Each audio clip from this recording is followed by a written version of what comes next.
strength.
虫けらにしてはよく頑張ったね。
Rise beyond greatness and reignite the star.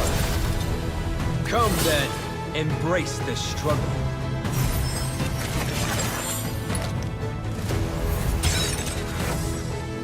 Hold on. Let it become your strength.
虫けらにしてはよく頑張ったね。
Rise beyond greatness and reignite the star.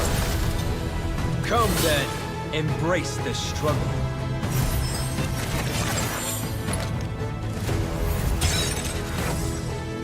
Hold on. Let it become your strength.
焼き尽くそうね。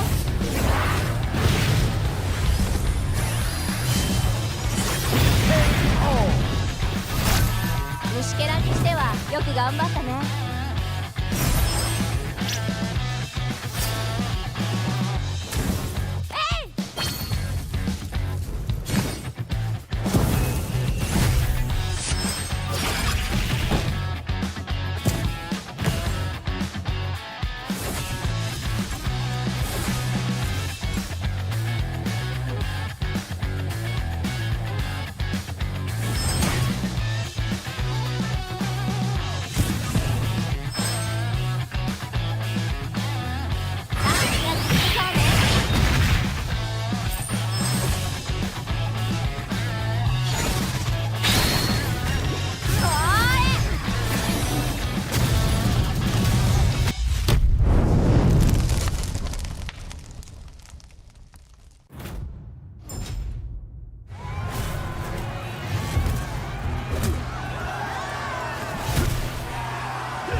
rise beyond greatness and reignite your star. Come then, embrace the struggle.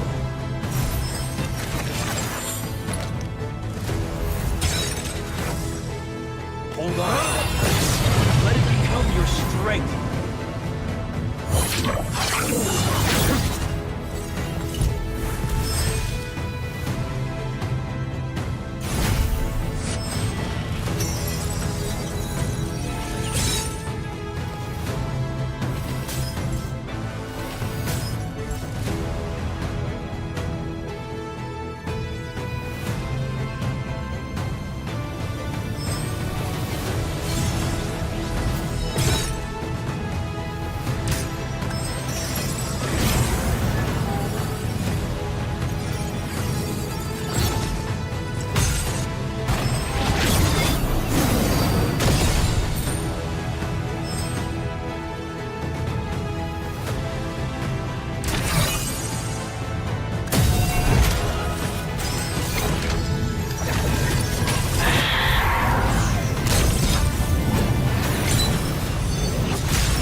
焼き尽くそうね。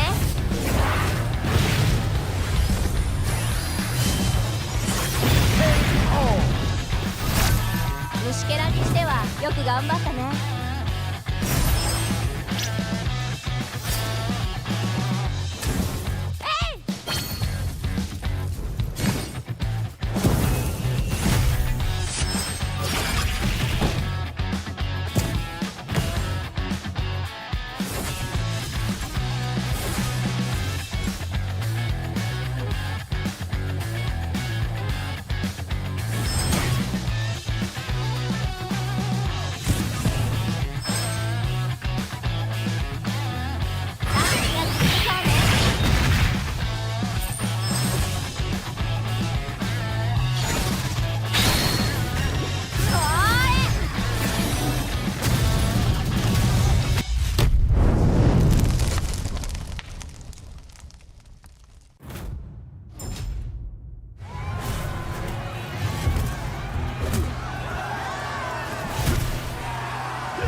Very good afternoon, ladies and gentlemen, and everywhere you are from around the world. This is the Magic Chess Go World Championship. It's GO1, the inaugural first ever World Championship for Magic Chess Go. It's me, Husky, alongside Moman to be given the honors to bring you guys the action from across the globe. We don't just have Southeast Asia, we have players outside of Southeast Asia who qualify through multiple means to get to this point, and I'm super excited to see what they have in store. Yeah, I mean, we have a lot of players and they all stemmed from the beginning of 2025 already. MRS 4, Rising Star 4, Season 4. Once it came out, there were 14 slots available to get into GO1. We got players from the EECA, we got players from Latam region, we got players from Myanmar as well. So I'm excited about those going in. But today will be the group stages where there will be 16 players playing, and there are 6 players who will enter during the semifinals.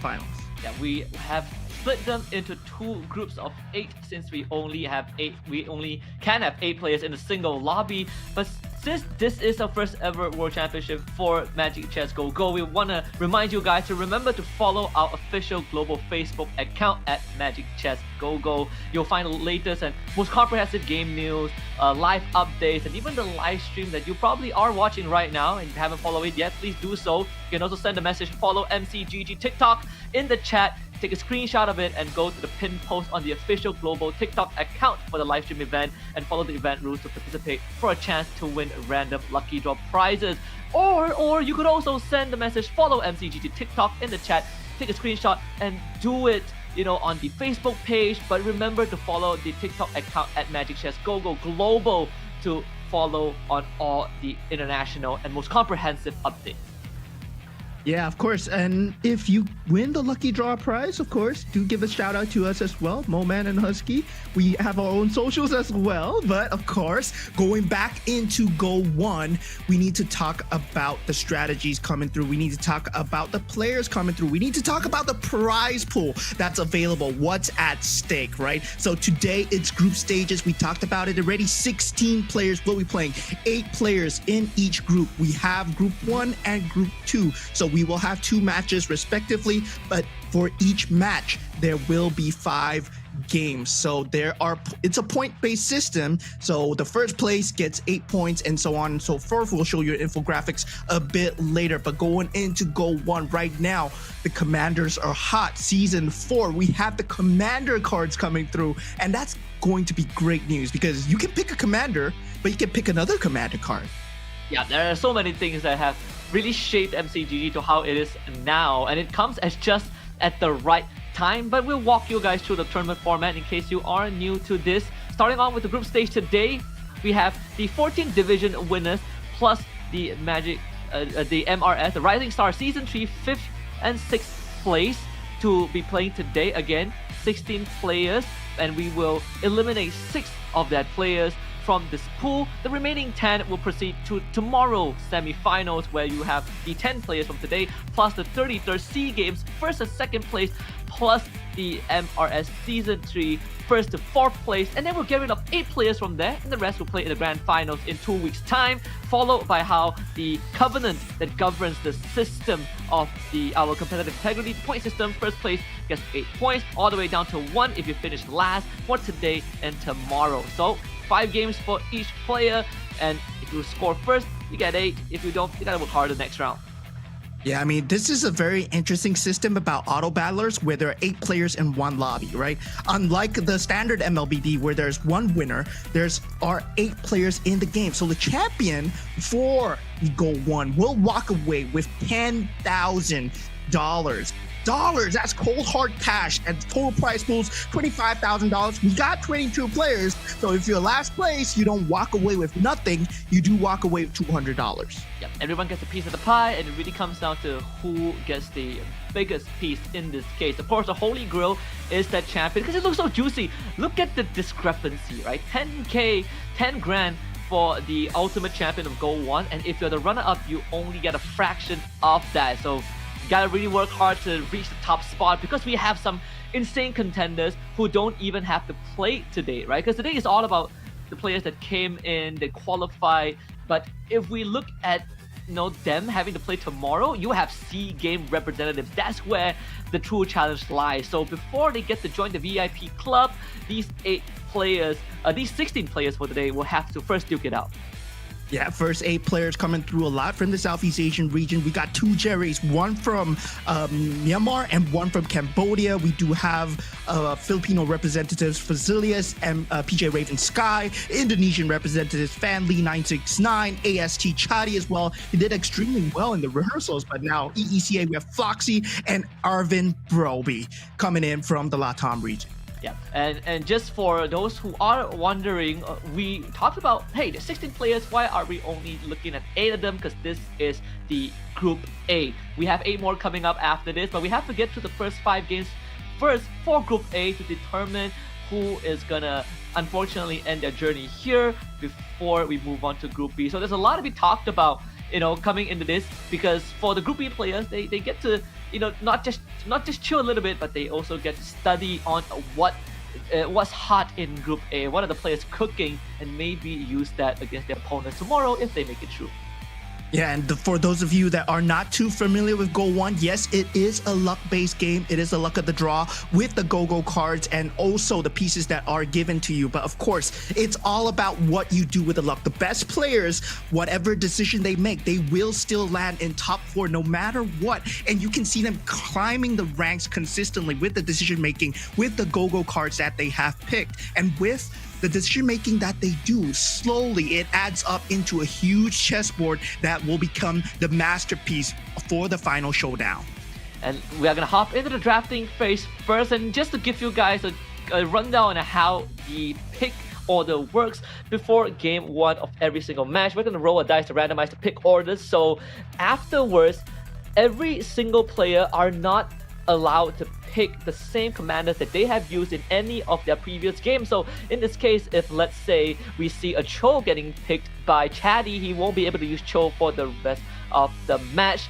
So don't be confused by that. But from game 2 onwards, the pick order is determined by their placements in the previous match. So first place picks last place picks first. So that sort of balances out the advantage and disadvantages. You get the commanders are on your screen. Of course, we got the Fanny coming out, the Ling, the Valir. We theory crafted some of the potential commanders that might be thrown into the mix to start off, because they have to plan which commanders they get to pick down the road. Yeah, I mean, interesting first pick coming out from the side of Fanli 969. He's going for the Luoyi, right? Luoyi has a very interesting ability, which is the duality transformation. It converts a hero's power into an equipment. So definitely you can have multiple abilities. So that's the thing that Luoyi is known for, and he's going for it first, meaning that he has a strategy set in mind. But right now, the opening strategies are set into stone, right? Whether or not you go for Soul Vessels, you go for Star Wind, it's still rock, paper, scissors. One counters another. But the Cho pick, very interesting. Having a lot of gold in this game is always essential, especially with the rerolls, especially going with the pieces that you want to go for. But hopping straight into the game, we're in Fanli's perspective. And of course, Luoyi is going to be quite the focus now. We can see the equipability, right? The Alucard one basically placed on the Uranus, but we also sort of got to see a bit of what these players have in mind.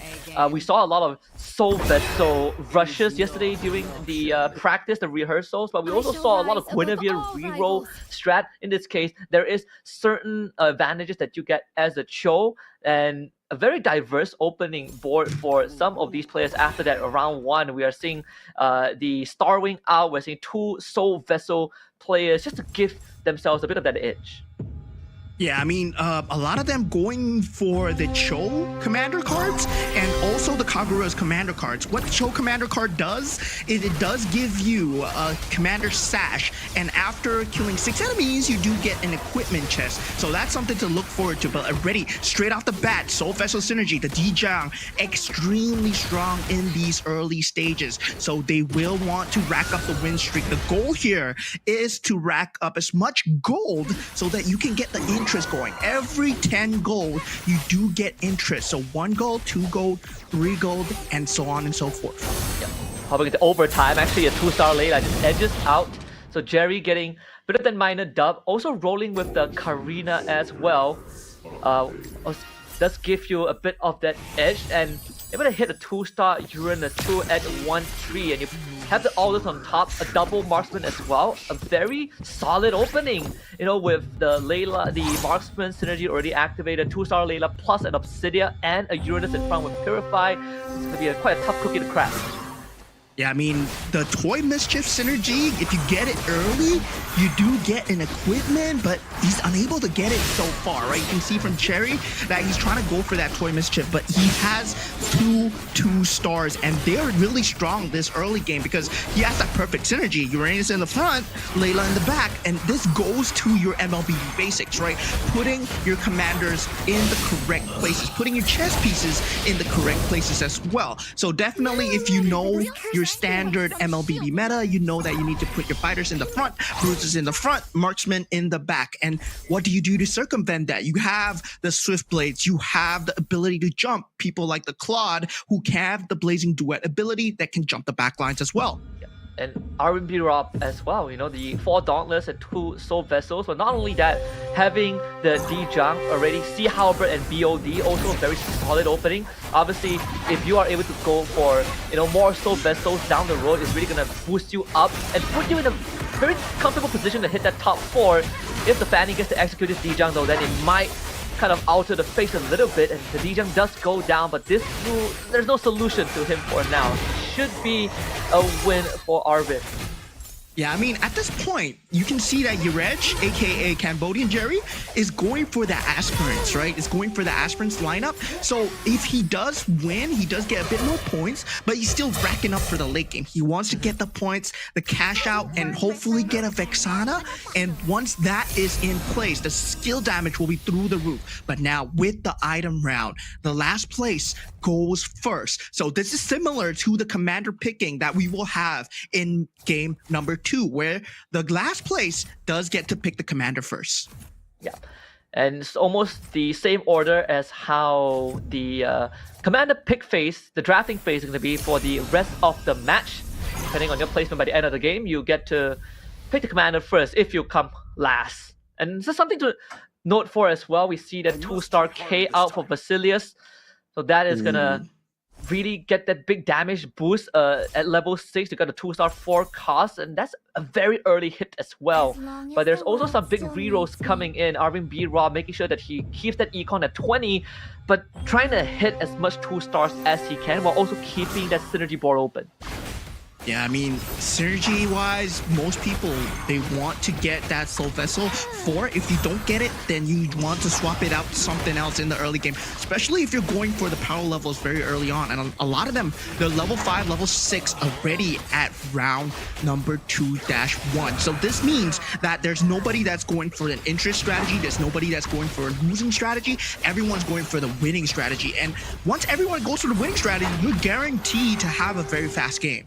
Yeah, and not only that, we also talked about the Cambodian Jerry with the aspirants, but also trying to maintain, take as less damage as possible. Ideally, by 3-1, you want to have 6 aspirants if possible, along with the blessing as well. So really depends on if you get to start up that aspirant and get the right blessing, and you get 80 points per round to really skyrocket that stacks, because it's going to take a while. And not only that, if we see multiple contests on that Layla opener, then it might pose a bit of that problem, like what we've seen in some of these practice matches these teams have had. Yeah, putting a Layla in front is not exactly where you want to put. There was a slight bit of hiccup coming in from the side of Arvin, but of course his lineup is so strong. His Uranus is actually soaking up a lot of damage. Surprisingly, the Granger not able to deal anything at that side here. Basilius taking a lose streak, taking so much damage for himself, and Arvin with that slight hiccup in positioning still wins. Yep, and look at that. Versus Fan Lee, this Uranus, we did talk about him. It's even in overtime. Does get blown up by the D-Jung at the very, very end. But it did come down to a very close fight. As we check on the synergies, pretty much defenders across the entire board except for Chatty. A couple of bruisers, Scavenger as well for Fan Lee 969, an early Scavenger always pays out good. And in fact, it's the blessing on the Carmilla too. So you get the Scavenger blessing. It frees up one slot, but also gives you a bit of that econ. We see, I think 3 players running the Scavenger. Yeah, Scavenger, something that's very interesting is that when you have 2 of the synergy, you get the economy going, you do get 1 random hero every single time at the start of the round. If you get the 3 synergy aim, you get 1 random hero and 2 gold. And the random hero can be anything. It can boost your economy, it can be a 3-star, it can be a 4-star. It can be a 3 cost, it can be a 4 cost, and you can just sell it for gold as well so that you can keep the economy going. So a lot of people, they favor the scavengers. A lot of high MMR players, they would favor the scavengers as well. Econ is such an important thing in MCGG too. We have seen not just Cho strategies, but if you get the Cho Go card, if you are somehow playing with like Guinevere and you get to go on a win streak, we see players save up to 50-60 gold. You get yourselves up to level 9-10, and then you just hard roll for those 3 stars. That has sort of been the winning ways, especially if you get up to a good start. We see the equipment too that gives you 2 random items at the start of the round on that 2-star Matilda. Obviously the Saber also in the hands of Raven Sky. Bit of the Star Wing going on, the Freya too. So 4 Star Wings has a bit of that magic damage, in the back line. Sadly, not sufficient to cut through Arvin V-Rob as of now.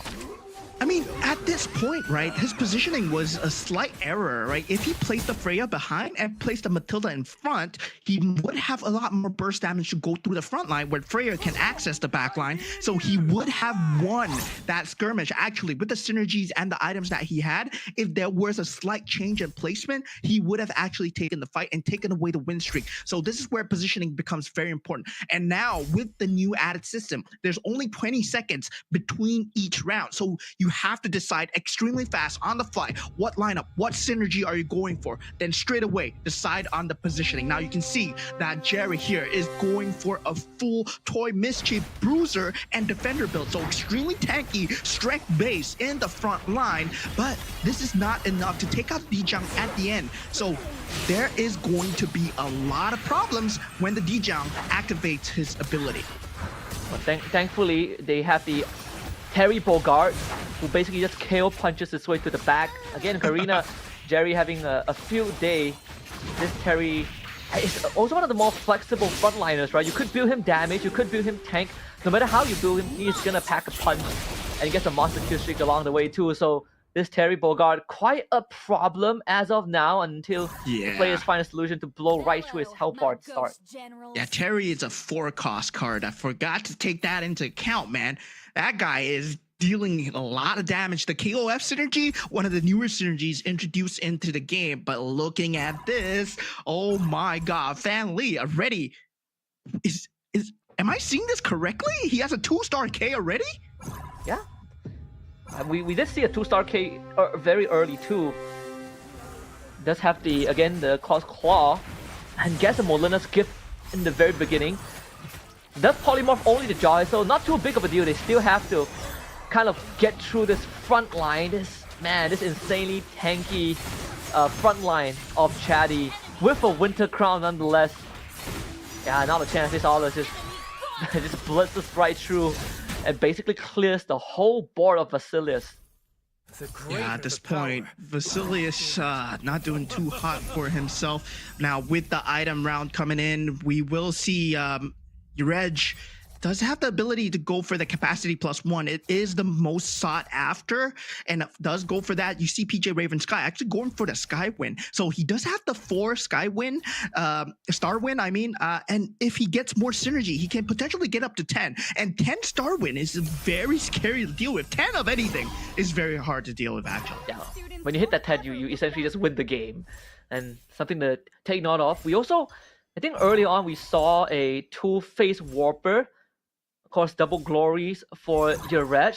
Bring that Fanny in front. Needs to make some of that adjustments to make sure that this Granger gets the most out of it. Even putting that glowing wand on that Bellaray because he does deal magic damage at the end of the day. Just looking for the 2-star, and I think that's going to be quite a challenge because the entire front row, only that Fanny is a 2-star, so he does need a bit of that durability.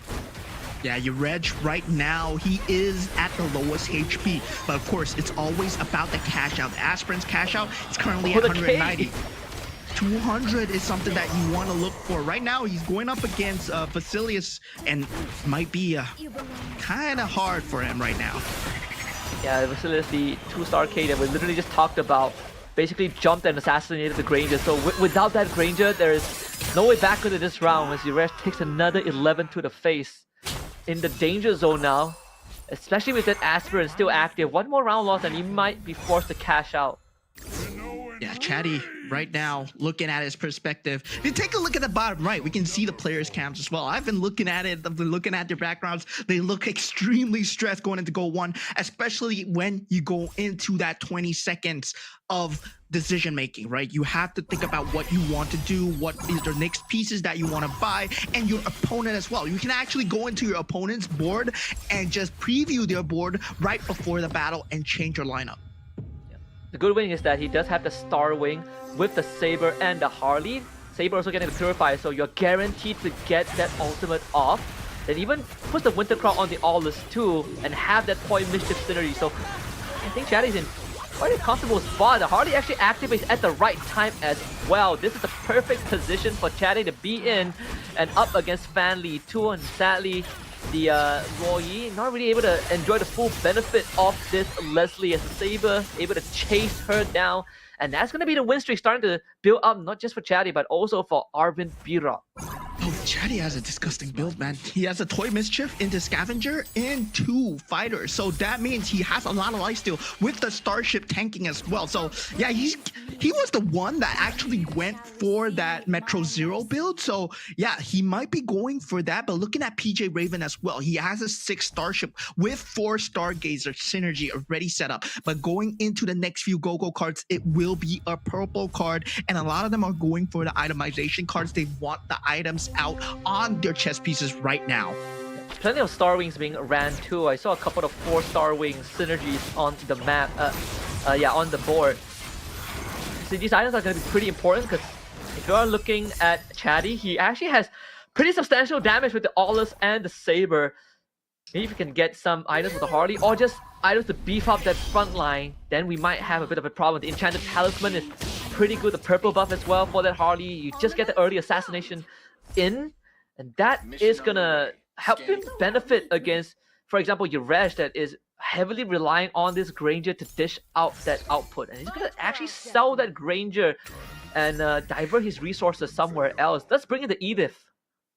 Yeah, I mean, he's going with the cash out, then afterwards he's going for a Starwing Stargazer build himself. So let's see how this works out for him, right? Taking out the Layla already. Now going for that 2-star Freya. See, we'll have the damage to actually burst through a lot. But now we have to see how it plays out in the actual battlefield. They actually swapped the Blessing from the Freya too into 6 Starwing. Just in the nick of time, this Freya actually might just pull through.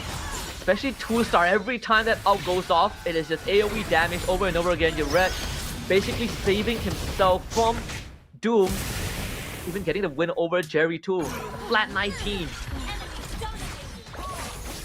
Yeah, pro meta. Very different from the rank meta that we've been seeing in the current ranked games. You can see that they go for more synergies, they go for more hybrid synergies, because the pieces, you aren't guaranteed the pieces, right? So economy is the main thing, especially when it comes to pro meta, when it comes to competitiveness as well. We saw this in the first inaugural MCGG Go Championship that was held in M6. We saw that players, well, in set 1, they did not have much choices. So Eruditio became the most heavily sought after meta. But now with a lot more metas being opened up, it is all about keeping your options open, jumping from one set to another, especially if you are locked on too hard onto one set, and if there's someone else jumping into your set as well, well, suddenly you won't have enough pieces. Jerry just hit a 2-star Guinevere too, so that's going to sting a little bit for Fan Li, who is also searching for the 2-star Guinevere. Did have the Leslie turn into the enchantment on the Guinevere, so you get a fraction of the stats, plus 20% attack speed. But without that 2-star, it's going to be quite a problem for the Guinevere to really contribute much when that game goes into OT. And in this case, on Vasilius' side, he's going to come out on top too. Just Akai being an absolute nuisance. And that is a big chunk of the Arvin B. Rob, who did have the Commander Shield, so didn't really lose too much, but it is quite an awakening for him.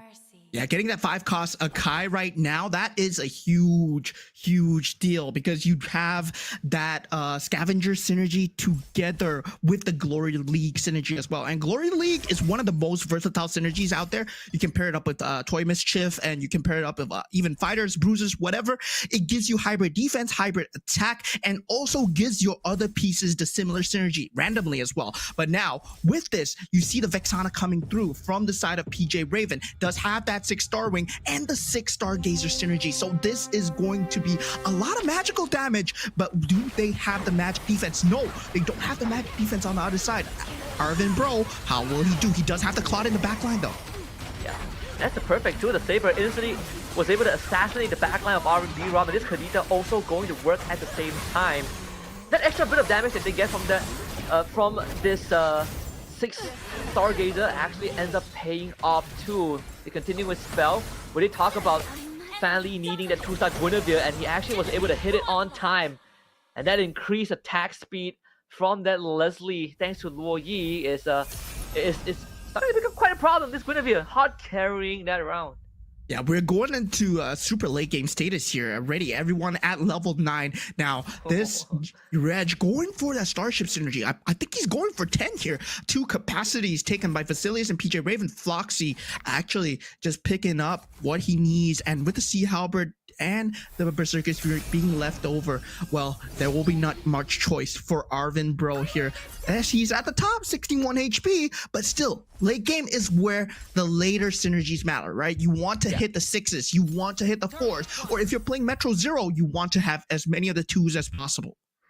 This is great, actually activating the Defender's Blessing on the Edith. Not too big of a deal, but they did have the World Tree with Beyond the Clouds. Also 6-star wings and only 4-star gazes. A big bunch of the damage actually is going to come from the Harley and the Kadita, but because that Edith is 2-star, maybe that's going to be enough to drag Floxy across the finishing line, not having that Stargazer constantly pumping out mana. Yeah, itemization wise, still bumping that Freya in is Floxy, right?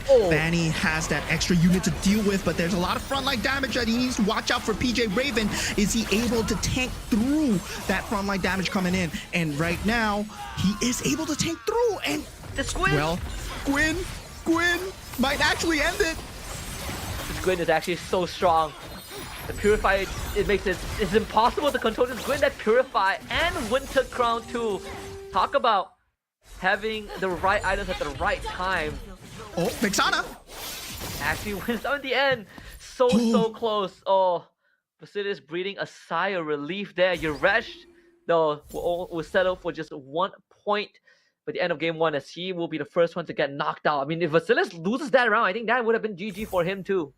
Yeah, I mean, he went for an Aspirant synergy for Yurej, and yeah, he hopped into the Starwing synergy where everyone else is in that Starwing as well. And I said before, if someone else is playing your set, it's very hard to get the pieces because there's a limited number of chess pieces. But looking at the 3-star K coming out, that is gonna be one heck of a Gushin, my friends, as that is also the Swiftblade synergy that's gonna come out. Vasilius ready to go to the top. Let's see if he can start working with Chatty first. Also 10 Metro Zero synergies, by the way. You get that extra damage reduction. This is going to be quite a problem for the rest of the lobby unless someone else hits a 3-star forecast. And Vasilius in a prime position to finish, I think, top 3 at this point. There is this claw from Arvin B. Rob to start dancing away. Gives him another win over Fan Li, but Floxy, the next one to get knocked out. That's going to be 2 points for him at the end of this. At this point, it's a race to see who can get a 3-star forecast, right? If you get a 3-star forecast, maybe a 3-star Guinevere, 3-star Claw, 3-star Terry, or a 2-star Iori, like we just saw coming out from the side of Chatty. Well, this might spell like, yeah, certain doom for the opponents, but at the same time, it's a dice roll because right now everyone is at such low HP and they are playing unconservedly. But luckily, it's a creep round for them. 6 bruises too for Chatty. So you know this Iori is gonna be throwing out roundhouses every 1.5 seconds. That's gonna be scary. Of course, if you're up against Vasilius's 3-star Gushin, you need to get the kick on him, and even then you might have to sacrifice your life. Unless there's a purify on that K, then maybe there will be a saving grace. But until then, I think Vasilius again in prime position with this Amon that he did draft it first in game 1. This 8 health miracle run might just be possible. Yeah, Vasilius right now looking in prime position to end top 3, but Fan Lee with a 6 bruiser strategy as well. So 2 6 bruisers are out there, and bruisers, what they do is they hit twice 50% of the time. So there is a chance to proc it twice, and you get 60% base attack. So looking at this, Fan Lee going up against Arvin Broby, you're gonna see his bruisers just smashing through. But Terry Bogart already down, the Claude doing the Lord's work at the back, and the 2-star Claude and the Layla able to actually push it through. Fan Lee did get a very solid snowball going early on, but as the game starts to go late, you can see that scaling falls off. Nothing much can be done. Vasilius, another win for him, and that's enough to knock out PJ, Raven Sky. Chatty also out as well. We're down to our top 4. Yeah, so now top 4 will be that positioning that they will want to go. And you see the rest of the members, they're looking to get as much synergy as possible. It is super late game. 1 mortal enemy, 6 bruisers. Will this be enough here for the friends here of Jerry for Myanmar? And right now, he's representing Yangon at this point. Hopefully, he does pull through. Yeah, 6 shadow cells too. I wonder how many stacks does he does have, because it does give you a goal. The chance to give you gold for every surviving Shadow Cell member, and this time it includes that Guinevere too.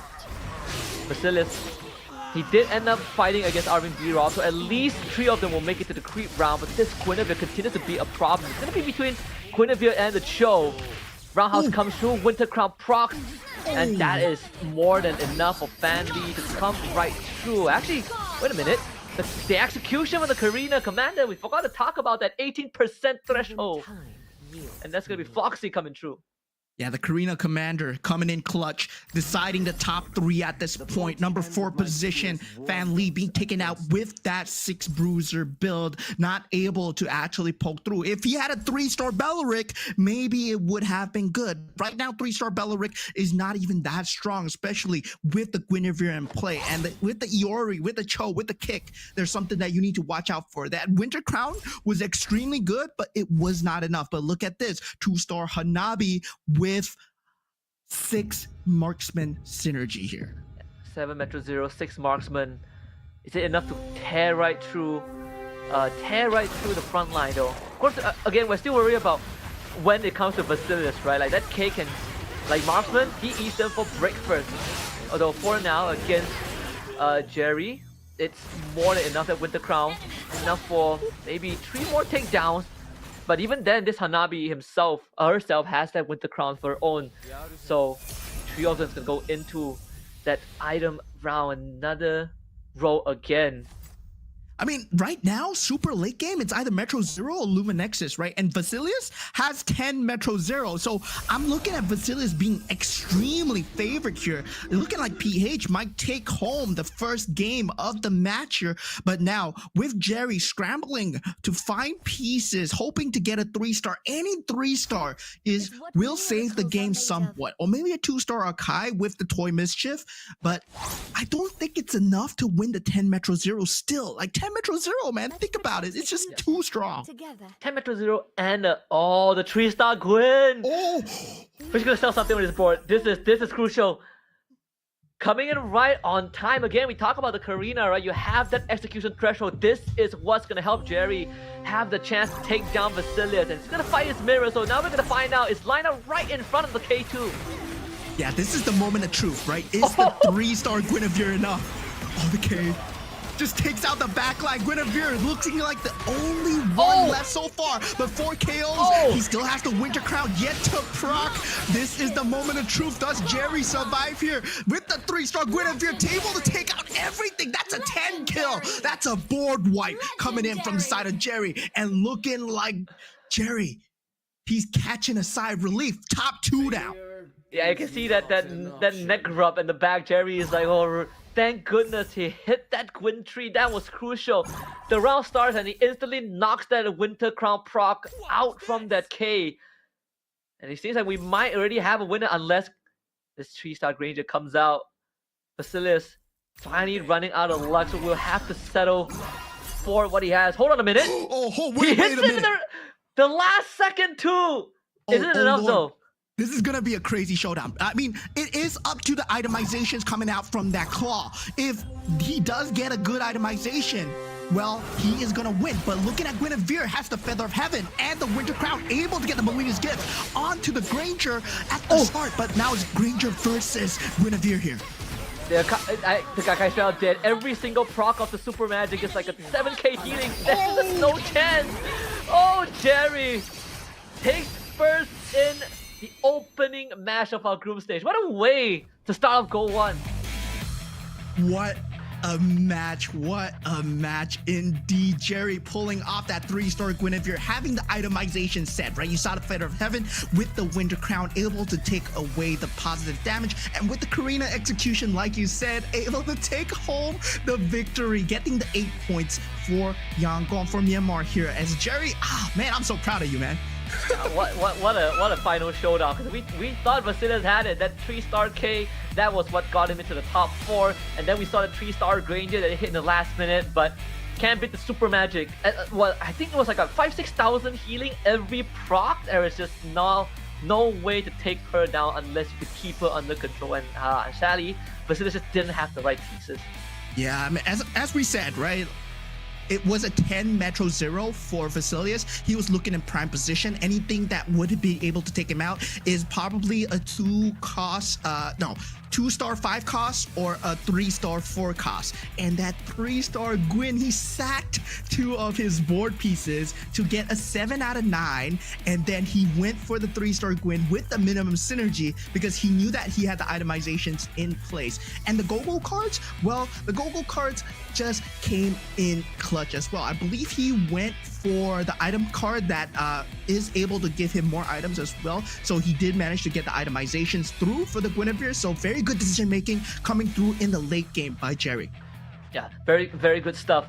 Of course, this is just game 1. There is still 4 more games for the rest of the players to catch up. We definitely got a taste of what they're capable of, but do remember, for the viewers who just joined in and who are not too familiar with the format, you are not allowed to pick the same commander for the rest of the match. So Jerry showed us that Karina execution. We're not going to see Karina on Jerry specifically for the rest of the 4 games that we're going to have down the road. So plenty of opportunities for these players to catch up, but here will be the match overview for that game 1. Yeah, and looking at that, oh my god.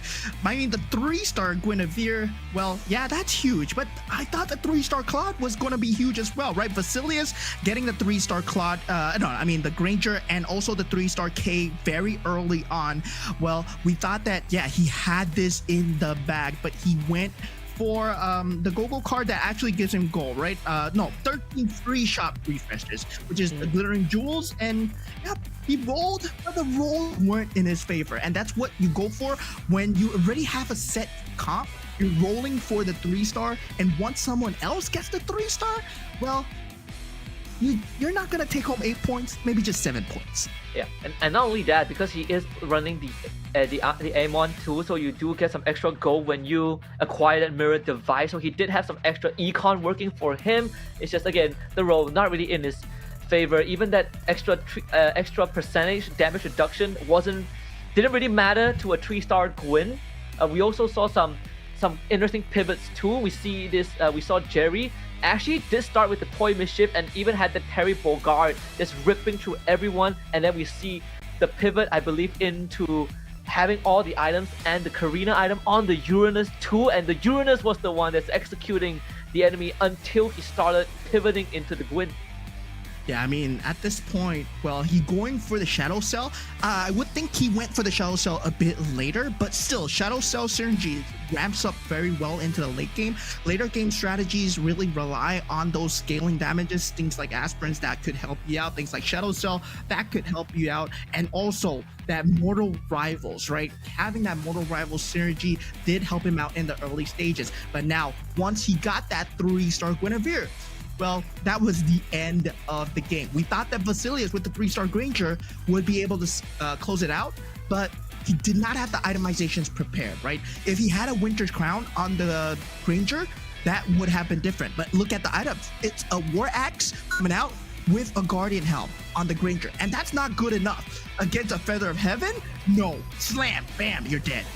Yeah, kind of needed that Sea Halberd for the Sea Halberd to really top up that damage too. So again, what a way to start round one. Jerry showing up the representation from Myanmar with the first place finish. So a solid 8 points for him, ending the game with just Shadow Cell bruises. Again, the 6 bruises really making God's work in this game one. And not only that, you did talk about the economy that he went for, the Uncertain Fortune to give him some extra boost, and then the trust fund as well, and that's basically allowing him, when he hit that level 9, he started rolling, and it's just enough push to hit the 3-star that he needs.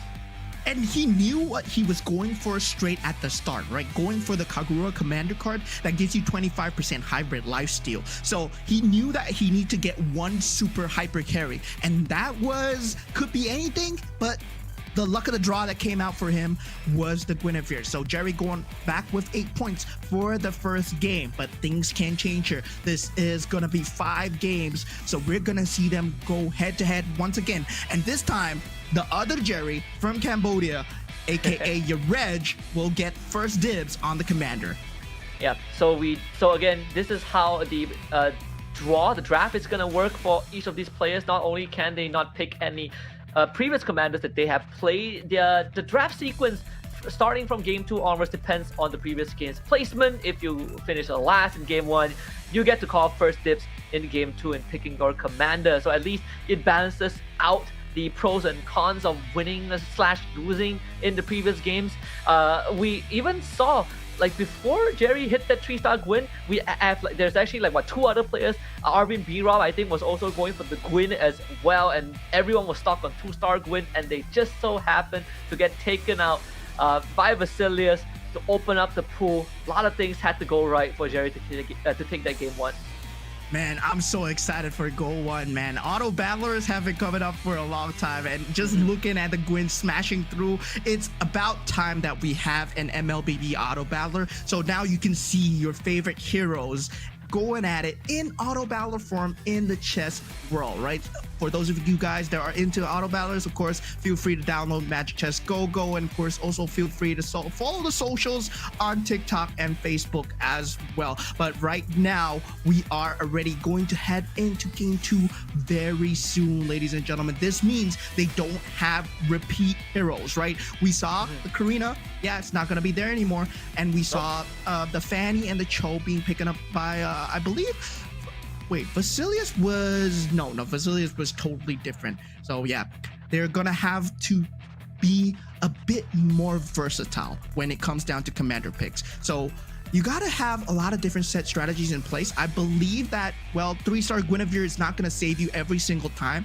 You're not gonna get a 10 Metro Zero every single time as well. Now I wanna see a bit more of, like, you know, Toy Mischief and Glory Elite. That's what I'm predicting for this round. Yeah, I personally am looking for commanders like that. Yu Zong, you know, like we saw like one Valir already. I want to see like Yu Zong, who's gonna go for the Lancelot. Obviously, there's also some roll the dice like that Lilia. But you know, if you have played against enough Lilia, you know which pieces to hold depending on the board, right? So there's definitely different ways to approach this. We talk about the creativity, the flexibility that the players need going into deeper rounds, but I want to see some Soul Vessel action. I'm surprised that the Soul Vessel didn't really come true for any of these players. Yeah, 6 Soul Vessel. I want to see a cheese commander, actually. I want to see Nana out on the field, because you know what Nana does? Nana saves you from death one time, and then you get an equipment chest. So yeah, so you can go for a pure losing strategy all the way, and then suddenly, bam, I have extra equipment. Bam, I have a lot of interest. And you just go for the basic pieces and you just go for a lot of interest. Well, we haven't seen anyone going for the lose streak strategies. Everyone is going for the win streak strategy so far. So whether or not the lose streak strategies will come out on top in match number 2, I mean in game number 2, well, that we're gonna have to find out here. I think there's very minimal incentive to go for losing strategies. That's the thing, right? Like unless you pick Nana and you get like 6 aspirants at like 3-1, then it feels that snowballing is the way to go. With economy being so important, I do wish that maybe down the road we get like a proper synergy that incentivizes losing but also rewards you for being able to stop yourself from getting knocked out too fast. But let's take a look at the drafting phase for game number 2, because this is where things get interesting. No repeat commanders if they have been used in the previous game by that player alone. So if you already used the Karina, no Karina for the rest of the match, but everyone else can pick it. I mean, everyone else, they can pick it, but it's also about going into the next few synergies as well. When you talk about the chess pieces, whether or not you go for the similar economy, you've seen how the players have played, right? In the first match, it's all about feeling others out. You do have 5 games. This is a marathon, not a sprint here, ladies and gentlemen. So you do know what kind of set strategies they want to go for. So there are some win strategies. Somebody has to lose. And between the 8 players, there are 4 players that will lose, 4 players that will win. So you gotta take the odds. And if a lot of players are trying to win, well, it's time to fight for the late game and huddle up, turtle up, and play it like Geek Fam, ladies and gentlemen, and hopefully it works. Yep, we are, again, have to remind everyone that we are getting rid of quite a number of the players today, by the end of today at least, depending on their placement. So something to watch out for, especially if you finish bottom 4 in game 1. Again, drafting phase for game 2 begins now, and that means that Yurej gets to call first dibs on his commander. Yeah, let's go. For the side of Cambodia, we just saw CFU play on the M7 stage. Now, Yurej for Cambodia right now having the first pick. Well, what commander does he go for? He went for the Cho. He will not be able to pick it again. So going for him first, and it will be Floxy. That will be the second pick, followed by Chatty, followed by PJ Raven, then Fan Lee, then of course the last one being Jerry all the way from Myanmar. To be some important decisions to make, like what's gonna bring him back into the running as well. We have yet to see a Guinevere. Of course, Fan Lee, we did talk about the interesting approach in game 1 with the Loi pick. The Paquito comes out for Yurej. Yeah, Paquito, very interesting here. I mean, you do have a set strategy that you want to go for Paquito. You have the Fist of Glory, right? You have the boxing gloves that well, it can help you out, but it's also a double-edged sword because it does take away an item slot. And yeah, I'm not too sure whether or not it's going to help him too much here, especially since I don't think the meta really favors Paquito right now, but I believe he has a strategy. Better work out, right? Like again, if you finish like bottom 4 2 rounds in a row, then you're gonna start to sweat a little bit. We see that Loi now picked up by Arvin B-Rob. The Valir, the Karina, the Angela is now out too for Vasilius. Yeah, so it's going to be Fanny coming out from Jerry, our top seed so far. Vasilius will be playing the Angela. Angela just take reduced damage. Now, Arvin going for the Loi. That was the first pick of game number 1. And, of course, ended up in rank number 4 for Fan Lee 969. But for Yurej, the interesting thing is, right, Paquito plays a bit like Loi. You have the item slot, the boxing glove, that gives you 2 copies, 2 1-star copies of whatever unit that you've equipped to when it matures. So that's something that you are looking for. Hopefully it works out in the case of Yurej here, because right now he is looking at 1 point, right? And we're eliminating 6 players today. So that means that we'll be eliminating 3 players from each group. So yeah, 3 of them will have to say goodbye today. Yeah, the good news is all you need to do is be in top 5, I think, by the end of your matches. Bad news is that it's pretty tight. Like we sort of got a taste of what the players were going for already. I know that yesterday in some of the rehearsal runs that they were actually running Gwyn Show and they were gunning for 3-star 5 cost. We got to see what a 3-star export could do. But so far the story of game 1 has been stick at level 9, hit a 3-star 4 cost, and then you take that extra hero slot to make the board 10. Yeah, I mean, at this point, it's all about getting that 3-star 4 cost, hopefully getting the synergies as well. And really, at this point, I'm not too sure why people have not went for, the oldies, the oldie but goodie, the Link commanders, the Wan, the Mia. Where are the ones that interact with the board?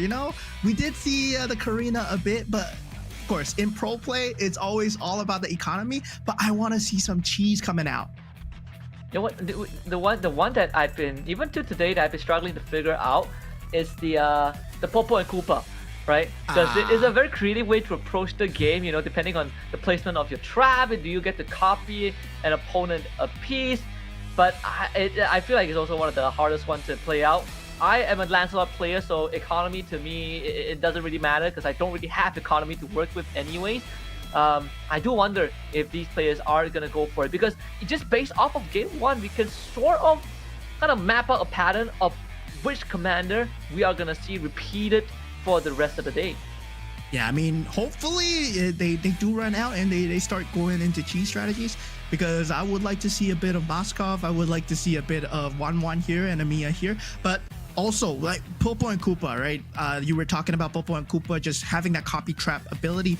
Well, that goes into something that I really want to talk about, which is also in-game mechanics, where where their chess pieces are going to move based on what they're going to do, right? For example, if you are a Swift Blade or if you are someone, a backline jumper, you know exactly which tile they're going to move given your opponent's position as well. And that goes a lot into in-game positioning and also in-game mechanics. So whether or not you place them at the second last tile or the last tile, it actually matters whether they jump to the last tile or they jump to the middle of the board. So last time it mattered a lot in set 1, right? Where you had the Tigreal, where you put him at the second last tile instead of the last tile so that he jumped into the middle of the board to land the implosion. Right now, I feel that it would matter a lot for heroes like Claude, heroes like they can do AoE damage, and also like Minotaur, right?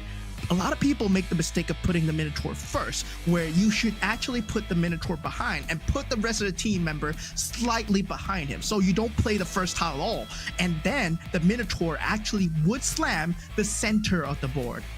Yeah. So again, plenty of creative approaches too.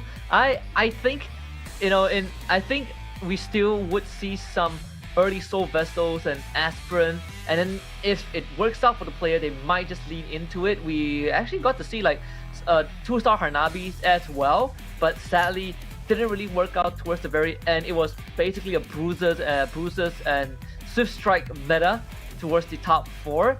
So hopefully that kind of shifts out a little bit, right? Again, this is not just Southeast Asia. We also have Latam with EECA, with Mina playing as well, and Latam finishing second in the game 1. Myanmar with first place have already kind of shake things up a little bit. Yeah, I mean, at this point, well, it's about representation as well, and I hope that they do manage to get through to fight the GO1 players. But at the same time, the level that they're facing when they go into semifinals, right? We need to talk about the 33rd SEA Games. The champion, Finn, came from Malaysia himself, and yeah, he is one scary player. We've seen him play both sides of the coin, where he can go for full cheese and he can go for full macro as well. So there's something that you need to watch out for, but let's watch out for the game here as we head on into game number 2 for the GO1 series. Let's see if that the momentum continues for some of these players. Of course, a bit of a callback to Jerry's side of relief in game of 1 this time, having the Kido in hand. Let's get a double Atlas opening, so that looks like a very straightforward star wave for Arvin B. Rob in 1-2. Just needs some Matilda to get it going.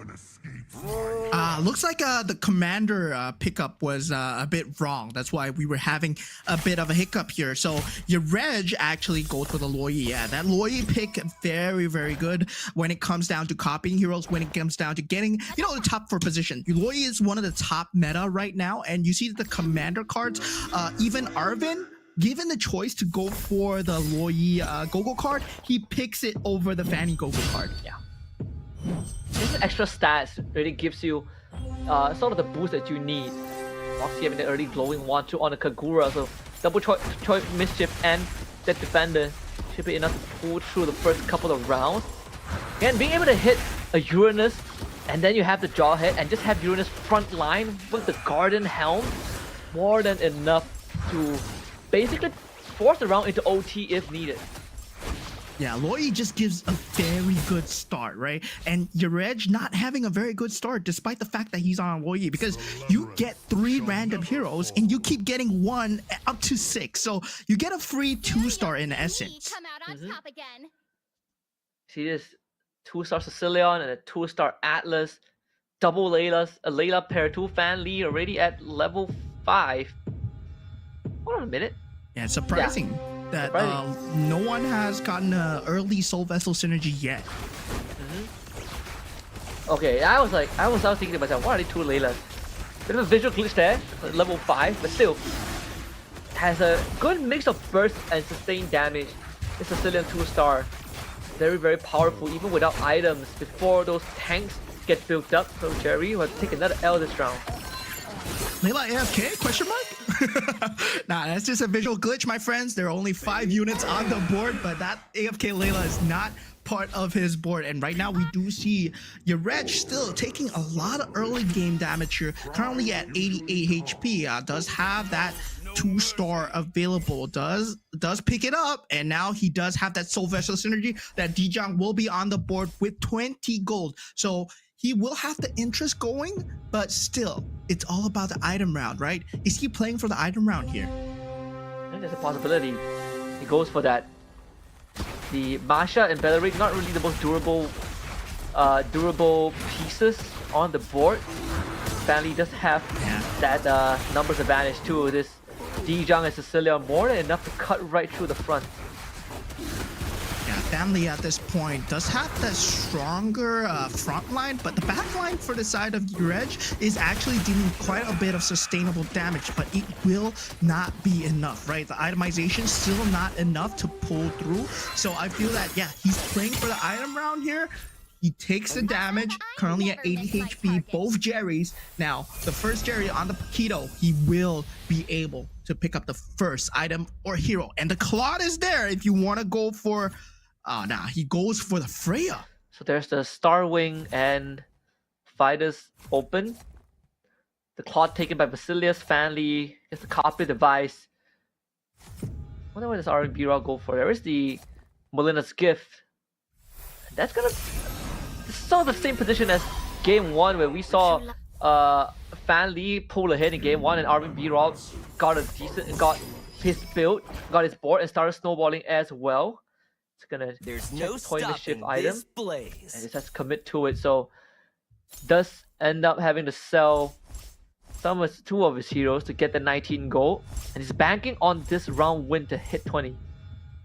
Oh, but he did get that toy mischief item, right? The rocket item that actually blasts through. That's a very good item to get at the start, but unable to put it on the Minotaur actually, but does get the slam off still regardless. But will this be enough? The claw damage, the blazing duet is enough to poke through so far, but the Layla 2-star will be a huge problem if he does not take it out early.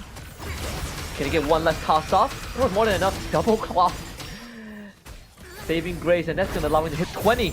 Basilius saved at the 11th hour there, still able to commit with the interest too, and now gets to continue to expand his board. Will it see the Starwing come out? Of course, the Stargazers always a default to go for. If you get that Matilda, then Stargazers, a double Starwing could also be a possibility, but now Floxy's gonna be leaning into the Xavier. Yeah, Floxy right now, he does have a very heavy magic based lineup, but at the same time, he has a lot of meat shields, right? See Albert on the D-Jang with the Star Wing synergy as well, so it's 2-2, but it's a lot of just empty vessels. If there's enough damage to poke through, his Xavier will be in danger. But look at it, it's still unable to poke through the Xavier, and does he get the proc off? It's not enough though. Yeah. Again, Xavier is the only one that can deal damage, and sadly, up against Karina, and without a solid front line, it does make the job of Chatty even easier. We did see was this double claw workout earlier on, but not against Fan Lee. Yeah, I did say that we want to see a bit of Soul Vessel actions, and we are seeing the Soul Vessels are winning out. 1, 2, 3, 4 Soul Vessels out of 8 players. Yeah, I can see what Vasilius is going for, but he's unable to get the pieces, right? He's going with the Claude with that Glory League synergy. He wants to get that 4-star, 4 toy mischief synergy. But right now, instead, he's able to get a 4 Glory League synergy because the blessing is activated. He has a 2-star Claude. Now Vasilius looking slightly dangerous here. The representatives from PH, guys. And hit 2-star Claude, 4 Glory League, double marksman. And now just needs to find the right items for Claude. Demon Hunter Sword, Golden Staff, plenty of choices out there. A Winter Crown for defensive measures. There's no he stopping does hit this something like a Golden Staff, then suddenly Vasilius is just going to become a threat, just like we see him in Game 1, where he is the first player to hit a 3-star forecast. Husky, man, I gotta say, like, in terms of getting this items, Golden Staff is by far the most broken item in MCGG, and it has been since the start. Like, you get Golden Staff, you always want Golden Staff. Like, there's no way that you don't want it. Golden Staff plus Manic Slam. Ooh, even better, 3.5% every stack. And he does get Golden Staff. Of course. 2-star Claude. Good enough though. I mean, there's a Karina there. If frontline dies too fast, then Masha can easily just plow through the Claude. I think that will be the case for now. The damage profile isn't quite there yet for Vasilius. Chatty will take the win this round. That's a 9 damage pop. Yeah, but slow ramps, I mean, for that 30 HP mark, you don't really care about losing. You're just building up into your synergy. You get the lose streak gold, so right now they're thinking of what kind of synergies they're going through. And look at this, there's already a 3-star out for the side of PJ Raven to make that 2 3-stars, and he's only at level 5 here. 2 3-stars, a 3-star Hawker, 2-star Alucard, 2-star Obsidia, going for the 6 Shadow Cells. And this is great, right? Because every surviving Shadow Cell member gives you a chance to get gold, so that can build on your econ. And not only that, does boost that damage profile. Then, I mean, this is going to be a surefire win because that Hellgren has just decimated the backline. And there should be 3 Shadow Cell survivors. Let's see how lucky does Raven Sky get. To get 1 gold from that win and 2 extra gold from the Shadow Cell. Yeah, I mean, at that point, well, you do know that your Shadow Cells are winning, and he tried to put the itemizations on Alucard to get the Shadow Cell survivability, but, well, he's not able to get lucky. But now looking at the 2 Jerrys at the bottom here, Paquito not doing too well, but now finally does get that 6 toy mischief synergy. And looking back at Arvin, our top 100 HP so far, hasn't lost a battle, win streaked all the way. He has that 4-star wing synergy swapped out for the Swift Blade, and is keeping that Soul Vessel as well. But once again, this Starwing is going to hurt, but the Soul Vessel is just there as a meat shield. Yeah. Swapped out the Beleric for the Saber, just for the extra oomph of assassination. It's allowing to cut through the front line if needed. But not only that, it also starts threatening the other Soul Vessel players if you have a Saber that is hopping to your back this early on. And that's exactly what has been achieved. So continues to be on that win streak. Stanley will have to take that L. 70 damage to the face, and it's an 8-round win streak for Arvin Burab. Hasn't lost just yet. The winds of battle are picking up. Yeah, Arvin Burab, our Latam representative, but now there's an Akai in the pool, but sadly no one is going for scavengers this round, so that would have been the top tier pick. But Jerry picks it up. He feels that he can pivot to scavengers right now. So we see Reg going for the +1 capacity. No key items that you need. No Feather of Heaven. No golden staff are available. So they go for the defensive items instead. Yeah. It's good. 6 Toy Mischief, like you said. And there's a Toy Mischief Crystal too. That one, for now, put on the Uranus. Hasn't really found the unit. But with that being said, that's gonna allow him to go into the scavengers, right? We just see that Akai getting taken. Yeah. And he needs to pivot into scavengers. Yep, this is great. This Akai to get that extra tankiness. And not only that, this is quite a meaty lineup to go through. Let's see though, if Family has what it takes. I feel like this should be Jerry's round. Plenty of crowd control with this Akai and the Edith, but you mentioned this Aulus once more.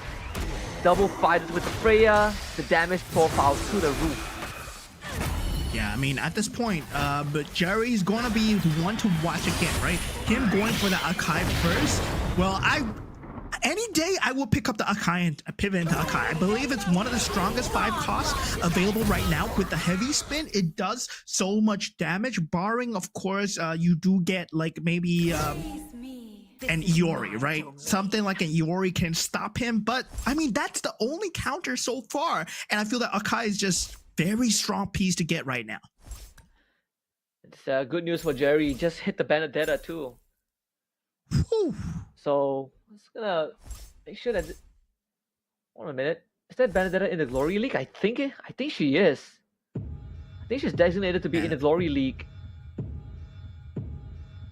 Oh, I can see what Vasilis is going for. He's looking for Metro Zero right now, unable to go for it, but at the same time, he has a lot of synergies with the Glory League on the board. He's given up on the Toy Mischief synergy, so right now he's going for the Metro Zero if possible. Will take the loss right here because he's going up against Arvin, who has been at the top, finally taking his first bit of damage. Arvin now at 86. Now Chatty at the top with 96 HP so far. The Benedetta, can it do enough against the 2-star Claude here? Yep. It's gonna be close.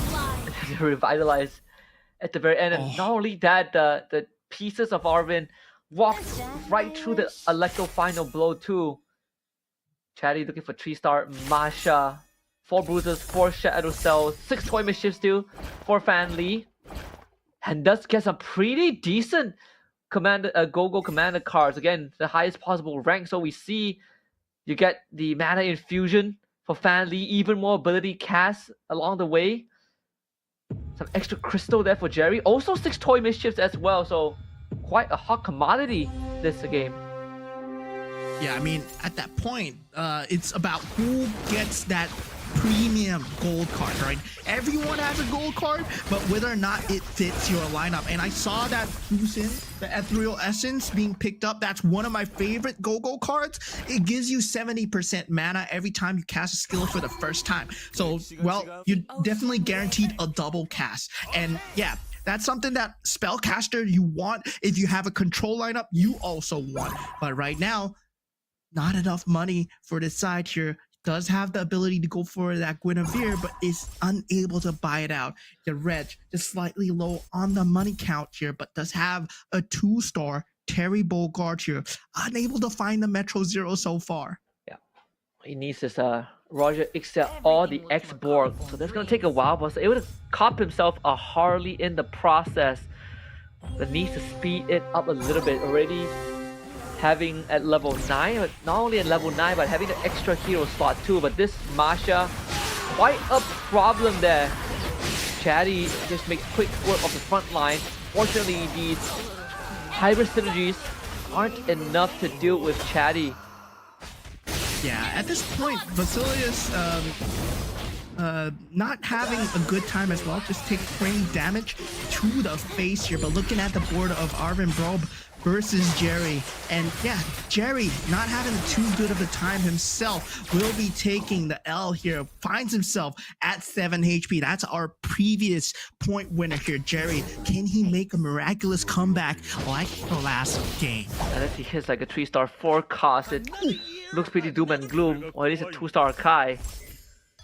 Yeah, he needs a 2-star Akai, like straight away. That's the only out for him. It feels like he's run out of options here. He's run out of money. So this synergy is going to be all she wrote for now, because unable to get that 6 bruiser. Oh, wait, finally, because able to get that 6 bruiser might be able to change things a bit. Just needs to win a bit more and buy a bit more time. To get rid of the Edith to put himself at 10. Jerry has to survive this round, and it's a Fate is a cruel mistress up against your Reg. Jerry just enough to edge this out, right? This Guinevere, this toy machine Guinevere, man. Jerry really putting the Guinevere to work. Might be the savior again. That's what saved Jerry in game 1. And that has just kept him in the game for at least one more round. We get a KO punch from this Terry Bogard commander, and your Reg out in 8. Yeah, and Reg with the Void Star not able to find the pieces that he needs now. He's down in the points ranking. He is only 2 points in the system. But the next candidate that might be out here is Fan Lee and Jerry. We're looking both at them right now. Are they able to roll for the pieces? Only 4 gold left. They have not saved up, my friend. The hedge fund is not enough. Does go for Terry Bogard. Does find that 2-star Barat. Will he put it on the board here? No, he does not choose to put it on the board. Is not able to sell anything. Yeah, can he survive another round? Has the Akai. This is Fan Lee at least. So trying to stay in the game. I mean, 2-star Yori right on time. I mean, Akai is also a hot commodity overall. Fan Lee will be facing up against Floxy, the 6-star wings, with a Harley to boot, but also a 2-star Saber that can easily just rip through the backline. And sadly, the damage profile not really there for Fan Lee. We'll have to take this L sadly, unless Barrage can make miracles happen. But against the Khadija, it's doom and gloom. This Barrage is not doing enough. Yeah, I mean, at this point, Fan Lee will be the second candidate that will go down here. Does not able to get a very good synergy for himself. Does have that 4 KOF, but the stars are not enough. So Fan Lee, well, yeah, you can see he's a bit disappointed walking off, but still is not a bad showing from the Indonesian representative. Now, with the item round here, Vasilius going first, does get the +1 cap. There's no key units that they want. Only the +1 cap will be the priority here. Yeah, Jerry also went for the +1 cap, so that could be enough for him to get that 6 toy mischief back onto the field, I think. Arvin does have the 6-star wing and the 6 Stargazer. One of the classics one. Would be nice to have a 2-star Terry Bogard now, or a 2-star Harley. Finds an Edith, instantly swaps it in. Now you get the Beyond the Cloud synergy too. Yeah, the Beyond the Cloud synergy, extremely interesting. It is a lot of magic damage, but you do need to keep your Xavier safe, right? The key to the Beyond the Cloud synergy is always about the Xavier. And, well, the Xavier is not too high of a level. That's the main breadwinner too. You could put that blessing onto the Saber or the Guinevere in this case. Khadija also doing massive work from the actually putting out the Khadija might not be a bad idea. Yeah, putting it on the Khadija might be good here, but it's Khadija versus Khadija, so it's all about the rough waves timing. And look at that! Oh my god, Arvin Probe able to clutch it out with that rough waves timing. Now, with that, still, Jerry is now finally out. Vasilius able to clutch on through with a 2-star Claude in his pool. Does get a 2-star Hanabi as well. Does finally find the Metro Zero. So he has the Metro Zero with the 6 marksman right now. So Vasilius, once again, he's pulled off a very good late game lineup, and now it's all about getting the stars. Can he survive? Yeah, the Claude has the Stargazer too, so even faster you can get to the Blazing Duet even faster as well. See, Floxy, just enough to get him across. It's a triple street, 80 stacks on the Shadow Cell, but still the durability does come into question. Raven Sky only at level 7 compared to everyone else at level 9. Reroll comms, unfortunately, not really the hot commodity in this meta. And maybe make quick work off down to 7. Down to 2. Oh, but but Basilius actually getting taken out by Floxy. So yeah, that means that he won't be able to survive to get the stars. He did finally pull out the synergy, but not enough stars, right? And that's all about timing. Well, them going for a very early game comp this time. This time, I believe the main criminal was PJ Raven, who pulled off that 3-star Hellcurt at the start. He just downed everyone HP and just expedited this game so fast. Yeah, Kadita might be the main thing right now for the rest of the game. It's gonna be pretty important to deal with the Shadow Cell, but Chatty is running that 2-star Gwyn with the Starwing Crystal, a Hasclaw, and of course the Karina Dual Blaze on top. That is another 2-star Gwyn. 3 more Gwyns until the 3-star. And we might be ending the game with another 3-star Gwyn win. Yeah, it might be a 3-star Gwyn coming through, but still needs 3 more pieces. Does have that gold available, but chooses it to keep it for the interest here, right? Now, taking a look at Floxy's board, that Stargazer into Starwing. We talked about it being extremely strong, but what makes it so strong? Because he has a 2-star Vexana sitting at the back. That's a 2-star 5 cost. Ladies and gentlemen, that Vexana, that Eternal Guard that he's summoning, it's equivalent to a 3-star 2 cost unit. Have you seen this Harley with the Stargazer? Instant cast from the beginning. Oh, and it's just constant casting of the ult, dude. That backline is gonna disappear. Not only that, you got the Eternal Guard constantly dropping this Gwyn. Can the Gwyn survive? Actually, the Karina execution is working magic. I guess super magic is so good. Look at that healing, dude. Oh, okay. Oh, not even execution comes through. Oh man, that I feel like the itemizations should have gone on the Vexana instead of the Harley. Getting the Eternal Guards is way more important versus Karina, and that might actually save him. But then now Chatty with the Starwing into the Bruiser build. Well, this is a very early game build, right? We talked about Bruisers being very strong in the early game. Well, right now, it's proving its worth in the later stages of the game because no one is able to get a late game comp here. And that 6 Bruiser with the more rivals, well, is doing enough with the Starwings. If he wins this round and he gets the Gwyn in the next round, it's GG's. He's one Gwyn GG. away. Man, six bruisers, Gwyn carry, it's the thing, man. It's the what's gonna win you games right now. See, does have the Molina's gift and the Kadita. We talk about Kadita being very important. That could be one of the ways to deal with this Gwyn before she gets out of control. But the thing is, the Gwyn is in the backline. Gwyn! Yeah, the Iori Dealing a lot of damage. Man, can't even deal with the Cho alone, let alone that Gwyn. Gonna be an 18 damage pop, and now we'll see this 11 go. Okay, he got it. Together. Oh no. Once again, get 3-star Gwyn win game. Look at Chatty. He's smiling to the camera right now. He's so proud of himself. You're getting a 3-star. And yeah, 3-star for a cost. Well, that's pretty much GG. Chatty will be walking away with 8 points here. He does have 3 points, so he will be at 11 points, tied up with Jerry and Basilius from Myanmar and Philippines as well. Yeah. If for Arvin B-Rob, it's not too shabby, right? He will be at 13 points at the end of this. Unless there's a way back. But honestly, I don't think so. Let's see, 3-star Gwyn. It's nothing that can win a 3-star Gwyn, man. What are you talking about? Is there a way back? No, there's no way back. Gwyn just smashes everything. Look at that, look at that. Bam! Look at that, bam! Everything. The entire board is going to go down here. Karina taking him out once again. Once again, is the Karina and the Gwyn combo?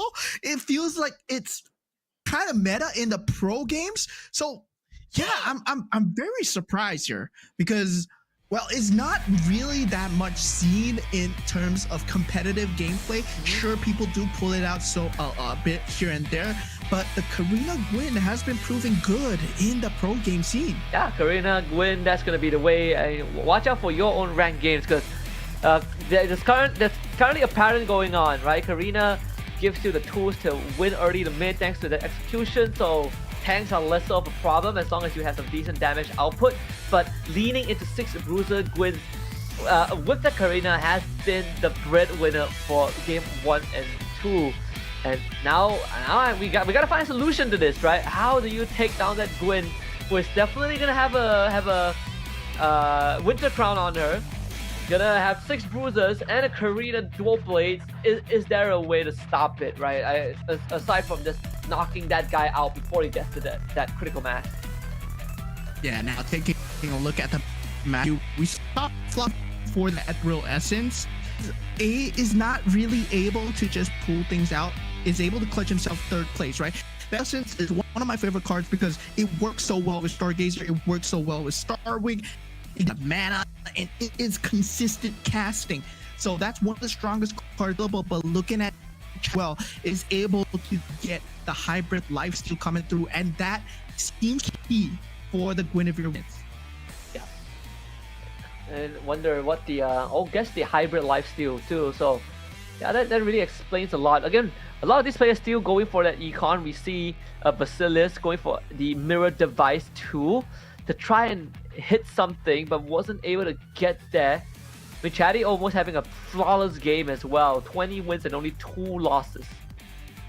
Yeah, I mean, at this point, feels like hybrid life is extremely strong. And yeah, it's very strong and deal a lot of damage. So guys, watch out for hybrid lifesteal. Watch out for Guinevere with hybrid lifesteal. If someone gets Breath of Berserk, number 3, that gives you 28% lifesteal. Yeah. And we've got three more games to go in this match 1, and yeah, we see some we did see some decent pivots as well. We saw like 6 Toy Mischiefs. We saw that Soul Vessels in that early game that quickly got swapped out. The 6 Starwing, 6 Stargazers does have the limitations if you have people that can jump that backline, and in this case for Basilisk, he was able to hit 2 claws in the early game, but sadly just not able to find the right pieces to make this claw work. Even at the mirror device, it still couldn't find a 3-star claw. Yeah, I mean, Basilisk was going for the Metro Zero build with a lot of hybrid synergies available, but is unable to get it, right? And you can see, right, Floxy with that Stargazer, with the Ethereal Essence, is able to cast a lot, but the downfall was he's not able to put the items on the correct target, right? I believe if he put the Enchanted Talisman at least on the Vexana, he would have one more cast of that Eternal Guard, and that would have stopped the Guinevere somewhat at this stage. But is it enough to win a 3-star? I don't think. Yeah, I don't think so either. That's going to be the theme for today at least. Although I do enjoy seeing some of the usage of these assassin pieces, right? Like the Saber, the Kadita as well, that has been quite a nuisance. The Kadita very good at not just resting on target, but just constantly being a disruption on the map. So a couple of 2-star Ioris being picked up, the value of Akai in that late game. The players rather stop at level 9 than 10, so you get that extra odds into rolling forecast. Yeah, I mean, at this point, their 5 costs are just too much of a wild card to go for. You don't really want to go for 5 costs, and you can see it from the build coming in from Chadi as well, right? There's very little 5 costs in his build. There's only 1 5 cost, which is the Iori, and that's what he's going for. He has the Loyi's power with Karina, so he gets a very good head start. Random 3 gold hero times 1, and then of course you get the same one up to 6 total. And then he went for the economy, which is the glittering jewels and the breath of Berserk, which works well on the Freya, works well on the Bellaric, and also for the Guinevere. So these 3, they benefit extremely well, especially with the Starwing synergy. Yeah.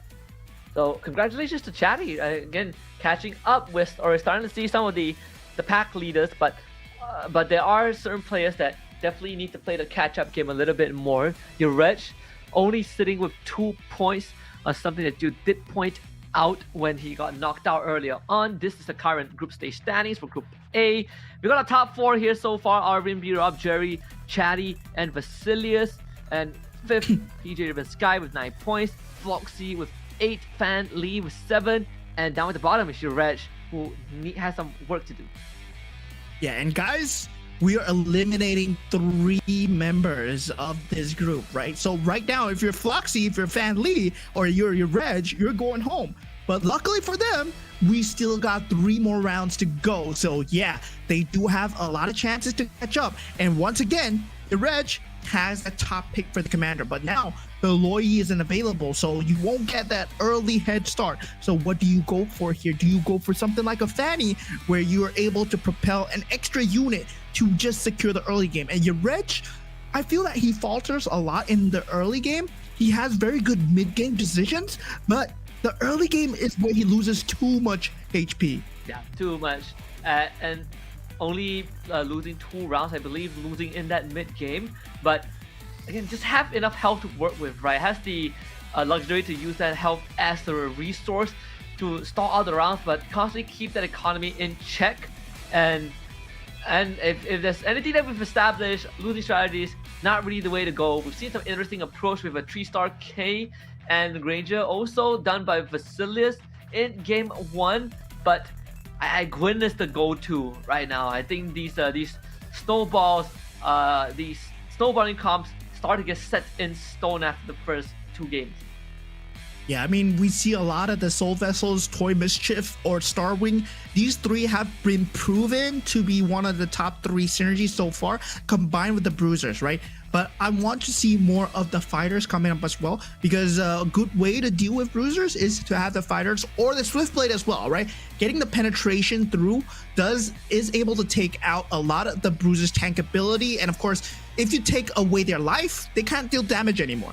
Yeah, and that's sort of what we saw with some of the Saber pickups too, right? To play into the for Starwing, you put the Saber instead of like a Belleric or Matilda, and the Saber basically does the work for you. Lesser Fannies, I think in this game, she was used to not only soak up that frontline damage, but also hit the backline as soon as the mana gets topped up. So some of the players definitely switching up some kind of the approach, but now the question kind of goes back to that commander, right? Are we gonna see the same pool of commanders being cycled, or are we gonna see new ones? We already saw the Paquito. Is there more in the pool? Yeah, I mean, right now there's still a lot more commanders that you talked about, right? There's a lot more cheesy strategies available. I mean, someone's yet to pick the Nana, and yeah, of course, I don't think anyone's gonna pick the Nana. I'm just memeing here. I'm just memeing here. Hopefully, no one picks the Nana. But right now, we have not seen the tried and tested, the king of set 1, right? Ling was the king of set 1, and right now in set 2, it feels like a lot of people are not using the Ling as much. He might have fallen off in terms of early game, in terms to Loi and Paquito, yes, but Loi and Paquito are not available anymore. You want to pick up the Ling. Yep, it's also one of the biggest headaches to deal with when the enemy runs Bruisers, right? I think Bruiser Northern Veil was the way to go in set 1, and you pair it out with a Ling, you just decimate through everyone in the early game, and you gain extra stats on top of every win too. Again, there's a lot more kind of variety to go for in set 3, and that's why it sort of makes it a lot more fun, because one of the biggest worries from set 1 was that everything is very linear, but now there's a lot more way to pivot. And obviously there are some strong cases in that late game, but at least we are seeing a bit more of that diversity overall. Yeah, I mean, I believe that the late game was so linear because of one character in particular, which is the Tigreal. And I believe that, yeah, with the Tigreal in the game, with the implosion that's available on the board, everybody has to go for the implosion no matter what, right? The CC is just too good. And of course, Minotaur being a 5 cost at that point, well, during set 1, it was not that good times, right? The only CC that you could rely on was Tigreal, and it was a 3 cost. It was relatively easy to get. But right now, there's a lot of hybrids that you can go for. You have abilities that actually take people out. With Iori in the game, you have that single lockdown. With Minotaur being a lower cost, you get a slam, but it's not the perfect ultimate slam that you see from the set 1 Minotaur, but it's still a slam nonetheless. Yeah, and And also kind of contributed to the Glory League too. Haven't really seen much of a Glory League rush. It does take some time. Like if you play that long game, that's where it starts to benefit you. But I feel like you sort of need at least 6 Glory League to actually make it worth. And not to mention, they randomly roll that 1 at 5 cost to join the league at the start of the game. So that also gets taken into consideration. Yeah, I mean, at that point, I feel that Glory League's best partner right now is Toy Mischief, right? Because the key itemizations that come out from the Toy Mischiefs does help you a lot for the Glory League synergy as well. And of course, it extends into that Toy Mischief synergy. So, well, they just work so symbiotically. And we see that your Reg, actually, wow, that is a very niche pick. Very, very niche pick. They just needed to come back into the game to get that. You get some extra items. We see Arvin Bob sort of Arvin Robson sort of made it work, right? Finished 3rd in round 1, and then Floxy tried it in game 2, but sadly wasn't. But also I think finished top 4. So there is some merit to it. The Lunox now comes out for PJ Raven Sky. You see the Valir out for Floxy. Karina now in the hands of Fan Lee. And Jerry now will have a go at that Loi. Yeah, I mean, the Lunox is like the old meta Loi, I would call it. Yeah, old meta Loi. Well, it takes a longer time for Lunox to ramp up, but you get 4 random heroes instead of 3. And for Minotaur, well, you do get an equipment chest. You need to have very good pieces. So I feel that Minotaur right now is very, very limited to either Starwing or Soul Vessel, or Toy Mischief. These 3. If you don't run these 3 early, if you don't roll any of these 3 early, suddenly you're in a very bad spot. Yeah. Not only that, we got a 1-1-2 for Chatty. You just want to see some of the yes, sir. The classics, the good old set 1 classics. 1-1 is now here. If you want some snowballs, some cheese way to get ahead of the curve, that 1-1 is your go-to. So see if Chatty is gonna make this work. Is sitting at 11 points, so he's tied for 2nd with Vasilius and Jerry, and they're only 2 points away from the Latin representative Arvin. See this opening board again. Fan Lee this time having Karina in his hands. And it's already have the Soul Vessel opening and a Scavenger opening for Floxy, going for the Dairoth Commander Go-Go card. Oh my god, that Scavenger opening is the best economy opening that is available. So Floxy is one of the biggest threats right now in terms of economy, in terms of the late game.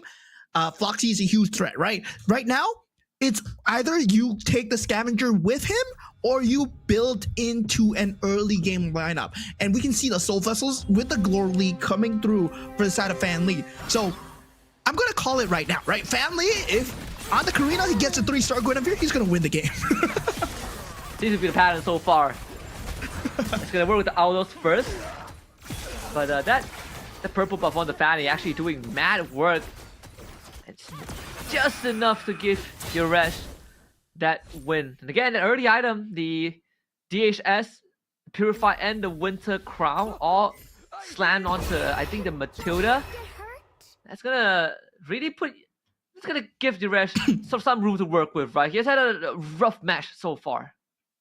Yeah, I mean, Minotaur is a hero that I feel that does not have a hero power. It just gives you items. So the item is enhanced, yes, but still, like, it's either you go super early or super late. And right now in the meta, it's always super early. Super late never works out for Minotaur because you lose too much HP. And seems like Yarech having a better start this time. Now looking at Jerry, he does go for the Loi, so he will have free units to work with. He will have an abundance of HP to work with. And Floxy right now does not want to take too much damage because he's going for Scavengers. He's playing for the Eco, playing for the later stages. We haven't seen any Luminexes so far, so that's gonna be something that I look forward to if Luminexes is gonna be a thing. Definitely not the most meta thing to go for. We've seen a couple of Shadow Cells, the I think 4 Dauntless as well, double Defenders into Stargazer. That's also one of the few early to mid game synergies at least. But for now, Yeah, but fun fact, Yeah. right? Luminex is at 6 synergy. On synergy alone, right? It gives the highest damage cap in the entire MCGG MCGG universe. So Luminex is at 6. Technically, on paper, it gives the highest damage, but all your units have to survive. And look at the Luminex's units; they're all so paper. yeah, you have CC, Lolita, Kadita. What else? What is in the Luminex's league? Carmilla. But usually you take that for the scavengers, where the value lies. The Dusin too. So yeah, they're not really the most durable one. I think you're leaning into the Kadita mostly, and then you're hoping to pair some good 5 costs with her, right? X-Borg, Benedetta into Luminexes. We are seeing one of the Luminexes, double Stargazer too. Speaking of the devil, that's 2 Kaditas and a Gwyn. Look at that. Hello, Guinevere. He's there. Family. Yep. Oh my god, Family instantly picks it up. Floxy going for the Kadita, going for the Stargazer build. Does have that Molina's gift available. So Jerry is going to pick it up. And instead, Arvin Bro going for that Haas Claws, which is surprising item to go for first. But now with that toy Mischief Blessing on Chatty out. 2-star, I don't think this is good enough, but still enough to just tide through the early game, especially with the Xavier that he has on the back. Is that? Wait a second.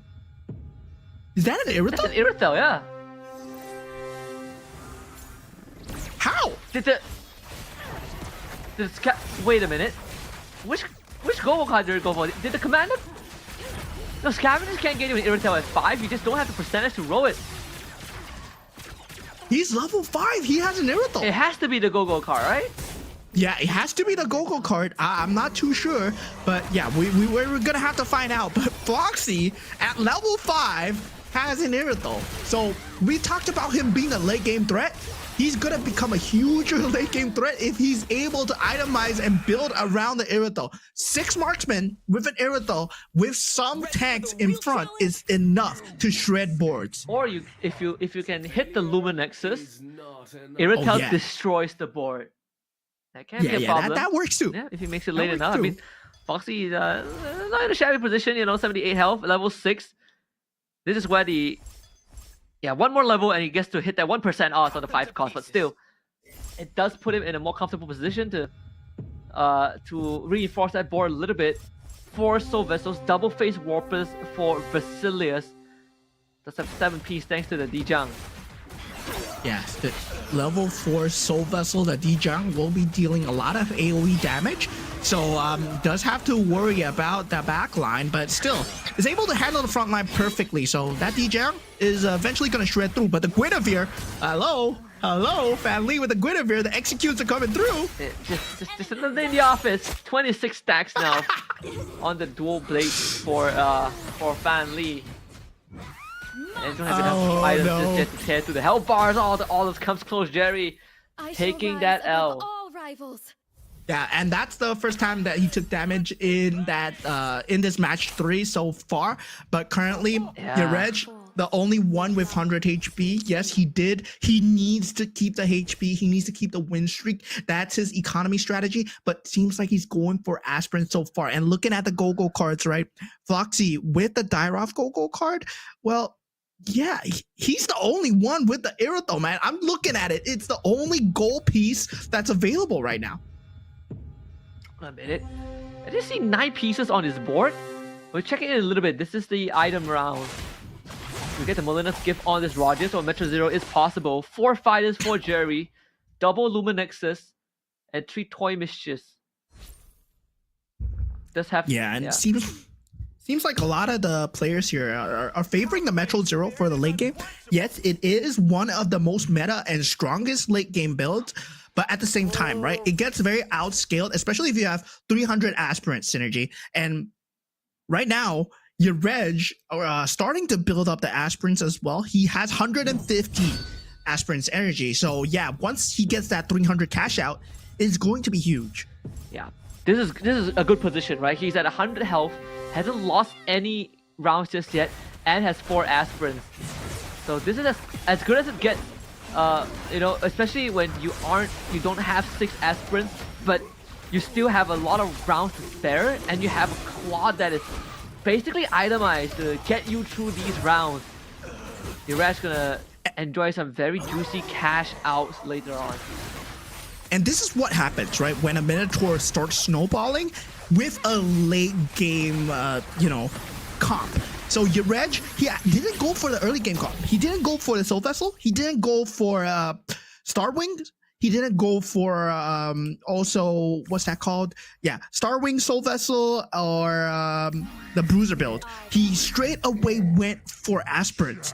And right now, he's still 100 HP. So nobody's able to control him.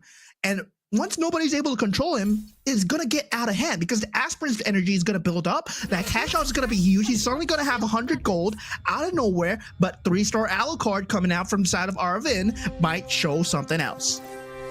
That's the, again, 4 Shadow Cells, 30 stacks, the Alucard fully itemized. Again, before the game goes late, Alucard super reliable. And when the game goes late, that's why you sort of pivot a little bit. And you look at something like Arlet or Masha. Obsidian not really the one to rely on because it is a 2-cost role and you do need Martha synergy. So for now, Arvin B-Rob keeps himself in the game with that win. And definitely is trying to not get knocked out too early as he is currently first in the leaderboard. Yareg continues his win streak still at 100 health. Yeah, this is worrying. This is worrying.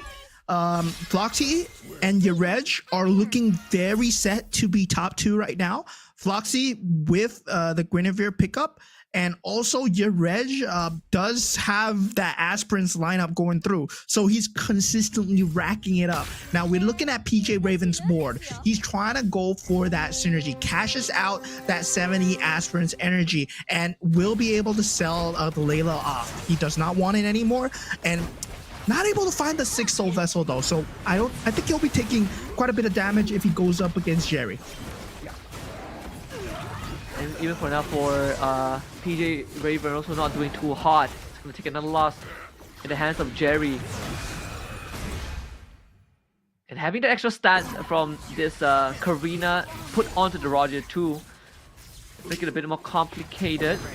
And Shaddy, yeah, loses out this one against Floxy.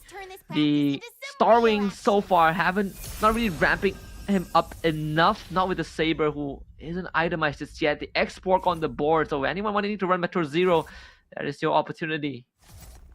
Yeah, and Yareg taking the first bout of damage finally at 90 HP, but it might be too little too late. Akai is available and Jerry does pick it up. Vasilius going for that Toy Mischief synergy, +1 capacity being picked up by PJ Raven, and right now Yareg does pick up the Claude.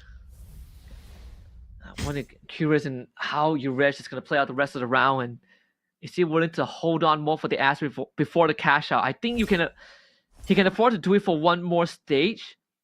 This is just a double Belleric swap in, 2 scavengers, 4 bruises there for Fan Li, and this Karina. He's definitely building into the Guinevere. That itself is pretty obvious. So this scavenger is going to help him out just a little bit to hit that 6 bruises, but not doing the best in the health department so far. Yeah, I mean, at the health department, 24 is not where you want to be at. Even if you're Nana, 24, 3-1, it's not looking too good, especially everyone else is above 50 HP. But now, Fanley taking a lot of damage here. The Guinevere not able to deal too much damage, does not get the itemization. Now, Floxy, also one of the later game contenders. PJ Raven finds himself at 13 HP. Floxy with a double Edith. So you get the extra turbocharged damage dealer. Don't panic. You get the 6 Dauntless here. 6 Dauntless, 5 Soul Vessels for PJ Raven. Would really love to hit that level 9 if possible. Actually gets it. Level 9 puts the Hanabi in. Now 6 Soul Vessels and 7 Dauntless. Is there enough damage though? Everything is being pumped into the Dijang, but it's a magic damage Dijang. Yeah, I'm worried about the damage poking through. He does have the ability to tank up. There's a lot of shield value available with the Dauntless, yes, but will there enough damage? There's not enough on the Hanabi, right? But that claw might be good enough, but look at the Saber execution. Still, the Dijang is alive. That corner Dijang, we gotta see whether that Feather of Heaven is going to work out for him. Hanabi is already dead, but no one's able to touch the Dijang. So PJ Raven survives another round. That actually matters a lot because we're going into the minutes round next. So he will be able to get some items to reinforce this board. All he needed was that one win, and now he's going to be in that prime spot. Even was able to get the go-go cards to see what each of them pick for themselves. Some extra crystals for Chatty to buff for the synergy. Floxy going for the Juicin one for extra spell cast. Yeah, 70% extra mana every time you cast, and that's just a very good build, especially if you're going aspirants, right? He has aspirants, hasn't had the cash out, then he's going to swap into Stargazer or Star Wing, and Jerry going for that shield value, so he does have that shield value to work with, but Yeraj still looking extremely strong, 90 HP. You gotta remember, he has a very scary late game build as well. This item round really matters. If you get some damage items, you could essentially have that Claw Theft device on someone else and have the Hanabi properly equipped. Yeraj still holding on to the aspirants. 390 now. So beautiful. He's gonna get rid of one of it, so the synergy goes down to just two active aspirants activated, but still in cash out territory, finally hitting a 2-star Guinevere, which he desperately needs. He's gonna cash out at 400 here. Yeraj is going for full greed. I mean, 300 is already very beautiful, but 390?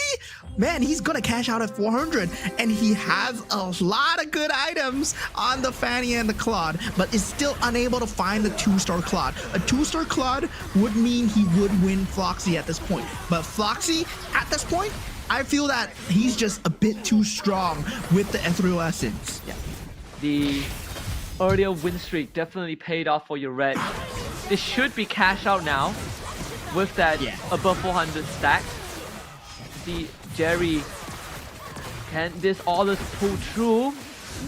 The rocket actually does the job. That's toy mischief for you guys. So yeah, that rocket is just extremely irritating to deal with. Is able to pick up that Minotaur, but he has that Akai on the board. So we talked about the scavenger build. Well, the economy is finally paying off for Floxy, but now for Chatty, he has that 8 Metro Zero as well. So now going for more synergies, trying to rack up as much synergy as possible so that the Metro Zero can actually pop off. Yeah.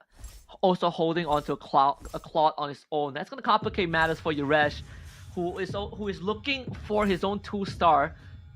A lot of this damage is going to be front-loaded onto this K with the Enchanted Talisman, but up against this 3-star Olive, I'm not really sure if this 8 Metro Zero is going to be enough unless someone gets rid of that Olive, but it doesn't seem to be the case right now. Jerry in such a powerful spot. This is the guy that came first in game 1, fell in game 2, and now looking to take back what belongs to him.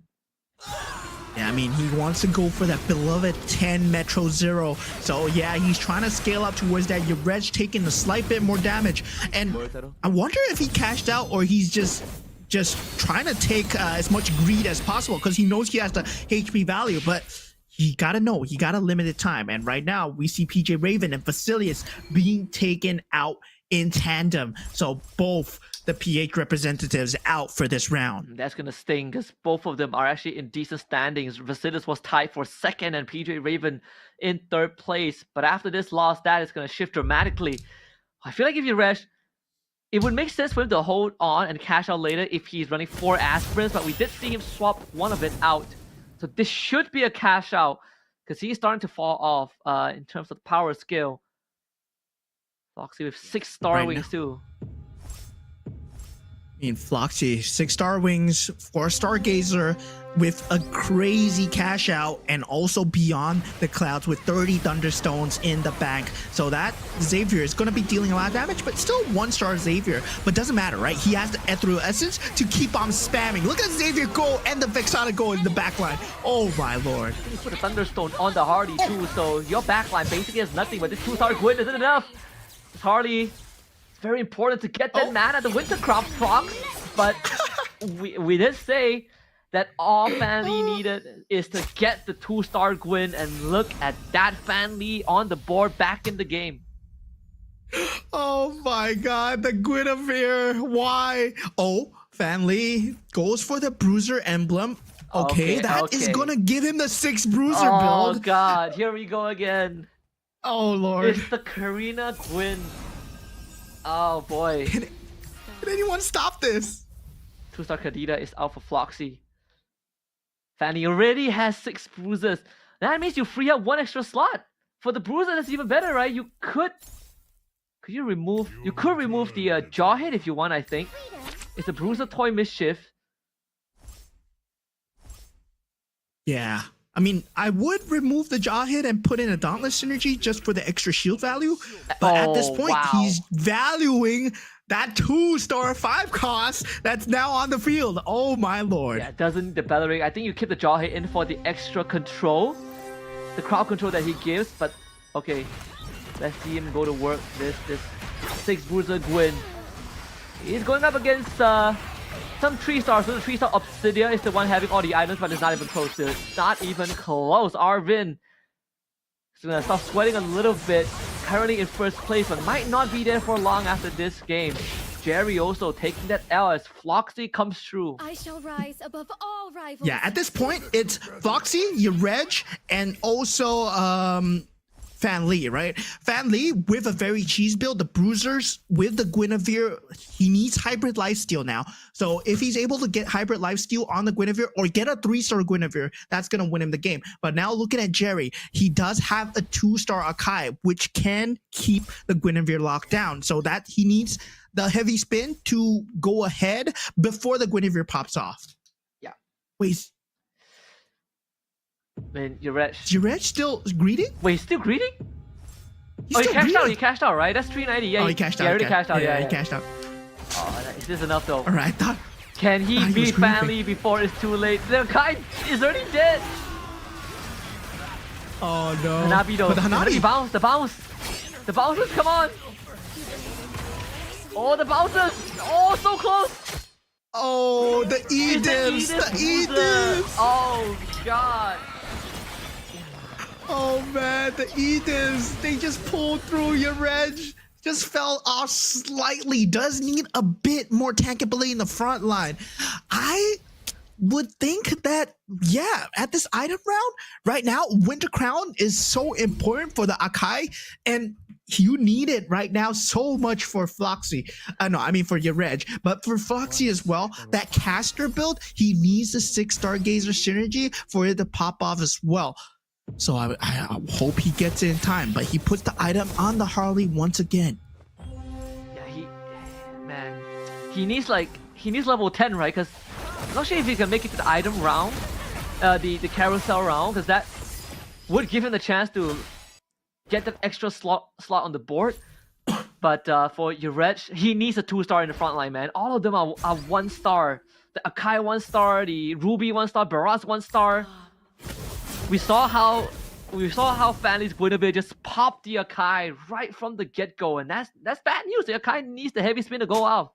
Him to get a 3-star Guinevere, and that's one of the ways to actually win in the later stages of the game. You deny pieces away from your opponents, and that's what you need to start doing. And I haven't been seeing that out of this player so far, but they might start doing it in game number 3. Yeah, Jerry is doing it. He's holding on to quick Guinevere. Durage gonna give him that loss. Not enough to take Jerry out. So again, 2 Guineveres off the board. But if you're Durage, you want Jerry out because he's holding a 2-star Akai. Well, never mind. The 3-star Gwyn still comes through. This is GG, right? This is GG. Oh no! They tried. I mean, we called it. We called it. 3-star Guinevere Kadita is just GG. Man, I think only Jerry is holding on to the Gwyn. Yeah, that was not enough to stop Fan Lee.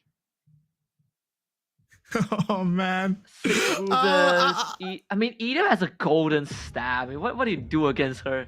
It's a 2-star bruiser Edith with golden staff.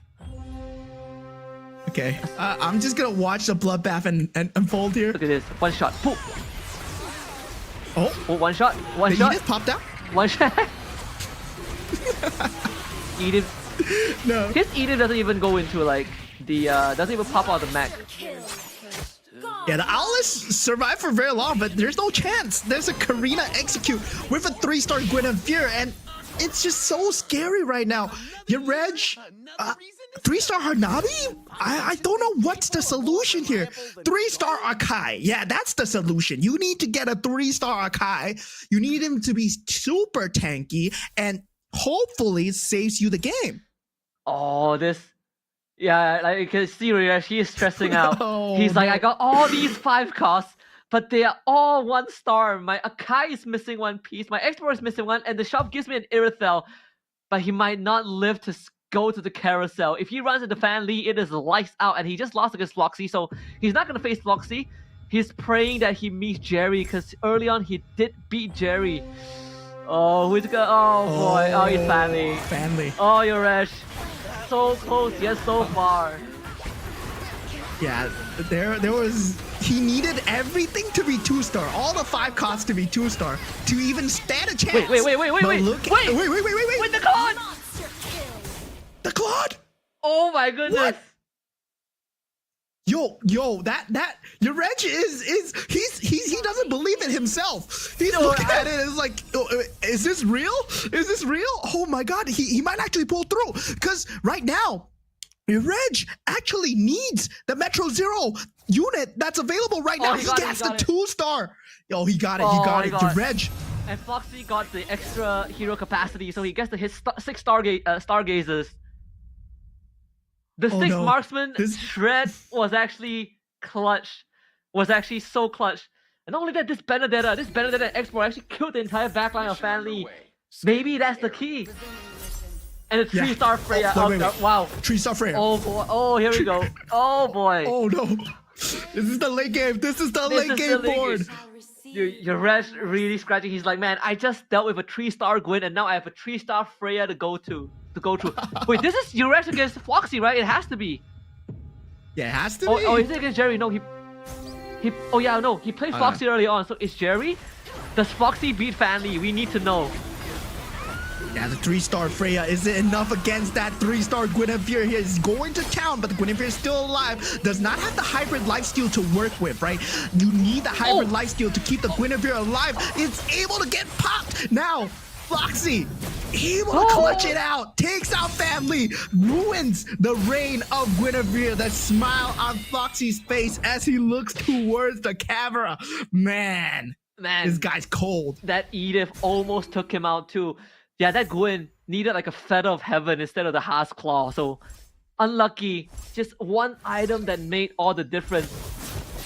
It's down to Jerry and Floxy. So like 2-3 rounds ago, Jerry was able to beat Floxy, but that's before Floxy hit his board. This ultra form. Can Jerry pull it off again? This is gonna be the greatest underdog, right? A 3-star Kadita. Is he gonna sack anything? He sacks one of the stargazers for it. So Kadita and Freya 3-star. Here we go. Okay. This is the ultimate showdown here. Jerry versus Floxy. Come on, Floxy. Come on, Jerry. You have it in you.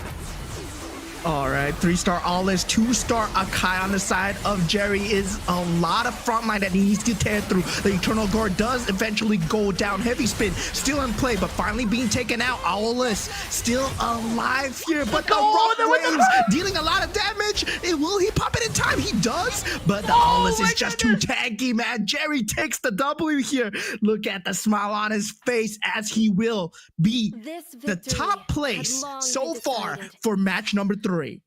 Yo, Jerry with the clutch towards the end really defied all the odds. Beats the 3-star Gwyn, beats a 3-star Kadita and a 3-star Freya. First place for this guy. He is eating good. He's gonna end, I think, game 3 with 17 points in the bag. Maybe game 2 was just a fluke for this man. Yeah, I mean, at that point, he did play the Loi, so he did have a very good early start when he got the random heroes handed to him after the round. So he did manage to get the synergy that he was going for. And the Owlets coming through, that Toy Mischief synergy, it just carried him throughout that mid game as well. But what we were so scared about is who can control Fanly 969, right? That 3-star Guinevere on the Karina. Well, that just proved to be undefeatable in match 1 and match 2. Yeah, I honestly thought that Aulus was gonna straight up die when the Kadita went off with the rough waves, but he hung on towards the very end, and was able to really, win it out. But some sacrifices had to be made from Floxy's side, right? Get 2 of these pieces for the Kadita, so missing out on some crucial heroes which might have given him the win, but still finishing second in his current position is pretty decent. I think he's also on a decent place on the leaderboard.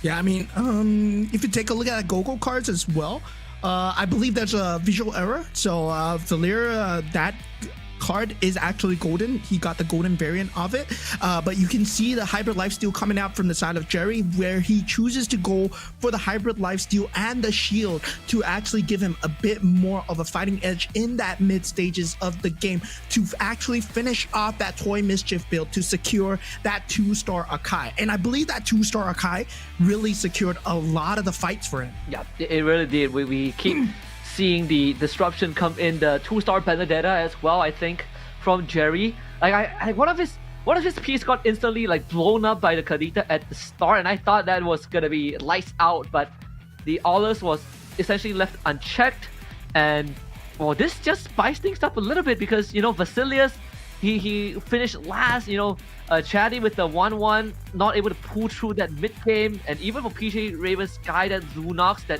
took a while to ramp up, wasn't really able to get much done towards the very end.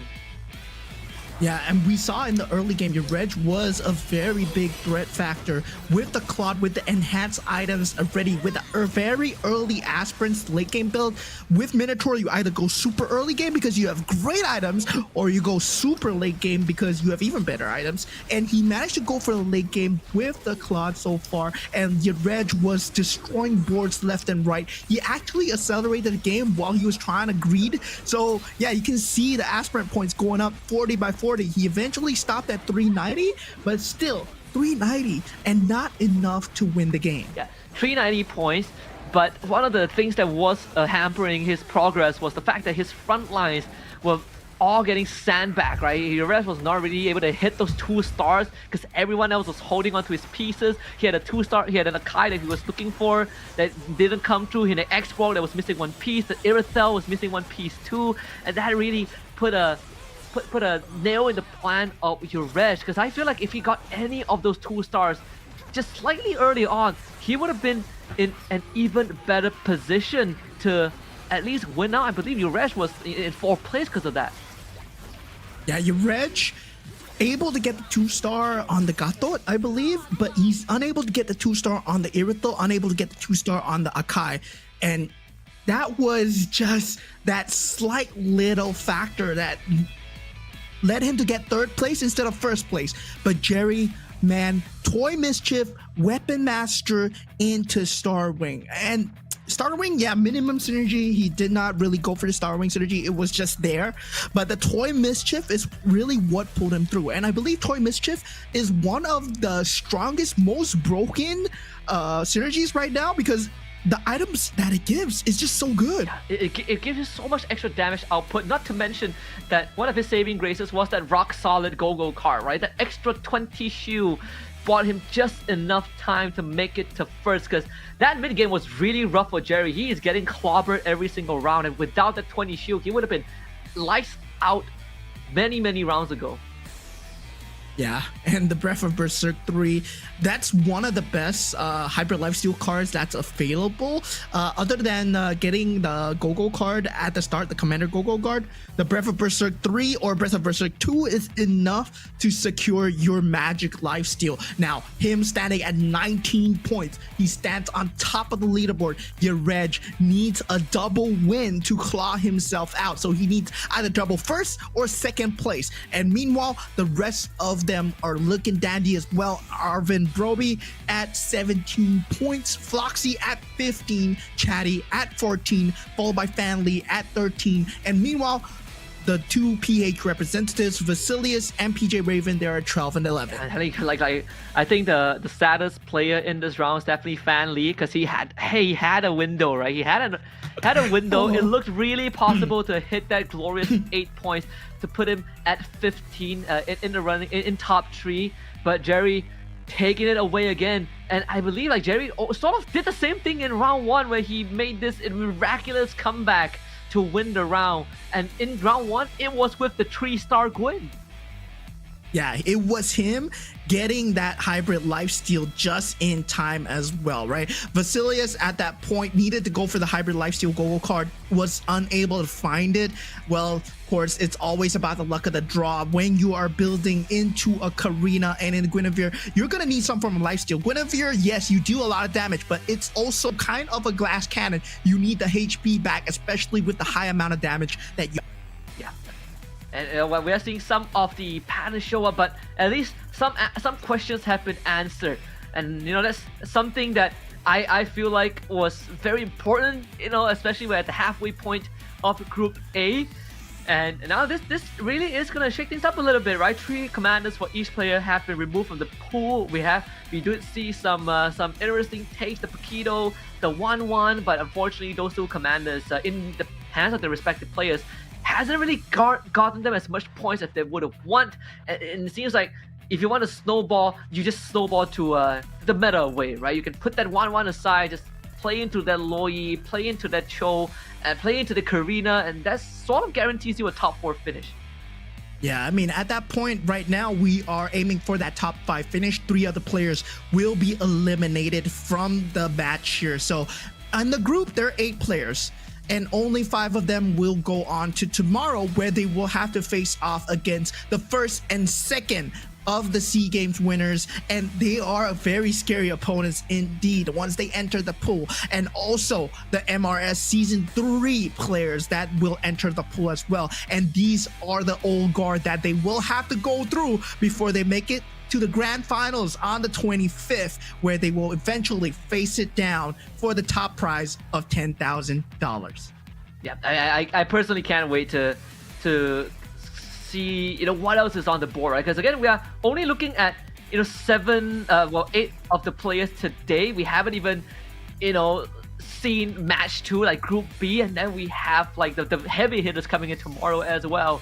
So that's gonna be really fun. But let's keep our eyes back on the ball. The elephant in the room is game 4. Of course, this time Vasilius gets to call first dibs on that pick. Karina will be the choice, as he did finish last in game 3. It's Karina, Guinevere, Vasilius, let's go! And it seems like he's trying to go for that. Now, we do have the Valir, the Loi being picked up by PJ Raven. And is that my favorite character I see? Ah, is that it is. Oh, Arvin B. Rob, he is fulfilling your wishes. Oh my God, Arvin, you are my man, pulling out the Nana at match game. This has to be Aspirin, right? It has to be Aspirins. It I has to be so Aspirins. sad if he didn't go Aspirins.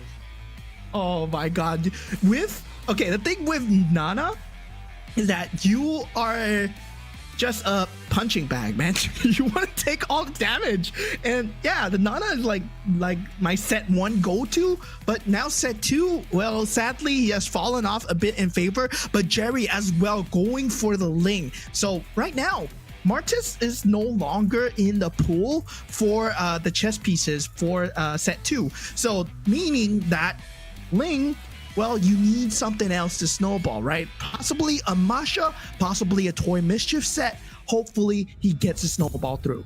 I was thinking the devil, that's just Toy Mischief and a bruiser right off the bat for PJ Raven Sky. As we see, Soul Vessels are also a very popular go-to in this opening round. All eyes are on Arvin. You get the double aspirins, right? You get the Ruby. What else? Ruby Layla. That's Ruby Layla. One of the good starts. Leslie as well, hopefully. I mean, that's one of the aspirants that you're looking for. Now with the Commander Go-Go cards, Floxy actually able to get the Loyi Go-Go card, so he will want that. PJ Raven taking the Loyi as well, but Arvin Broby, well, he chooses the Nana Go-Go card, so he is going to be a punching bag here. Yep, it ends up with the Star Wing instead, and no luck on the aspirins, but I think Basilius was able to get aspirins. So, Stanley with the 2-star Layla, but yes, Basilius is going to be able to stack up some of the aspirin points. Again, ideally you want to get 4 aspirins as early as possible. With the Nana, you have that better roses to fall back onto. The execute comes through from this Aldous. Boom. Yeah, wow. There is going to be a bit of early skirmishes going in. Arvin Bro, well, at this point, yeah, you don't want to take too much damage, but you gotta know, right? As a Nana, you're going for a lose streak no matter what. So yeah, maybe even remove some pieces from the board, but at the same time, you want to mitigate as much damage as possible. But looking at the rest, Starwing, Stargazer coming out from the side of Arvin Bro. It's just enough to just take out the early pieces, but hopefully not win too much at the same time. Yeah.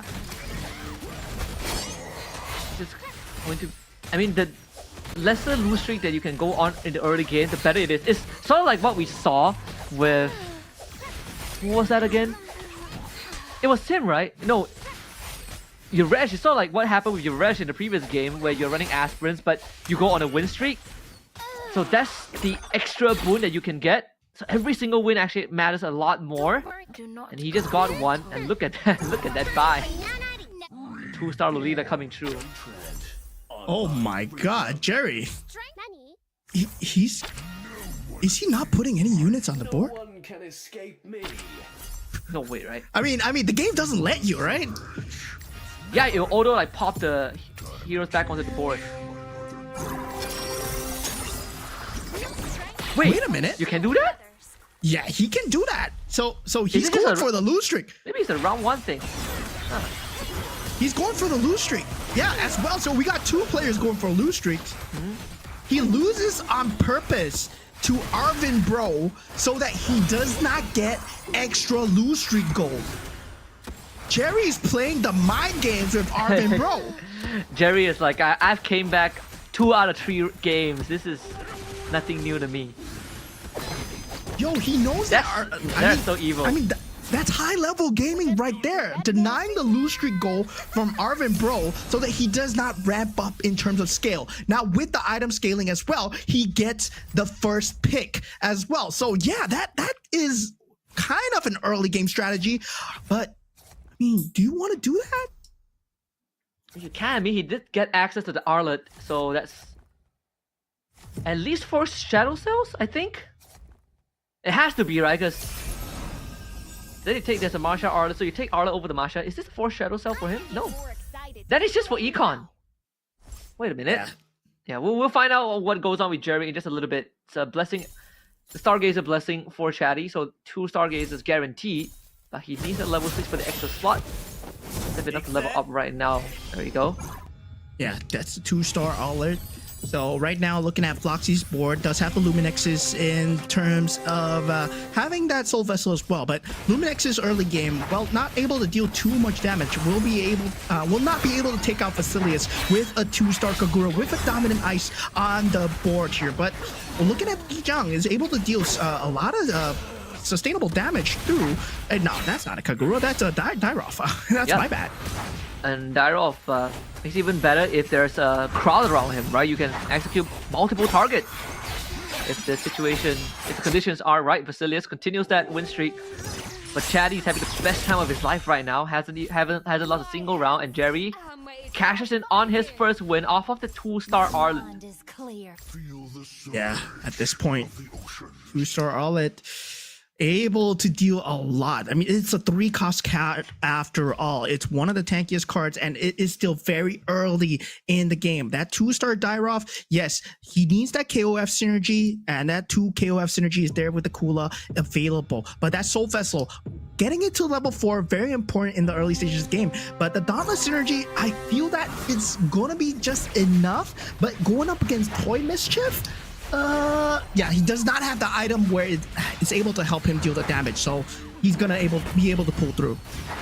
Look, this arrow is gonna kill all of them in one go. He's gonna be maxed out in stacks after this one onto the jaw hit. Arlet though. Should be fine, right? Yeah, I think the Dairo wins this. The face whopper, so you get extra percentage damage. It's the stun in. Okay. So Leslie to work with. Oh, it's overtime. Arlet? Oh, yes, Arlet. go! Right in the nick of time. I have a feeling that Arvin isn't going for that aspirin, right? He's just gonna win streak, and once things get once he starts losing, at least this Nana is gonna be that fallback plan. 4 soul vessels for him. Yeah, so maybe Arvin not going for the lose streak, going for I mean, he was going for the lose streak. Then Jerry ruined his plan. So yeah, now he's like, okay, scrap that. Let's go for a different build instead. And yeah, let's just secure top 4 instead of getting top 1. But at the same time, if he gets a good lineup, I mean, the commander doesn't matter. Yeah, he wasn't able to lean into the aspirins too. I think that one was actually in the hands of Basilius. So completely fine. There's 3 Luminexes for PJ Raven Sky so far. This minion round, see what items they get. Level 7 for your rest, drops in the Minotaur, 4 defenders now, and the 34 stacks on the Thunderstone. So far, all that is going into the Kagura. Yeah, I mean, at this point, the Kagura not able to get the early game lead that Floxy wants so far. Instead, the Nana is on top together with the Valir as we expected from coming out from Chadi. But looking at the builds coming through, the Luminexes actually being favored for the side of PJ Raven here. And PJ Raven, wait, that's not... Okay, yeah, PJ Raven is the lawyer. Yeah, Vasilius is the one that's in the Karina so far. This, again, Luminexes needs items and needs 6 of them.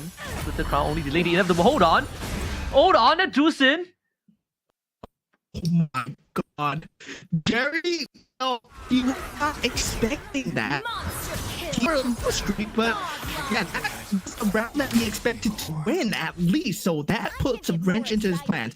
But Reg falling extremely low, 56 HP at this point. And yeah, I mean, that blessing, well, do you want to put it on that face swapper? I doubt it, right? Yeah, I don't think so. Okay, we did have this discussion yesterday about face warpers.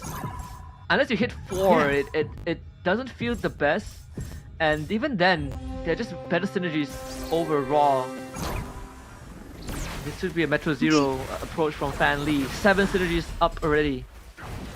Face warpers work extremely well late game versus Iori, but only Iori or Harley. And these 2 are, well, it takes that everybody goes for. So we've only seen Floxy or Harley, not everyone runs the Harley. I don't like Harley at all. Like, what 5 costs in the game? Unless with specific go-go cards, right? Like we saw. If you get the right go-go cards, like the one that gives you extra mana when you have an item equipped, or the Juicin one, then it makes Harley slightly stronger. But even then, I feel like you are looking for 2-star Harley before he becomes relevant in any form compared to the rest of the 5 costs. Yeah, at this point, signals already out for T-Jam coming out in pro. So has his early game and mid game set up. 3 down with the death device, it's going to be dealing so much damage here. And this is just incorrect coming out from Anana, but at the same time, he just landed into the build. Dijang is just going to dissipate boards. But is that an Irito from Chatty? It is. Irito from Chatty. Oh, the angle is not quite right for the Dijang. Oh no. There's a lineup for him though. This Dijang actually slightly tanky. Does have some tank items on him. This auto attack. Ah, okay. Ah, that's so unlucky. Literally. Not a single nuke landed on the air. Literally one auto attack difference. If that auto attack killed the tank, then he would have redirected that shockwave to the backline. Still, he's on the Nana though, so he has some luxury to lose these rounds and have that second wind. Yeah, the Bruiser synergy from PJ Raven, we saw what Bruisers can do. So yeah, now Arvin probably getting that last choice, gonna pickle for himself. So with that, not too sure whether the Oracle is going to help at all. He needs in more damage than sustainability at this point. He does have the damage with the Dijang already. Members, they're just there as meat shields for the Dijang. Yep. Really leaning into this Arlet. This Face Warper does have the Arlet and Harley too, so It knows no mercy. 4 Face Warpers now available for Jerry. He's throwing at Leslie at the very last second. And he has the luxury to just swap out the Obsidian if he wants, or just hit that level 8.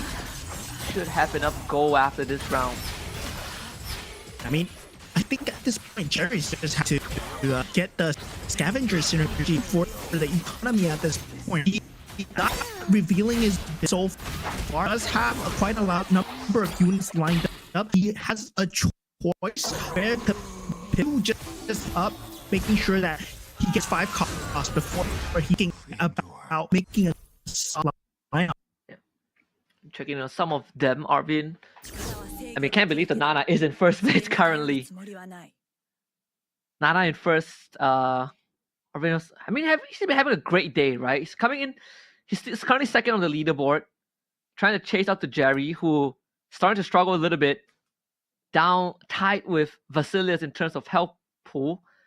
We get a Bruiser Edith again. I felt like we've seen this before from Fan Lee in the previous game. Now being ran by PJ Raven. I mean, the next round after this, they will get a go-go card, and it will be a go-go card, right? So it will be, it's scary. Yeah. So far, I think it's been quite the interesting approach here. Okay. Edith unfortunately blew it up quite too early, so this is gonna be another Fan Lee win. We see the storyline before. Hold on, this Edith. Oh, with the golden staff, actually pushed through this Edith. Proving us wrong again. That level 1 Bruiser Edith that goes full damage. Feather of Heaven, Golden Staff, Winter Crown. Solo carried that round. And putting Fan Lee down to I think 54 health as we check in on the go-go cards now. The cash-in is there. PJ Raven Sky should get a crystal on top of some extra economy. Fan Lee doing the same for the crystal. Okay. Him and Shady. Arvin B. Rob, that is it. The 20+% hybrid lifesteal there for him with 4 Face Warpers. Is it 4? 2 Face Warpers for now. Yeah, 2 Face Warpers, and now getting a lot of the synergies in is Floxus here, right? One possibly for a Metro Zero build, but still, you need that 5 cost card. Yes, it's the creep round right now, but with 26 gold at level 8, you don't really have a high chance of getting the 5 costs. Yes, it unlocks the 5 costs, but still, it's gonna be very hard here. Oh, is able to pick up 1 Metro Zero so far. Needs the other one. You want that Irithel, skips it. Not of importance for him right now. I mean, for Foxy, he's looking for a way out of this. Swap to the Dauntless, dish the Starwing. Metro Zero is a possibility. He does have that export, but he doesn't have either the Roger or the Ixia, so he might have to pivot off of this too. This is a very scrappy comp so far. And he doesn't have that 2-star for any of them. Foxy he's in dire straits now. Yeah, he's not looking too good here going up against Fan Lee and having that 2-star Alucard with a very good toy mischief synergy as well. But still, it's able to pull through so far with the export, able to deal very good damage into the back line. Will it be enough? Oh, Terry! Oh. Oh, man, the execution comes through again. Floxy down to his last bit of health. Yeah, that export was not enough. He needs another Metro Zero to actually make this lineup work. Oh, he needs a 2-star in any of them. Yeah. Okay, Glory League blessing there. I never miss my target. When evil encroaches, call my name. Able to pick up the 6 marksman for the side. And yeah, but he does not have enough space on the board. He has to swap a few members out if he wants to get that marksman synergy. Does have that 8 Metro Zero synergy already on Fan Lee. So yeah, it's going to be looking extremely scary with the Akai popping in with the Claw Death device as well. So it's going to be very scary for Fan Lee right now. He is going to be one of the top few in terms of late game builds. The Molina give actually polymorph the Claw, but he does have the BOD, the Hard Claw, as well as the Winter Crown. Yeah, Arvin, he's not going to survive this round. So Fan Lee, again, just like the previous rounds we've seen him in, always manages to get to that late game in a very strong state. Jerry also having a field day right now, just taking down Vasilius with the 6 Toy Mischief 4 Bruiser build. Vasilius, yeah, I'm not too sure what build Jerry essentially went for, but 6 Toy Mischief, 2 Bruiser, like you said? Yeah. 6 Toy Mischief 4 Bruisers for Vasilius at least. Vasilius, alright, right. I feel like... no. I mean, Foxy's already out, so he's gonna lose that third place ranking most likely by the end of this. And that kind of stings. Yeah. He was going for the Metro Zero, but it feels like he couldn't find what kind of synergy he wanted to go for. And he was just like struggling with board management as well. And there's only 20 seconds in terms of board management now. So in terms of just trying to manage your board, you only have 20 seconds in between rounds to think. So you got to think in between the battle rounds. You can't even watch your own battles. You got to be planning your next few steps as you go on. But look at this, Vasilius taking 19 damage, but he's at 50 gold with 5 interest going in. So he will have a lot of reroll capability. Yeah. How is Arvin going to find his way out of this? That's also something that is worth looking at now, because he's committed to the 6 soul vessels. So pivoting from this point onwards is going to take quite a bit from him. I mean, this is quite a close game, right? Like the player with the highest health right now is Chatty with 54, followed by PJ Raven Sky with 52. Everyone else is just 2 rounds away from getting knocked out. Yeah, and this seems more reminiscent of a high-level game, right? Where everybody's just going for synergies. Everybody's trying to go for interest as well in the early stages of the game. And now, at this stage, a lot of them are at low HP, but a lot of them are finding their key synergies coming through. They had a plan, and now suddenly 6 marksmen on the side of Chatty. That's going to be extremely scary. He's looking for the 2-star Akai. That's going to be his next priority, or the X-Borg as well, hopefully getting that Metro Zero going through. Yep, Jerry just hit a 2-star Harley and a 2-star Valentina. Now I'm very curious in what comp he's going for. We get to see it right now.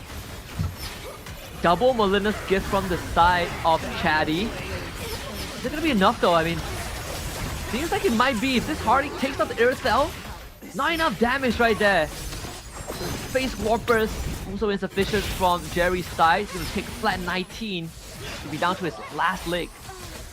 Yeah, I mean, the linear damage coming out from Harley was not enough to win him the game now, but Vasilius now being taken out, 27 damage to the face. Oh man, he was the first pick of taking the Karina for himself, but still the Karina not pulling through for him, not unable to find that bruiser build that he wants. But Arvin Brobe, he does have a secondary life, right? So you see that red color shield around him, that just shows that he's still invincible for 1 instance of death. Yeah. And that's going to be important. I mean, he did snowball in the early game. So now we get to see if that Nana value was worth it, right? At least getting him to top 4. He's up against Chatty. Jerry against your Reg. We've seen this play out multiple times. This Valentina KOF, my goodness. And the Shadow Strike damage is bouncing everywhere. The face warp is not going to help Jerry out of this situation. And your Reg is going to take him out. Yeah, I mean, Weapon Master does give hybrid lifesteal, but it's not good enough if you're unable to attack or unable to move. Now, Chatty, still, with that 6 marksman into that 6 to 8 Metro Zero build, he's looking for the rerolls right now. He will pop off all his gold. No, not now. He's keeping it at 2 interest for now as we head on into the creep round. We will determine our own fate. Guinevere being sought after by Chatty. Okay, and this 6 marks, this down to 5 marksmen for now. This item round is going to be pretty important. If he hit the 2-star X-Borg or 2-star Akai, that's going to cement his front line and put him in a win position, because I don't think anyone has hit a 3-star 4 cost. It's going to hit a 3-star 4 cost anytime soon. Now that Jerry is out, is Jerry? I mean, Jerry has been having quite the day, right? First place, and then 6th, and then 1st, and then now 6th place again.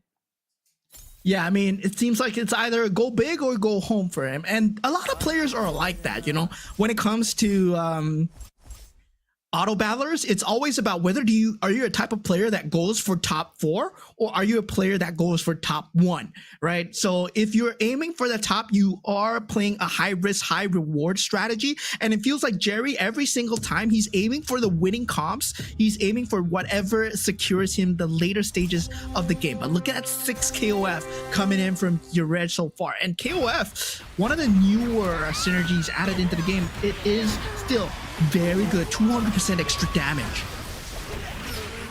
Enemy gone. Enemy legendary. Unable to pull through with the KOF build. Always hope.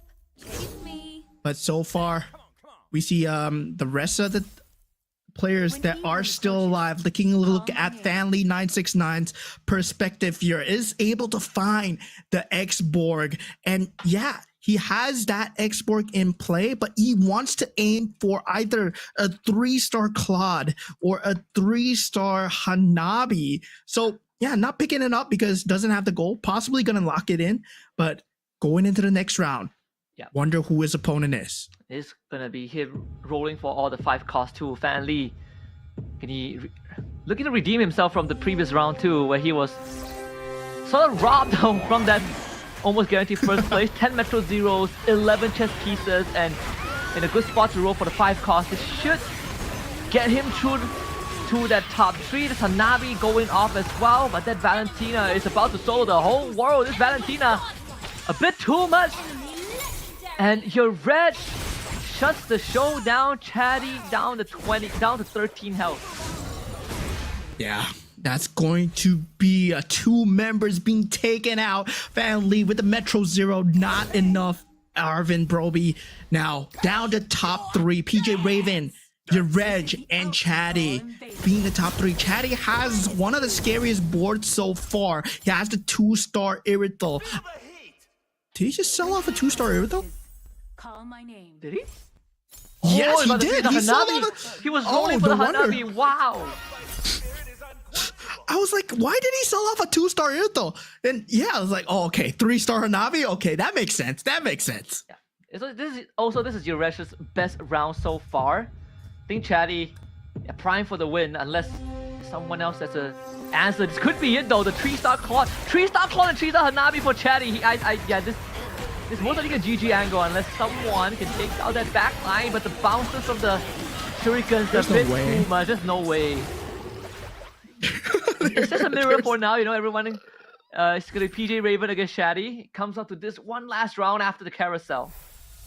Yeah, so Yared will end his position at top 3 for this game here. But now, with the last item round in play, max cap, Chatty now finally has that 10 item slots. PJ Raven Just taking some time to think before the final showdown. I believe he doesn't have a chance, right?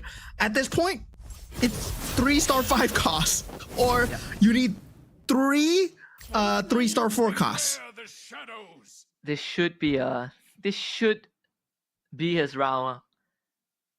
I don't see a losing position for for Chatty right now. 3-star Gwyn, okay. Does the Gwyn have the right items though? I think that is the important question here. 3-star Barrage is out. 3-star Barats? Okay. Alright. One more. What worries me is that there's Luminexus from the side of Chatty, and then you have a Hanabi and Claude with 6 marksman synergy. Alright, moment of truth. Right, here we go. The Hanabi already shredding through the Here early it comes. front line here. The Barrage!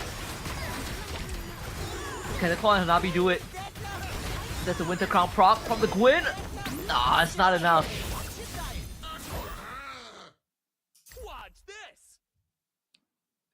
The difference comes down to just the Winter Crowns, honestly. Yeah, it does. And he needs to pick up that 2-star Akai that he's currently hunting for, but yeah, at this point, PJ Raven is out of money, so is unable to find anything so far. That 2-star Edith somehow carrying him, but that front line Bellaric is being bursted down just so fast, and that meat shield is just not enough in the face of Hanabi right now. Does put the Layla down for that 6 marksman synergy. Now Chatty able to just shred through, but look at PJ Raven positioning. He's going all in, putting all the units in front. Oh, and they're right in front of each other. But the Monila's gift gives them some space to work with, as the Bruiser Barrage right on top of the Hanabi right now. Can he get the Winter Crown out first? I think he did. The Winter Crown comes out at the right time. And PJ Raven, just great positioning towards the very, very end. And takes that first place away from Chatty. That was just great positioning coming out from the side of PJ Raven, and it all led down to that last positioning where he's able to put the Barats all the way in front and able to land the damage down onto Hanabi, right? You needed some form of CC onto Hanabi, just like in an MLBB game, and that was the positioning that he needed to pull through. So now PJ Raven finds himself with 8 points going through, and Chatty not too shabby either, pulling it off with 7 points. Yeah, and again, another situation where we saw those 3-star marksmen, but when you compare it to that Barras and Gwyn that was hit in the last second by PJ Raven, and not to mention being able to get the perfect positioning too, because both of them went all in, and the fact that both the Gwyn and the Barras started the round right in front of the 3-star marksman, that's exactly what PJ Raven was looking for. Yeah, in terms of what we want to see here, right? Going back into the match overview, we want to see the go-go cards that they have picked up. You see Foxy going for the gems, unable to find the synergy that he was looking for, the Metro Zero, and really all just unlucky timing, couldn't find that late game strategy. Meanwhile, for the side of Facilius, having that Karina, first picking that Karina, yes, but was unable to find a snowball. And for PJ Raven, well, that was just pure positioning outplay. Chatty just seemed like he had the game in his hands. Yeah, the war was on his palms. They both swapped the positioning, and unfortunately, it just didn't really work out in Chatty's way. But still, right? I mean, they still both ended up in top 2. Yuresh also having a decent round, in a decent game in game 4, ending in 4th place. We see Arvin Virob throwing in the Nana, going for a win streak early game, and was able to finish top 4. Yeah, top 4 win streak, Nana. I'm so proud of you, Arvin, bro, because at this point, yeah, Nana is just an underrepresented commander, right? Nobody really plays Nana, and yeah, the Jerry ended up going for Amon after all. I thought he was going for the Ling, but no, he's going for the Amon, and Yerej with the Gushan getting his first top 3 plays so far, but looking at the highlights, seeing PJ Raven going at it early in the game, going at with the Looming Nexus and also the Toy Mischief with the Scavenger synergy for the eco. We also saw another round, you know, we did talk about Jerry seemingly feeling like that go big or go home player. Still, I think in a decent position, he should be in top 4, but that last round, if everything is according to the pattern we've seen so far, Jerry might be looking at another first place to guarantee himself the qualification straight into the semis. But for now, it's PJ Raven's moment. Again, hitting the right piece at the right time. Those late game eco really paying off. Yeah, and once other players are out, it's a lot easier to hit your pieces because there's lesser pieces to roll for, right? There's more pieces in the pool, so technically you should have a higher chance of rolling for them. And he went for it at the correct time. You saw the rerolls coming through, and it just proved to be on point. That 3-star barrage just carrying him through, looking for the Mortal Rivals and also the last resort card that I'm not too sure what he got from the last resort card, but it has a multitude of rewards that it gives. Yeah, we saw a couple of the players went for the last resort as well, and he probably got the best cash out from there. Right, having that KOF, it's just the icing on the cake. But again, this is out of 4 games, 3 of them have been won by a 3-star Guinevere. Has a 3-star Guinevere in it. Yeah, I mean, 3-star Guinevere, oh man, it's just so disgusting. But actually, any 3-star is disgusting, right? We saw that 3-star Hanabi just being able to wreck boards, but just being able to get control by that 2-star Akai and the 3-star Barats that PJ Raven is able to have, and the pure positioning outplay coming out for PJ Raven. It was not even about the pieces. If Hanabi lived for an extra 2 seconds, it would have changed the entire fate of the game. Yep, all he needed was the Winter Crown to not proc that early. But still, Jerry maintaining his position in first place with 22 points, but is now tied up with Arvin Brab with 22 as well. Chatty with that win, with that second placing, comes in third with 21, and then PJ Raven Sky with that massive, much needed 8 points, puts himself in top 4. Yeah, now we head on into round number 5. But all these players, if you take a look at their scores, they are neck and neck. So anything can happen here, right? If Jerry gets last place, he's gonna get 23 points, and if Yarej gets first place, he's gonna get 21 points. So yeah, there's a possibility that you can climb out from that bottom 8 position still, especially if you get a top few placing. And if they swap positions, is it enough still? Because Jerry at this point with 23 points, he is guaranteed to get through into the top 5. So I believe Jerry's already going to make it into tomorrow no matter what. Yeah, I think even in the worst case scenario, Jerry and Arvin should be safe. If you remember, he has a very important round ahead of him, right? Because I think the gatekeeper right now is Fan Lee with 17 points. So that's something to watch out for. It's a very scary position to be in, considering that, you know, he finally got warmed up, and Fan Lee in the middle of the pack for the entirety of the match 1 so far. He's got one more round to pull it off, and we've seen some, again, the Nana was the flavor of game 4. Let's see what game 5 has in store. Yeah, I mean, at this point, game 5, it's all or nothing for all these players here, because this is going to guarantee them their seat here in the semifinals. So definitely they are looking forward to go at it, because currently these are just the match 1 players, right? We still have the match 2 players, and they are waiting to go here. So I believe that they've been watching the strategies going. I believe that we're going to see a lot more Guinevere's in match 2 as well. Yeah, such a strong piece. And makes me excited, right? Like after you know, set 3 ends, I wonder what the next set is gonna bring. I think, you know, we've finally reached the phase where we can introduce a lot more things into the game. But for now, I think there are definitely clear favorites. We've only seen like a 2-star Benedetta like once. Haven't really seen much of the other 5 costs really popping off. Most of them are placeholders in this case. Luminexes also is about 4 Luminexes max, and players just pivot off of them in the late game. Yeah, I mean, Luminexes, technically, as we said before, has the highest damage cap, but you know, it's just not too favored of a composition because they're just so weak in terms of having the frontline capability. And I've tried it before with Luminexes with shielders, Luminexes with dauntless, whatever. It still does not work out as I want it to, right? You really need Luminexes with Stargazer or Mages. So that's just too paper of a comp. You just lose out to Bruisers, you just lose out to Weapon Masters because they have the hybrid lifesteal to just fight it all back. Yeah, and that's something that I think, you know, it's just the pieces.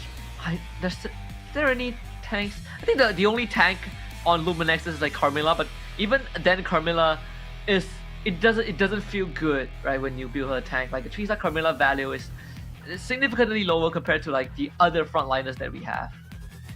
Yeah, and guys, if you're thinking why these players just don't pick the same commander each time, there is limitation set on these players where they cannot use the same commander again if they used it in the match. So there is also no dupe commanders, so you cannot have duplicate commanders with your opponent. So that's why there are 8 unique commanders every single time in every single game. Yeah, I believe that hold on a minute, Arvin has 13 points. I believe that's probably like a graphical error there. Arvin should have 22 points. Either way, we'll get that checked out just a little bit. Jerry coming in hot with the 1-1 for game 5. Man, oh man, 1-1, a character that actually deals damage into the battlefield. So yeah, we finally got a non-eco character coming through, and for the side of your reg, it will be Fanny as well. The Paquito coming out from the side of Arvin Brobe. Fan Lee going for the Valir as well. Valir, very strong card, able to pick go-go cards twice. So yeah, very favored in terms of the higher ranked players as well. And it's very meta at the moment. Cho, also one of the most X-meta commanders because it does give a lot of gold. Yeah. I'm surprised we haven't seen any Gwyn so far. We see the Moskov though out from Chatty. Is looking to really take this above and beyond with the snowball. Yeah, man.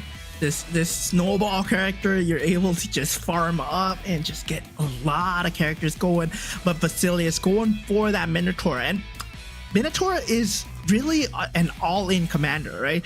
Because you get the itemizations, yes, and you get the snowball going, but after that doesn't really provide much for you in the mid to later stages of the game. Yeah. And let's see. This is game 5, the most important game of for some of these players at least. If they're looking to survive today, this is it. Shadow Cell opening for PJ Raven Skies. It comes down to the go-go cards that they're gonna get to kick off this last game. Yeah, the commander cards that they will be going for, this power cards. Your reg actually choosing to go for Ling's power card. Jerry picking up the 1-1's power card, and Fan Lee actually picking up the 1-1's power card on the Valir. So very interesting turn of events here. Not actually going for the standard Valir play. Does want a bit of that extra oomph to it. 2 Soul Vessels, 2 Face Warpers, and 2 Aspers. Foxy, what a board to start off. Losing this round is going to be pretty acceptable since you are running that Aspirant. But he himself can actually do some considerable amount of damage with this Leslie.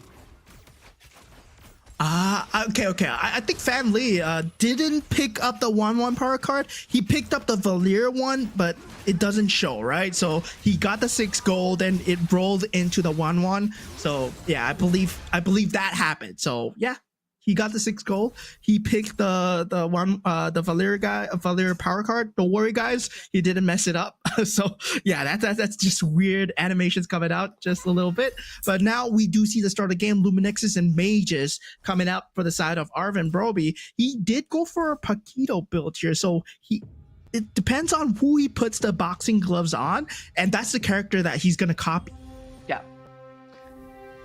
He's got this very early Luminex's Mage too. So 2-star Aurora and 2-star Dusin. We did go through some of the struggles that Luminexus deals with. They just don't have any reliable frontline, but they make up for the lack of frontline with some decent damage. Sadly, against Floxy is pretty hard because you have an early phase Warper, double phase Warper, and that means that the Leslie feels a lot safer just dishing out the damage. Yeah, 2 stars as well, right? That Aspirant synergy going extremely strong coming through. Your Reg on that Fanny does have that, unit advantage on the field because you do have the ability to pop in a unit, and you can see that at the start already, you can see the Moskov trying to go for, I believe that's an Amon? Yeah. True love Yeah. is like blood. Toy Mischief Glory leak here. That's a very early claw from Chatty. And he's looking for the Amon to sacrifice. It's trying to get the ramp going, and the earlier you get it, the better, especially when you start leveling up, the odds does go down, so you want to find that Amon as fast as possible.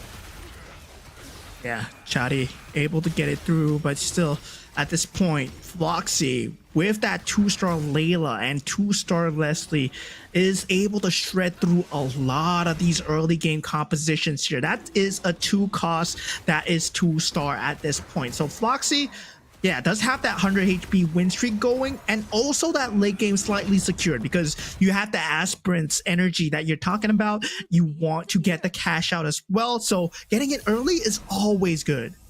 Yep. It's the first carousel round too. Chatty instantly goes for the K. Golden Staff is available. Feather of Heaven as well. This is definitely a game 5. Yeah. See Halbert. Man, Golden Staff being completely ignored. What is Foxy gonna go for? There is the Molina's gift. He can go for that to allow him to snowball even harder.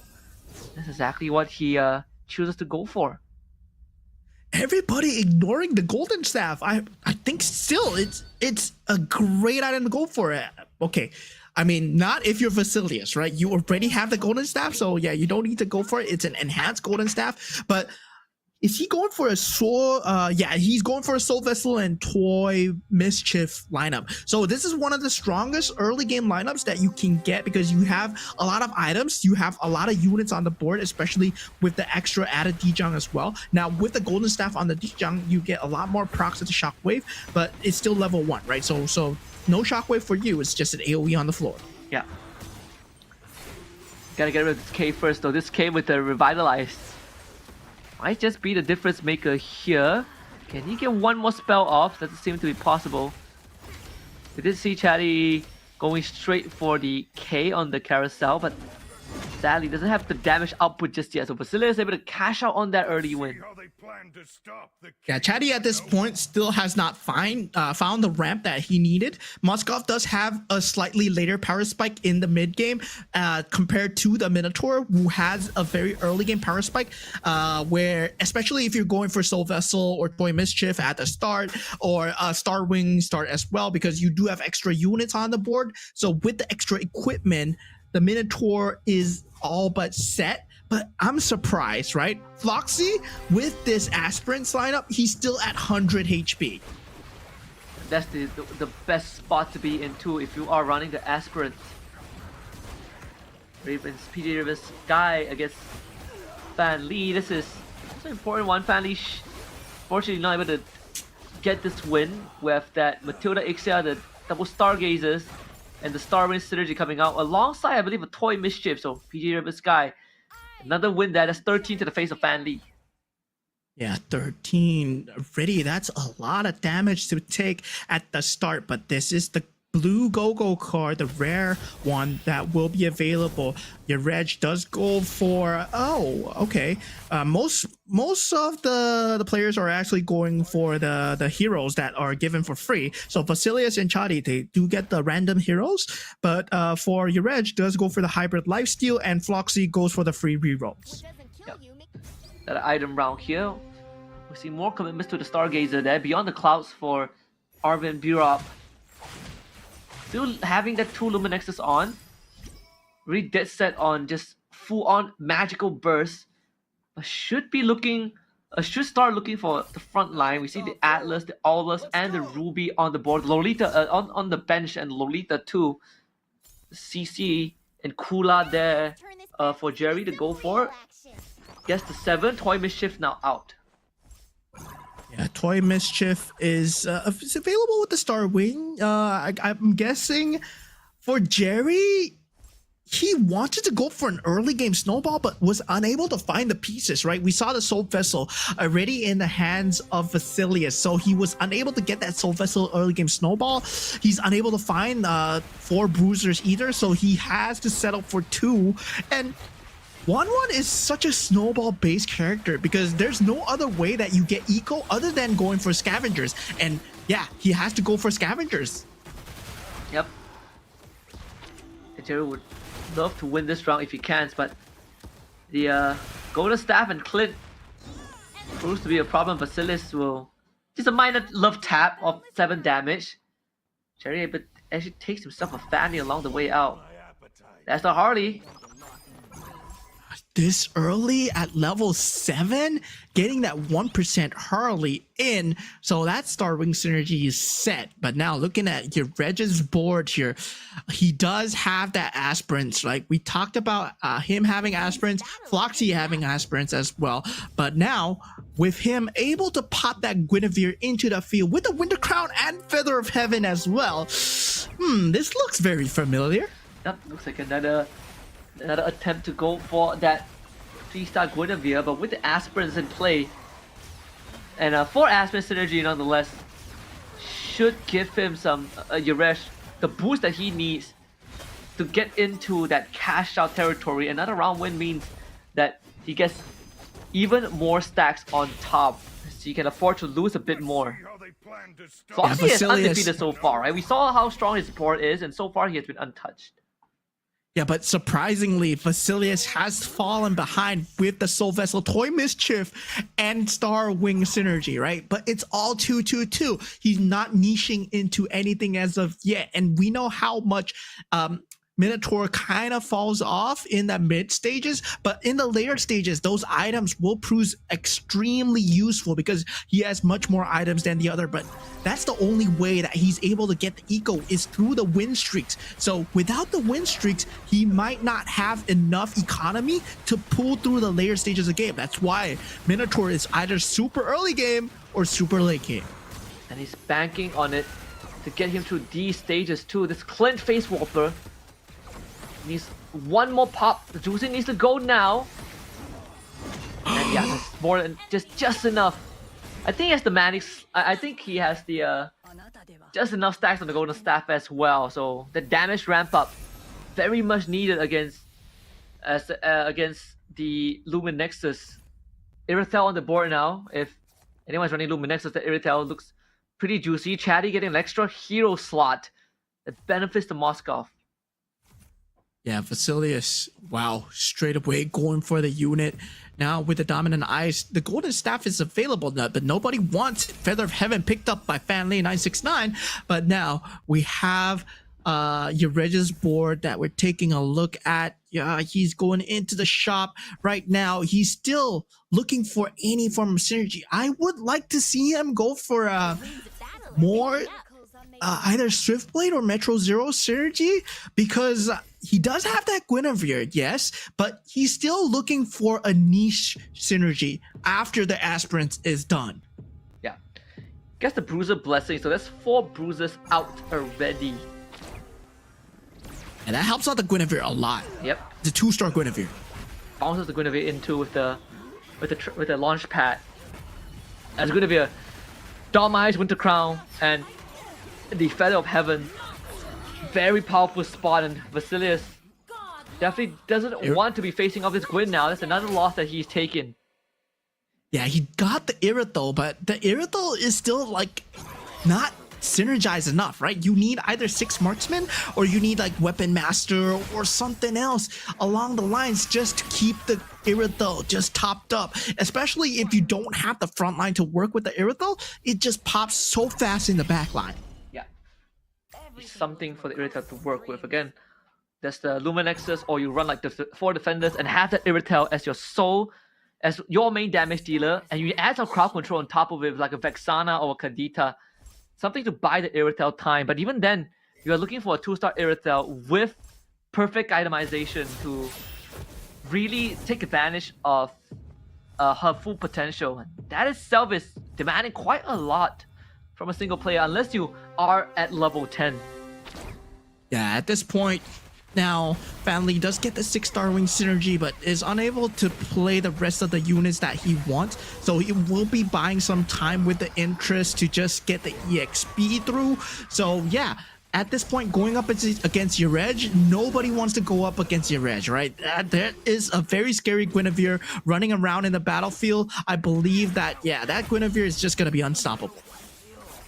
The Dharmize as well really benefits the Guinevere. More spell casting means more damage into the super magic healing, and not to mention that having that bruiser synergy too, like the 4 bruisers and the 4 aspirants are still up for him. And Floxy, you have to check in the Floxy too, because the economy is looking pretty good on him. Gets random forecast, extra forecast heroes for himself. Has the 3-star Leslie already. This aspirant can go on and on. You can see the enhanced Heart's Claw for 2 of the players there for Yerej and I believe Vasilius. Yeah, so they're going for the Haas Claws. They want the physical lifesteal, but Yerej right now, in the creep round. Wait, no, this is Fan Li. I'm looking at Yerej on the bottom right. So, but this is Fan Li who has that Starwing Synergy 6, but is unable to get that for Glory League. And I don't really like the Starwing and the Glory League synergy. I'd rather he go for the Stargazer or the Weapon Master synergy, because it's way better with the Starwing compared to what the Starwing does with the Glory League. Because yeah, it doesn't really pair together in terms of stats as well. Yeah. The 4 Starwings out now for PJ Raven.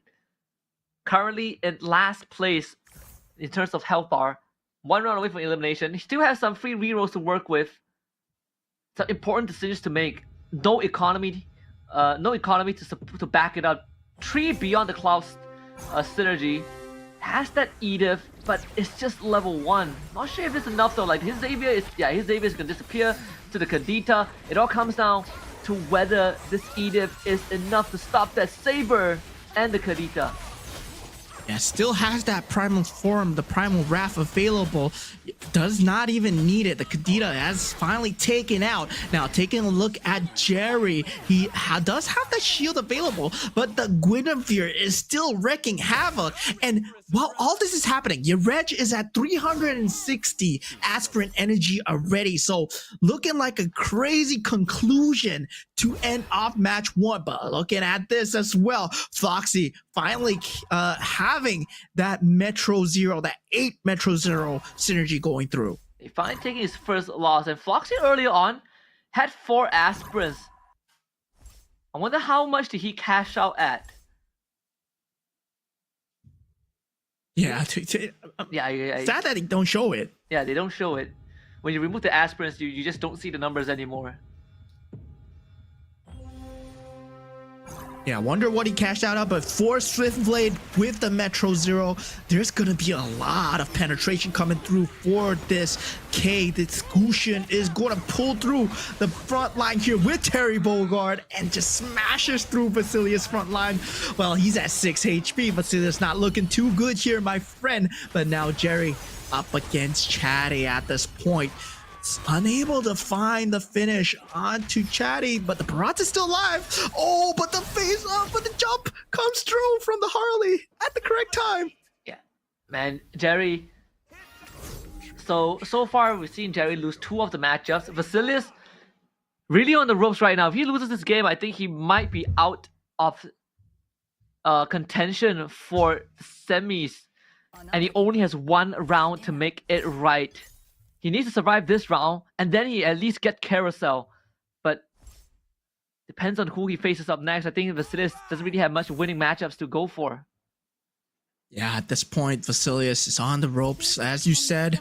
But now taking a look at the Guinevere build-up coming through from the side of Yareg, who has been on a tear through lately. I would like to see a Yareg versus Floxy matchup, but we haven't seen that so far. He's going up against Chatty right now, and I believe Chatty, with that Starwing synergy, has a chance. But does he go for the Stargazer? Yes, he did. But the Harley does not have enough items at this point. So with the Guinevere still alive, it's just going to tear through the front line as he gets locked down by the Iori. Yeah, nothing much that Chatty could do. Like, the Harley can't really bounce around.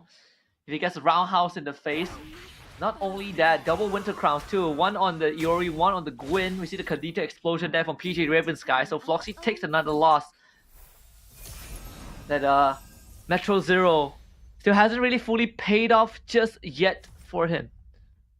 Yeah, Vasilius being the first to get taken out, followed by Arvin Broby. But we'll find out their standings later as we head on with the rest of the game here. Does have the Edith available, right? The Beyond the Clouds synergy, well, they don't choose to go for it. But now, with that, we do have, looking at Floxy's board, who wants to go for more Metro Zero or more Swiftblade, but does not have board space. Yeah, Yareg scratching his head too. Also looking for a way to keep that lead. I mean, Yareg getting first place. If he gets first place, this might be the greatest run, starting from last to first in match 1. It could just be enough to get him into semis too. So Yareg really wants to hold on to the lead that he has. Yeah, he needs to get first place and to just secure himself a boost in terms of points to get top 5. Reminder is we are eliminating the bottom 3 here. And now with that, we're looking at Chatty going up against Family here. And Chatty with that 6-star wing, 4-star Gazer does not choose to go for that Weapon Master, but still is able to get the mana through to take out Family. 20 damage straight to the face. Now 15 HP. Oh yeah. And Chatty stays in. Floxy now in first. Continues to be in first. Has plenty of health to work with. So Floxy not feeling entirely uncomfortable with the situation. Chatty with the 2-star Freya, 2-star Saber, the 2-star Harley with the Enchanted Talisman. Not just that, Enchanted Talisman, plus the Winter Crown and the Revitalize. All about making sure that this Harley survives for as long as possible. 6-star wing, 4-star Gazer on Family. Still trying to find some of the synergies. Put in the KOF, puts in the K. The Gushin will be on the field now. But who is he up against? He's up against Jerry, one of our top few contenders as well. On the 1-1, unable to find that early lead. Now Jerry able to deal the damage into the board. The Barats is dealing a lot in the backline, but is unable to take out Family's units. The heavy spin coming out too little, too late as he gets taken out. Jerry will be out of this competition for now. Yeah. Have to take a back seat and see if he has enough points to make it through to the semis. It will be happening tomorrow. But for now, I mean, Jerry, again, having quite a dominant start. And I think maybe the start that he got in this match is just enough to put him through. For Chatty, still really banking on the Harley. This is the entirety of that of this round. The Harley is going to be the main resource to win out, to get him into at least a top 4 finish. But with the amount of points that he has, it's most likely guaranteed. Yeah, with that, he needs that 4-star Gazer synergy as well to make the Harley work even better.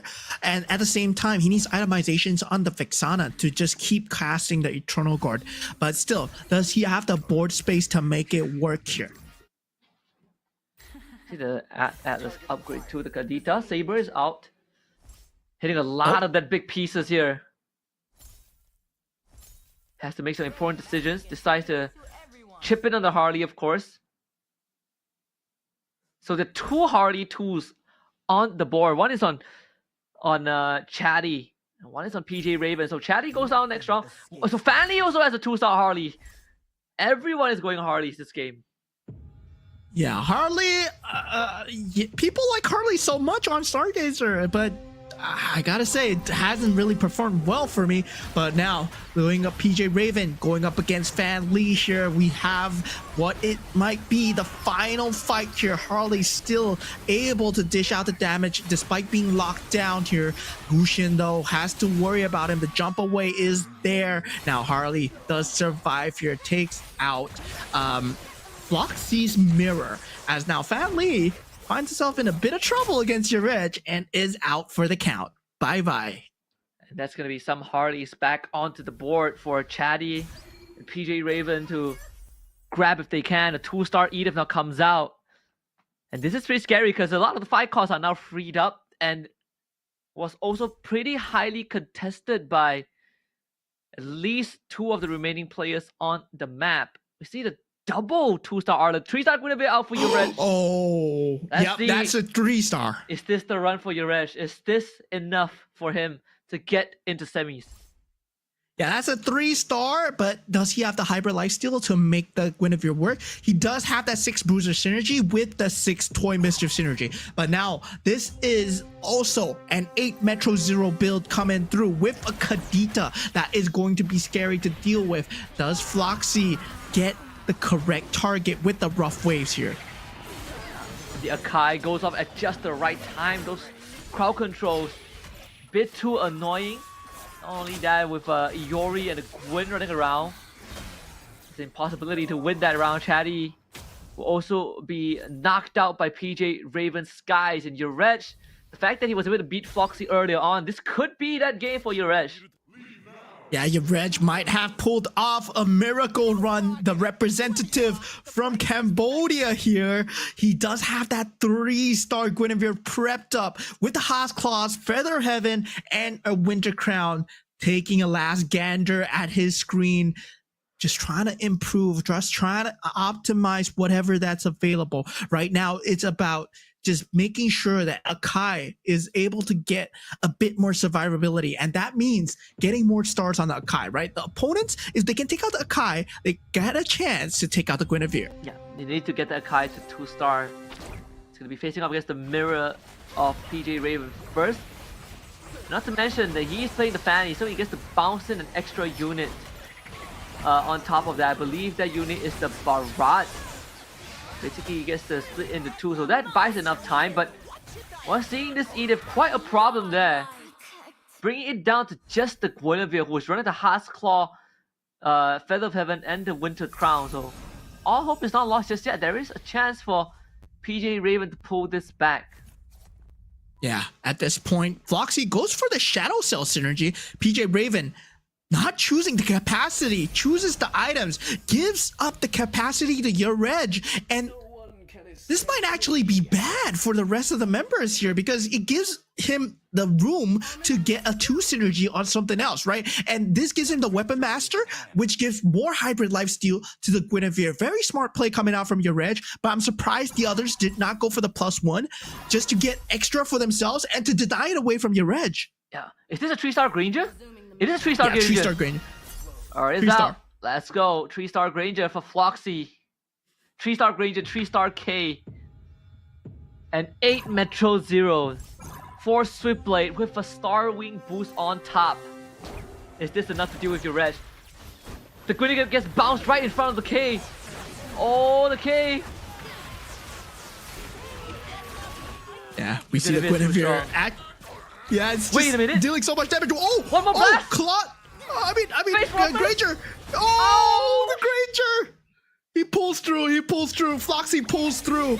So now it's about Yuresh positioning. I think he can't put the Guinevere on the launch pad anymore. He has to position it on the field, put something else on the launch pad, and put the Guinevere behind and make sure that he fights the Granger. Yeah, the Guinevere can't get blasted by the Granger because he instantly procs the Winter Crown. And that is bad news for the Gwyn. Fight for our destiny. Not only that, it bounced in front of the K, but the K just ignores it, right? Just goes straight for the back line. Listen to my graceful song. So now we're down to our top 3, PJ Raven. And 4 health. He's looking for the Kadita. He needs 2 more pieces and there's 10 gold to work with. Once there was a place. He's gonna commit to rolling down, takes the Arlet. Goes to sell it. The Kadita is not coming home. Yep, not coming home for him. Going up with Floxy, who has that 3-star Granger. Is just going to be just a very disgusting damage coming through. His front line is completely blasted out of contention.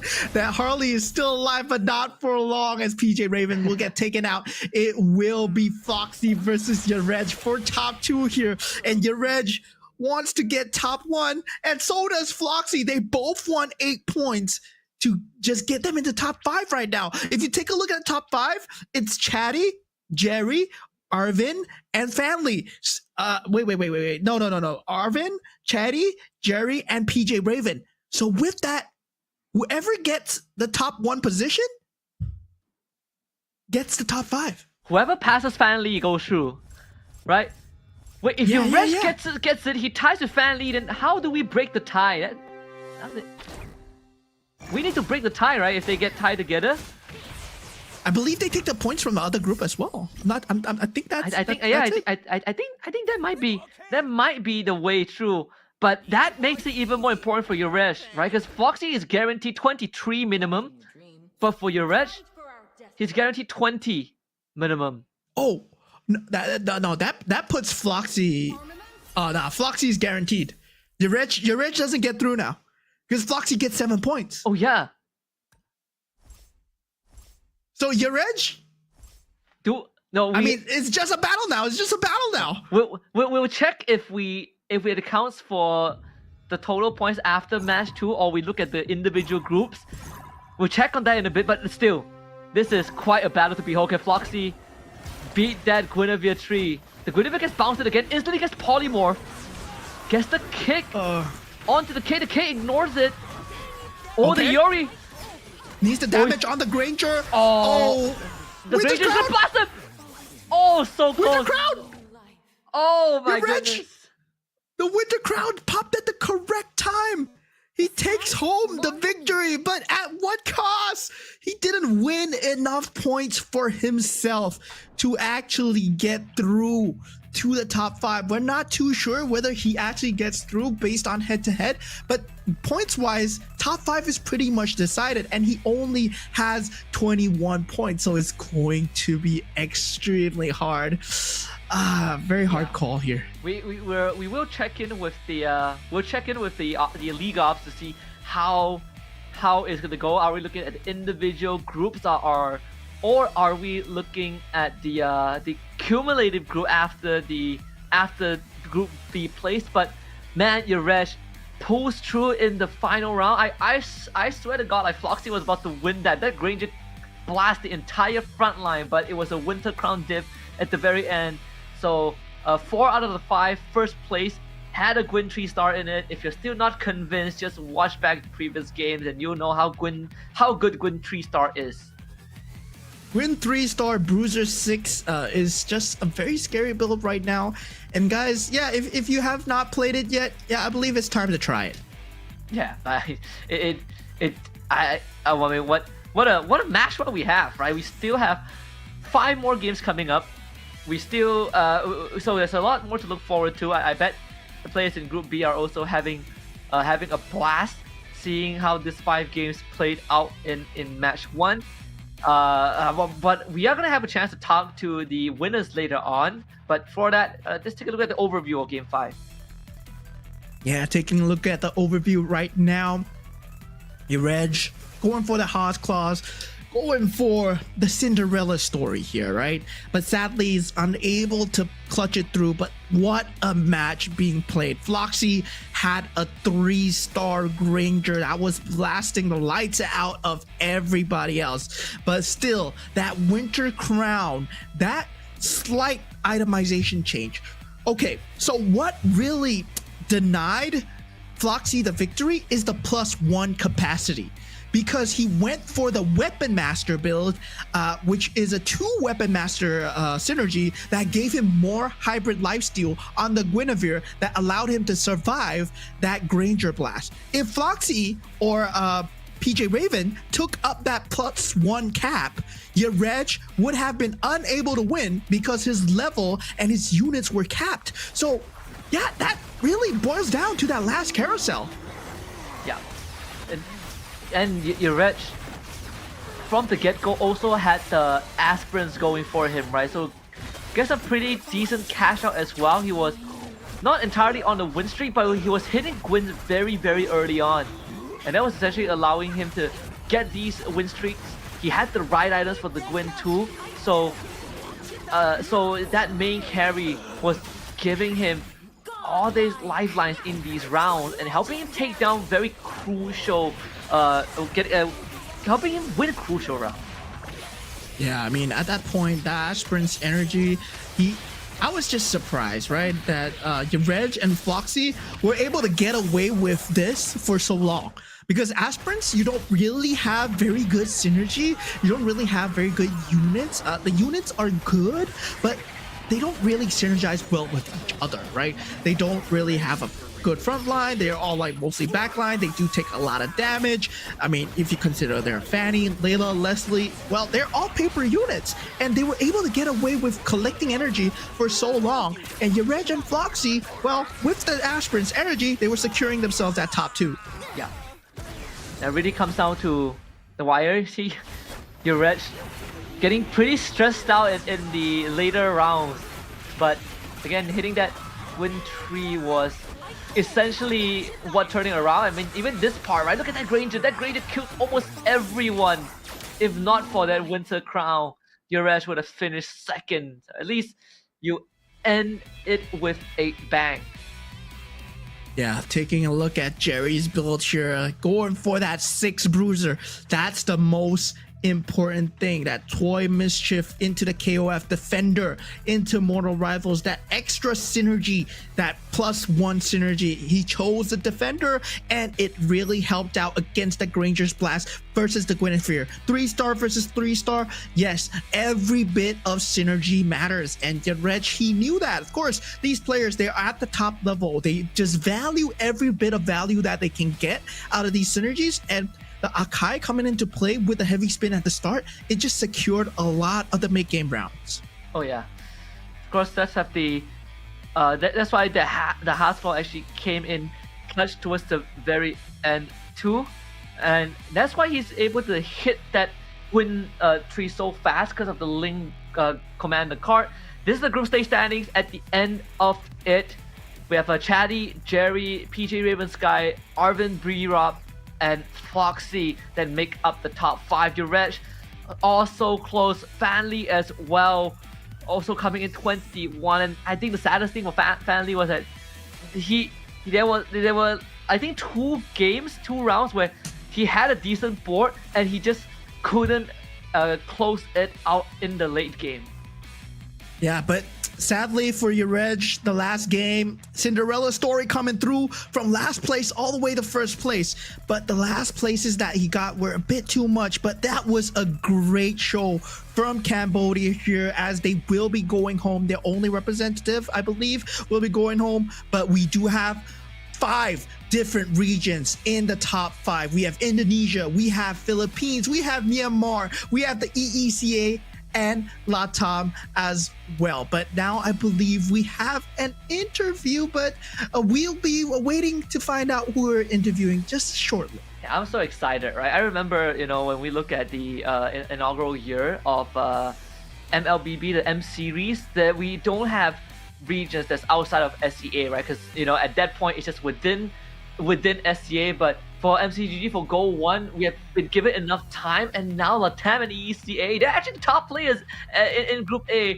Let's look at the interview and see what they have to say coming up.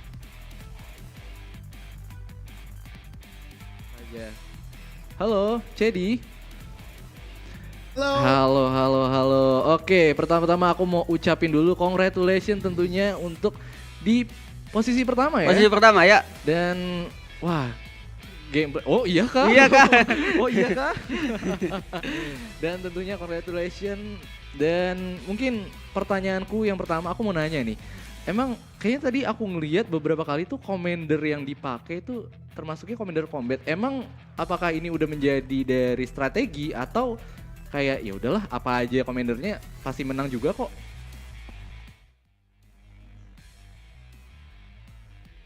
Waduh, apa aja nih Mas Nana nih? Iya. Iya. Oke. Kira-kira dari 5 game yang dimainan ya, yang paling nyaman tadi main komandernya apa sih biasanya yang paling nyaman dari CD sendiri? Loye, ya. Oh, okay. Oke, next maybe Norman, you have question? Yeah, Chatty, over here. I have a question for you too. I mean, the English stream, congratulations once again. But still, like you say, Loyi. I mean, is that your favorite commander, right? So I would say, do you think Guinevere is currently very strong? Because I see every single match, 3-star Guinevere with Bruiser is winning every single match, almost top 1, top 2 right now. So I think it's very strong in the meta.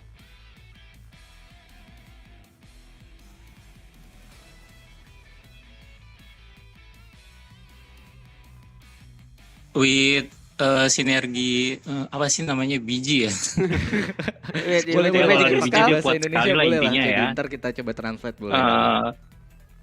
Win terlalu strong sih sekarang, bisa 1 lawan 4, 1 lawan 5 bahkan kalau ada biji. Jadi Chedi say that Guinevere is really strong because she can fighting against 4 even 5 heroes. Yeah, it's more powerful if he has a magic crystal. Yeah, with the magic crystal also. Yeah. It's just very strong at the moment. Ya, karena kita ngelihat di semua game ya bahkan semua game Guinevere itu selalu win. menjadi sangat populer ya. Sangat populer ya. Iya. Oke. Oke. Dan tentunya thank you untuk Cedi dan congratulations juga telah mendapatkan peringkat pertama nih. Iya, peringkat pertama dan lolos ke next round. Ke next round ya. Congratulations. Ya, thank you. Oke. Dan There you have it from Chaddy himself. If you still don't believe in the gospel of Guinevere, you've heard it from Chaddy. Guinevere with the right items and the right synergy, or if you get lucky, you get the crystal on Guinevere. I'm not sure what synergy goes well. She already has that Bruiser Aspirin, but leave it up to your creativity. You hit 3-star, she 1v5s the whole board. Yeah, and I believe that Aspirin synergy is already a slight nerf to Guinevere, where you're playing aspirants. It doesn't give you as much except for aspirant's energy, right? And yeah, it just leads up to that payout. So it's already lacking a synergy. So you need that Bruiser synergy no matter what for Guinevere. Yet it still destroys boards. It still destroys compositions every single time. And no matter what you're playing, we saw Starwing, Stargazer going up against it. We saw a level 3 Granger going up against it as well. And it was still not enough against similar 3-stars. Yeah, and I think, again, this is quite a preview to the future of MCGG, and not only that, we still have semis tomorrow, where we see the big boys join the league, C game winner and runner up. We got the rising star front runners, and afterwards we have the grand finals happening in 2 weeks time as well, and that's going to be on main stage, so even more to look forward to. But now it sets us up for match 2, right? We have already seen what is possible. I wonder what else match 2 has in store. With that being said, we're gonna go for a quick break, and when we return, we get 5 more games from the 8 players of Group B to see who else is gonna make it to the semis tomorrow. We'll be right back.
焼き尽くそうね。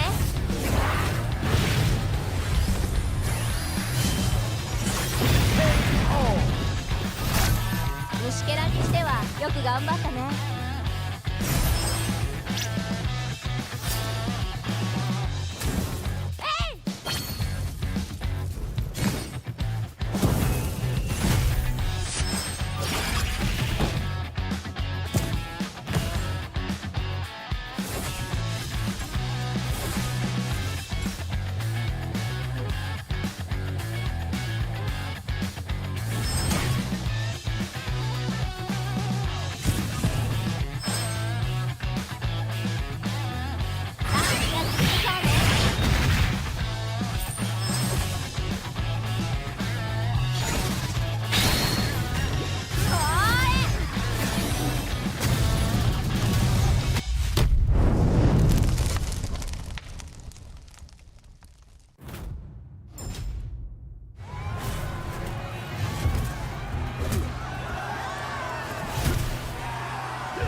Rise beyond greatness and reignite the star. Come then, embrace the struggle.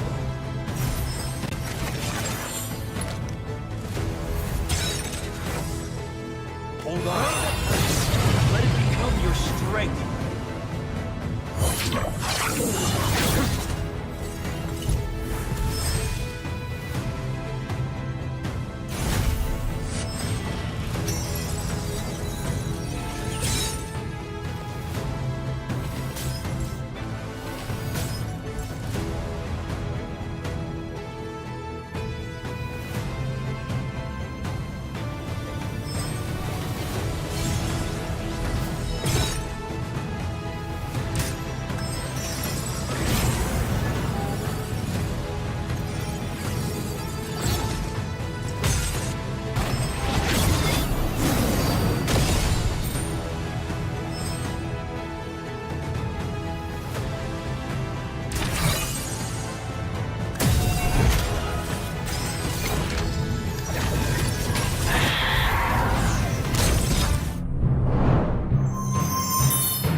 Also known as GO1. We are your commentators for the rest of the evening, and it's our honor to introduce ourselves, Miss Husky, alongside Moman. we are done with Group A, and now we hop into Group B, where another 8 esteemed players fight for the remaining slots to qualify to the semifinals tomorrow over the course of 5 games. We've got a taste of what the meta is like. Guinevere comes in first. Six Bruiser seems to be the flavor of the day, with some seasoning sprinkle on top. Some interesting commanders like Paquito, Nana, and 1-1 being showed out. But seems like, according to Chatty from Group A, Loi is still the go-to. Yeah, Loi just provides a very strong early game synergy as well as a direction, right? In this game, you're looking for direction. You're looking for what kind of synergy that you are building towards for, because it is such a sandbox game where you can go for any type of build. You can go for any type of synergy. Economy is also kind of liquid. You can actually either invest everything at the start or go for that 5 interest, where a lot of players you see don't really go for 5 interest. They like to keep it at 30 gold. Yeah, and not only that, you also see players really going for the pieces on the carousel just to hit the 3-star fast. We've seen some of these players forego their default commander go card just to go for slightly more variations in the approach. We see that Link go card that actually allow Yuresh to get the first place in the final game. So I wonder, right? Because early on we have a good mix of different regions. We got Indonesia, Philippines, we got Cambodia, Myanmar, we got EC and Latam. And then when we come into match number 2, we also have a very good mix of players from different regions playing. So I want to see if the flavor changes a little bit. Yeah, I want to see if the meta changes a little bit. Maybe we are going to discover another OP unit. Maybe Guinevere is not the cream of the crop. Maybe something can take down Guinevere. But of course, I believe the players have been watching what's been going on in game 1. Right now, they're theory crafting how to take down this 6 Bruiser build. And I mean, 6 Bruiser builds, it's not a normal thing, right? It's not an uncommon thing. We've seen it in set 1 where the Bellaric with the 6 Bruisers with the Winter Veil was extremely strong.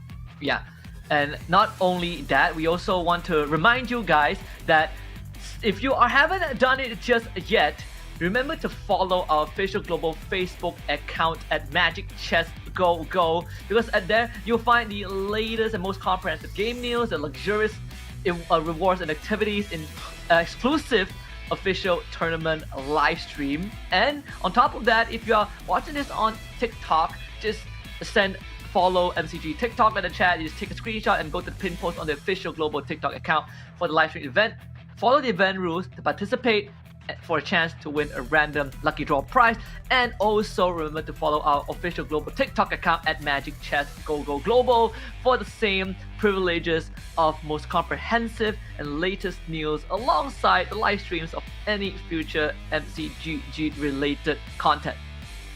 Yeah, and who knows, you might be playing in GO2, because GO1 all stemmed from MRS4. And MRS4, well, it started in the early months of November 2025, where it was first announced that, yeah, you can actually get to play GO1. And people were like, what? You can play this game online and get a slot for yourselves to win up to $10,000. Yes, these players, they've been playing. 14 players were chosen from MRS4, which is just playing on your phone every single day, just joining in to the competition, joining the Rising Star Season 4, and finally making it to the top here in the international stage. Yeah, and I think there's very less... I don't remember any event that I've been involved in or I've seen that gives you an opportunity to play in the game client and actually be on that world stage. But let's recap the point system, the holy bible that governs the competitive integrity of MCGG, at least for GO1. The group stage and the semifinals have the same application. If you finish first, you get 8 points, and you minus 1 point for every single position beyond first spot down to 1 in 8th. But these placements also sort of shakes up the drafting, which we'll talk about in just a little bit, because like Moman said, they are fighting for a whopping 25 grand total prize pool with 10k for the champion. Yeah, and you talked about it before. The difference between the champion and the runner-up is miles apart, right? $2,900 for the runner-up, so you definitely want to be the champion, and it will be the same format where you are playing just round after round. This is not a sprint, guys. This is a battle of wits and strategies. This is all about just getting that marathon strategy through. But these players, do they have the marathon strategies? We have representatives from Indonesia. We have Dorky and Wisnu AS as well. And of course, from Malaysia, we have MCGG, Maizen. And also another representative from Indonesia, we have Anxiety, and Cambodia as well, NHA God. EECA, we have Soulfire, and our Myanmar representatives is K1, and our Turkey A, we have Zero Mertens. Yeah, and of course, MCGG Maizen, if you guys don't know who he is, he's one of the biggest figures in MCGG in Malaysia. So the fact that he is on this GO1 stage really kind of reflects the kind of contribution and the amount of time he has poured into the game. So as a Malaysian, I think anyone who has followed him, you have to, I think the support is going to be massive. But let's see if it's going to be enough to push him and the rest of the competitors into semis tomorrow. Let's talk about the drafting phase, of course.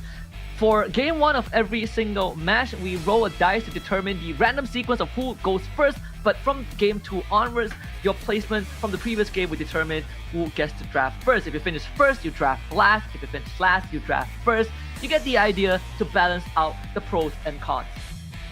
And we get to see what commanders that ECA or Turkey A that they actually prioritize, right? And they prioritize the Minotaur. And Minotaur, yeah, in the Southeast Asian region, I believe is underrepresented. I feel that it's a very strong snowball card if you are able to get the synergy, if you're able to work out the itemizations.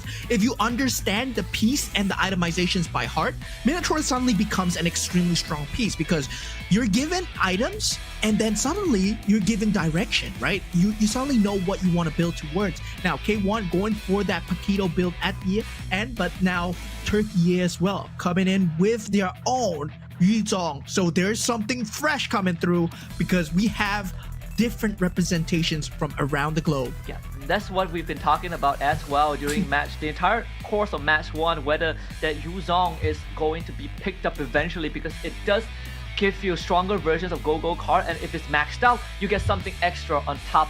If it's at the highest quality, in fact, you get something extra out of that.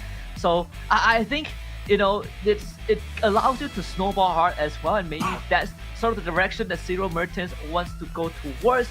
But these players also need to start planning ahead the other commanders that they have in their pool to use in the coming games, depending on what they want to go for. Because again, no dupes in a single match, and no repeats of the commander that you have used in the previous game.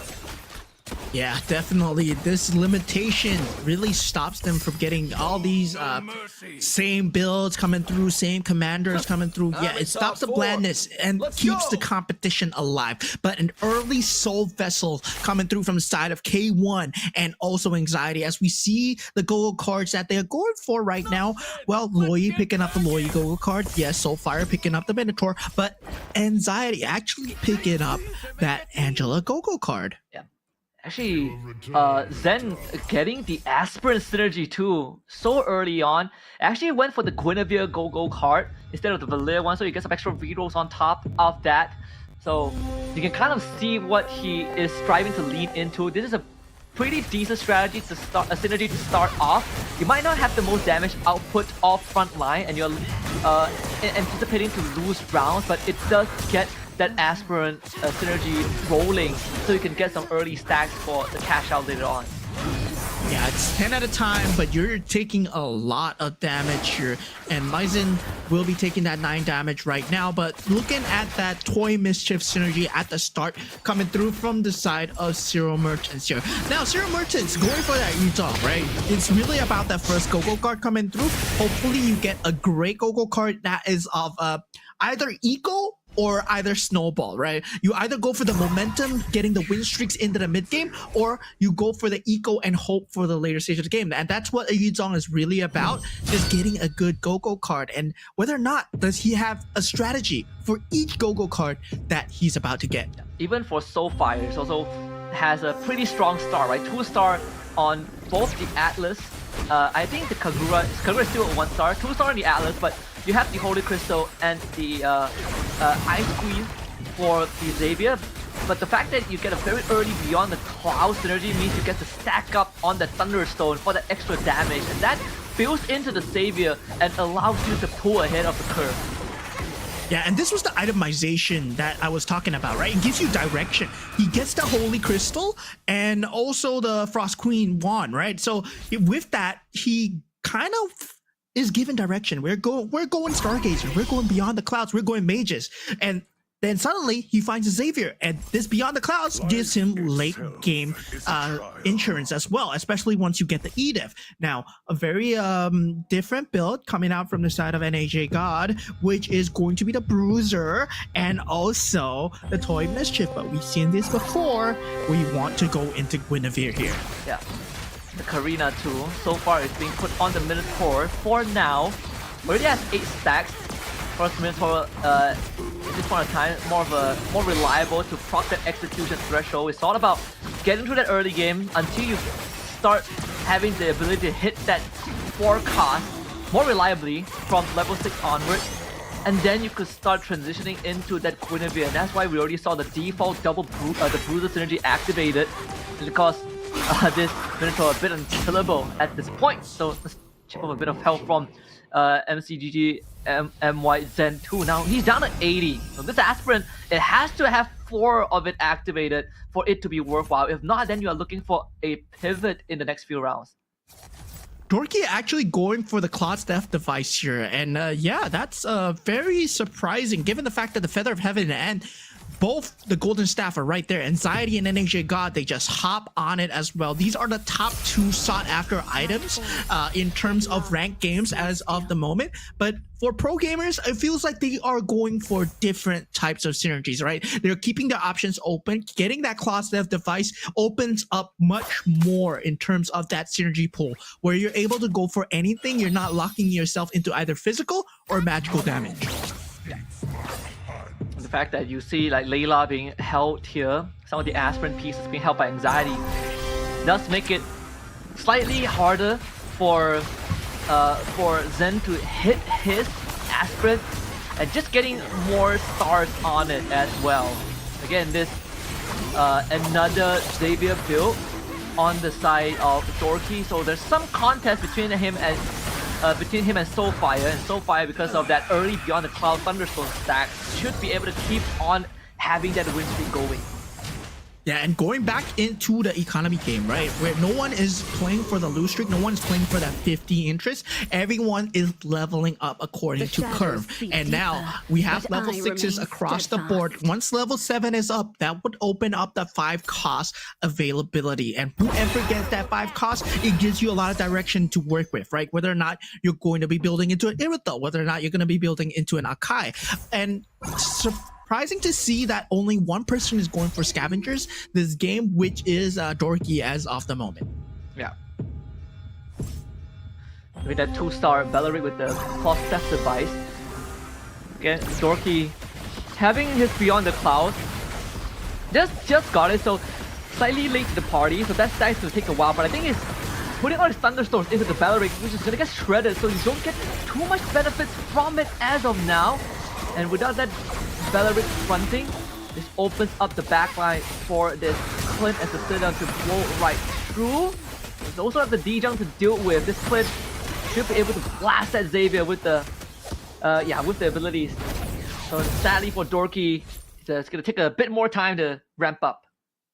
Yeah, the phase warp coming through at the correct time as well. All right, that's one of the thing about phase warped is dealing so much against magic base bursts, right? Because if you phase warp every time the magic base burst is about to come through, well, suddenly you just find yourself invulnerable. But now with that second go card round, now this is very important, especially for Zero Merchants. But look at that, it says free and it's golden. Yes, sir. And that's what you like to see. I had the KOF blessing activated on the Kula. But we're looking at the Toy Mischief Crystal on the K. The Rocket is gonna hurt. We did see the potential, I think, Winter Crown. Not sure which one he took. The Winter Crown does look like a pretty decent option on top of the BOD, which is also offered as a separate option. Yeah, right now, currently Zero finds himself at the bottom of the leaderboard here. But of course, every round, the hero that he buys, first hero that he buys, it's always free. And he gains 2 gold as well. So yeah, so with that, he's able to just play the economy game, buy the highest cost, sell it off, or just use the highest cost every single turn. So he's just going to be focused on levels every now and then. Now, getting that level 7, he's hoping for the 5 cost to come through. Yeah. See the Stargazer as well. This could be a Metro Zero angle since the Ixa is already on the board. So activating 2 out of 3 synergies from the get-go. He needs to get to this Granger. The Granger is actually blasting through the front line thanks to the Berserker's Fury and the Golden Staff as well. One more blast might just do it. Anxiety having a great streak going on for himself so far. Yeah, I told you, man. Golden Staff, so good on a multitude of heroes, especially if you have some form of physical damage. That Golden Staff, if you can keep it for quite a number of time on the board, that number of stacks, it actually adds up every single time that you fight. And with the meta right now, you go for frontline and you go for backline, right? There's not much people going for Swift Blades, jumping into the backlines, not much people going for sabers. So that Golden Staff actually just provides so much sustainability. Look at Anxiety go right now with the 2-star Hanabi. With the Golden Staff and Berserker's Fury too, those bounces are gonna hurt. And that's one of the ways to get through to K1. If no one can kill that Hanabi soon, with the K going now, I don't think there's another way. This all is gonna get rooted down too by the Hiragana. So Anxiety, actually, Very close. Great position. Transfers all his item from the Granger to the Hanabi too. Yeah, just in time here. Taking a look at NHG God trying to get a kind of a streak going for himself. Does get that Toy Mischief for synergy right now with the shield. So with the Glory Elite 2 is not the strongest synergy. He's better off going for that 4 shield or 4 bruiser, but does not want to give up the interest. Does have that interest to work with, so he does buy the Arlot, but not the best to go for right now. It doesn't give Shadow Cell, it doesn't give anything else. No. 4 Toy Mischief, 3 bruisers, 2 defenders.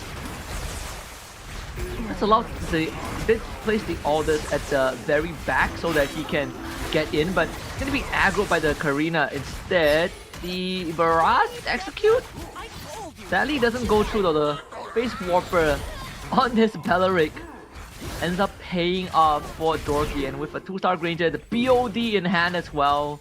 And NHA God will have to take the L this round. And take a flat 10. Yeah, NHA God going for that Arlot. I don't think that was the play during that round. He might have a set build that he wants to go for, but not too sure whether that's going to be the case. Whether or not he's going into Shadow Cell right now, he might be making the pivot right now. But we do see a Exborg over there, whoever that's going for the Metro Zero build. Yep, Maizen, he picks it up. Yeah.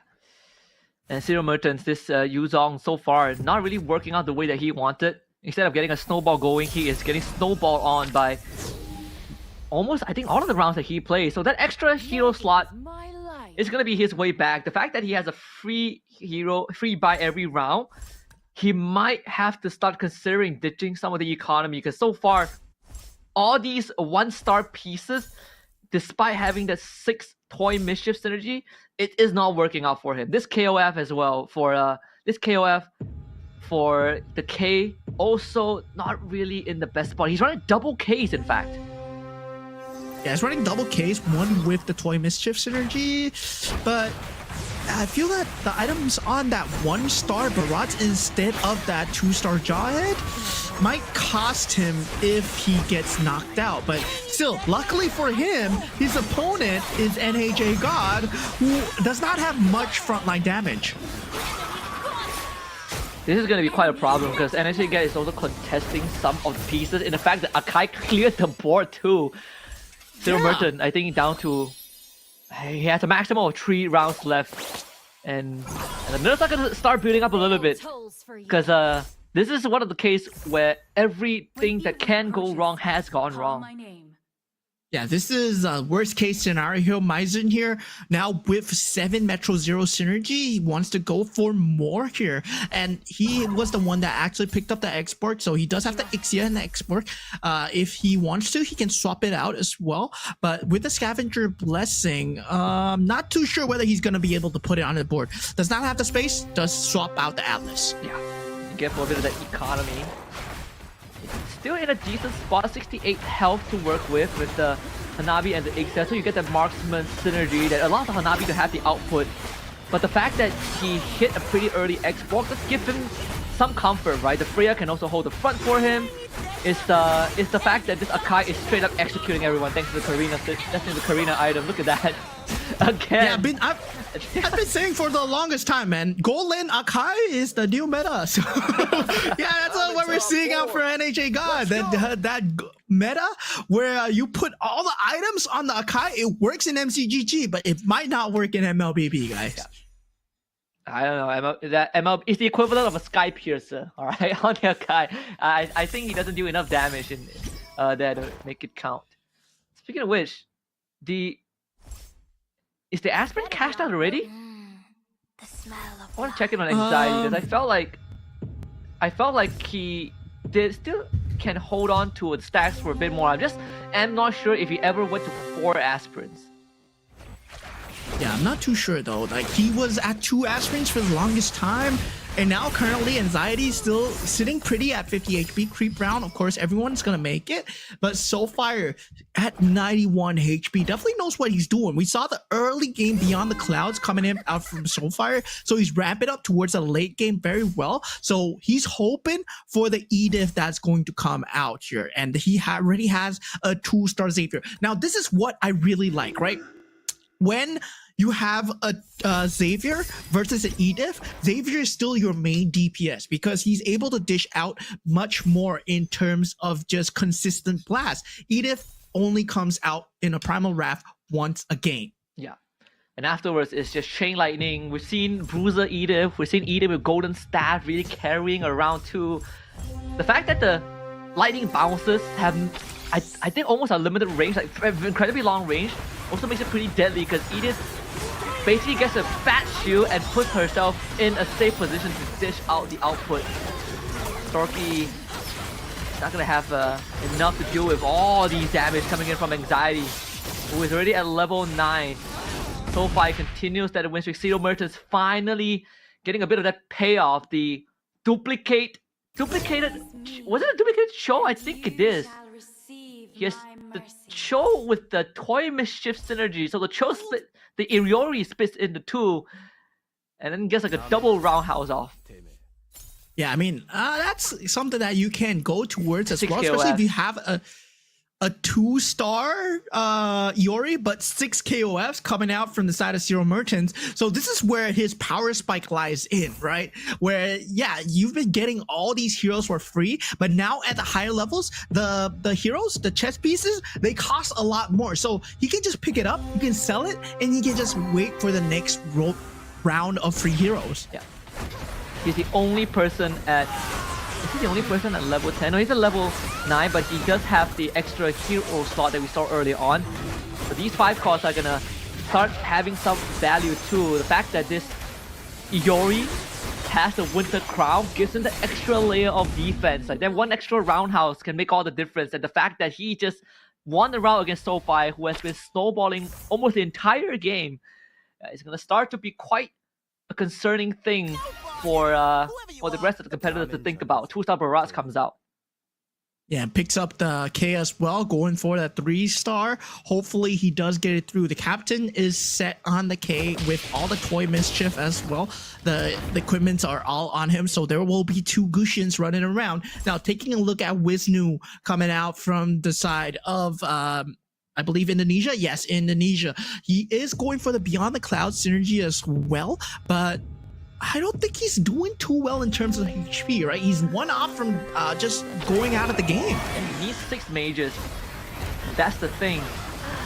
Doesn't have the slot to do that. He needs to survive this round, go into carousel, and then if he can grab the extra hero slot, then that might be his way back, because he has so much damage with that mage's synergy, and this might have just bought him enough time.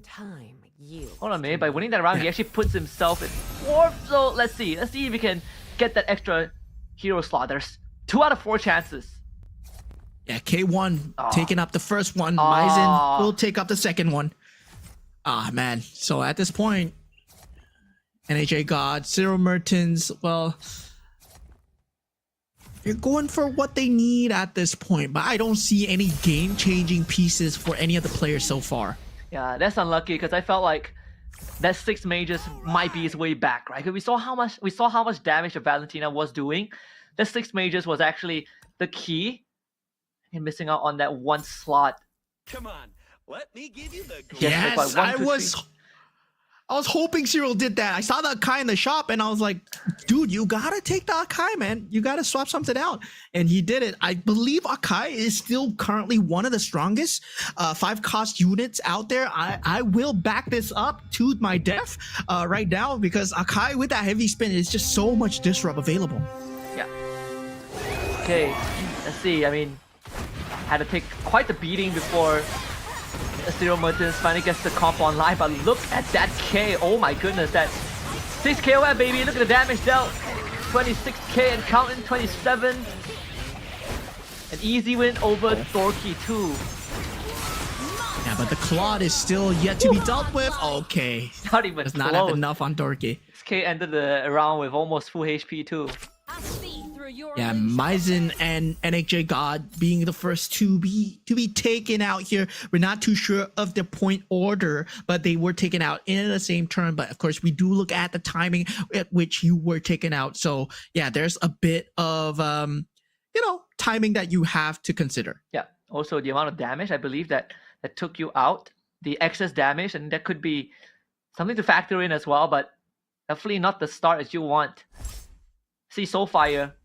Yeah, I mean this one is he already full sent into Beyond the Clouds. The damage is now on the Kadita, who has the Starwind Crystal. That's why we see the Star 6 synergy. Oh, let's see. 99. Boom! Oh my goodness! Where did the backline go?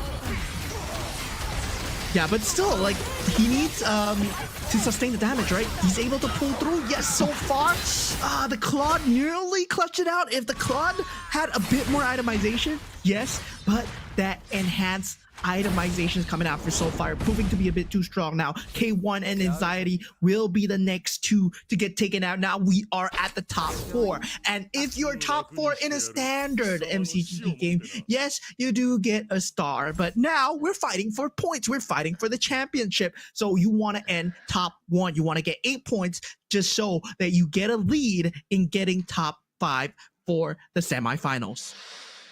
Dang, like Zero is having a field day. He's hitting all the 5 costs that he needs. Though, Dorky is 3 pieces away, 3 ranges away from that 3-star Granger. I'm not sure if the 3-star Granger is enough to beat the K unless the K has a winter.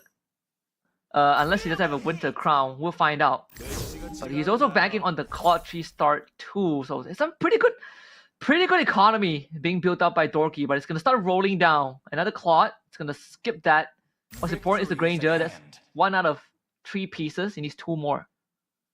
Yeah, in auto battle terms, we call this donkey rolling, right? Because you're looking for one unit and you're just donkey rolling again and again. Oh. He finds the second Granger, does not have the economy to buy it right now. If he goes up against Soulfire or Zero Merchants, it's going to be a hard fight.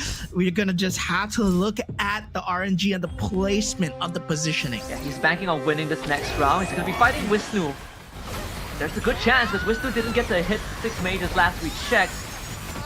Winter Crown already popped very early on. The Valentina is dead, but it is gonna be really close. The Granger.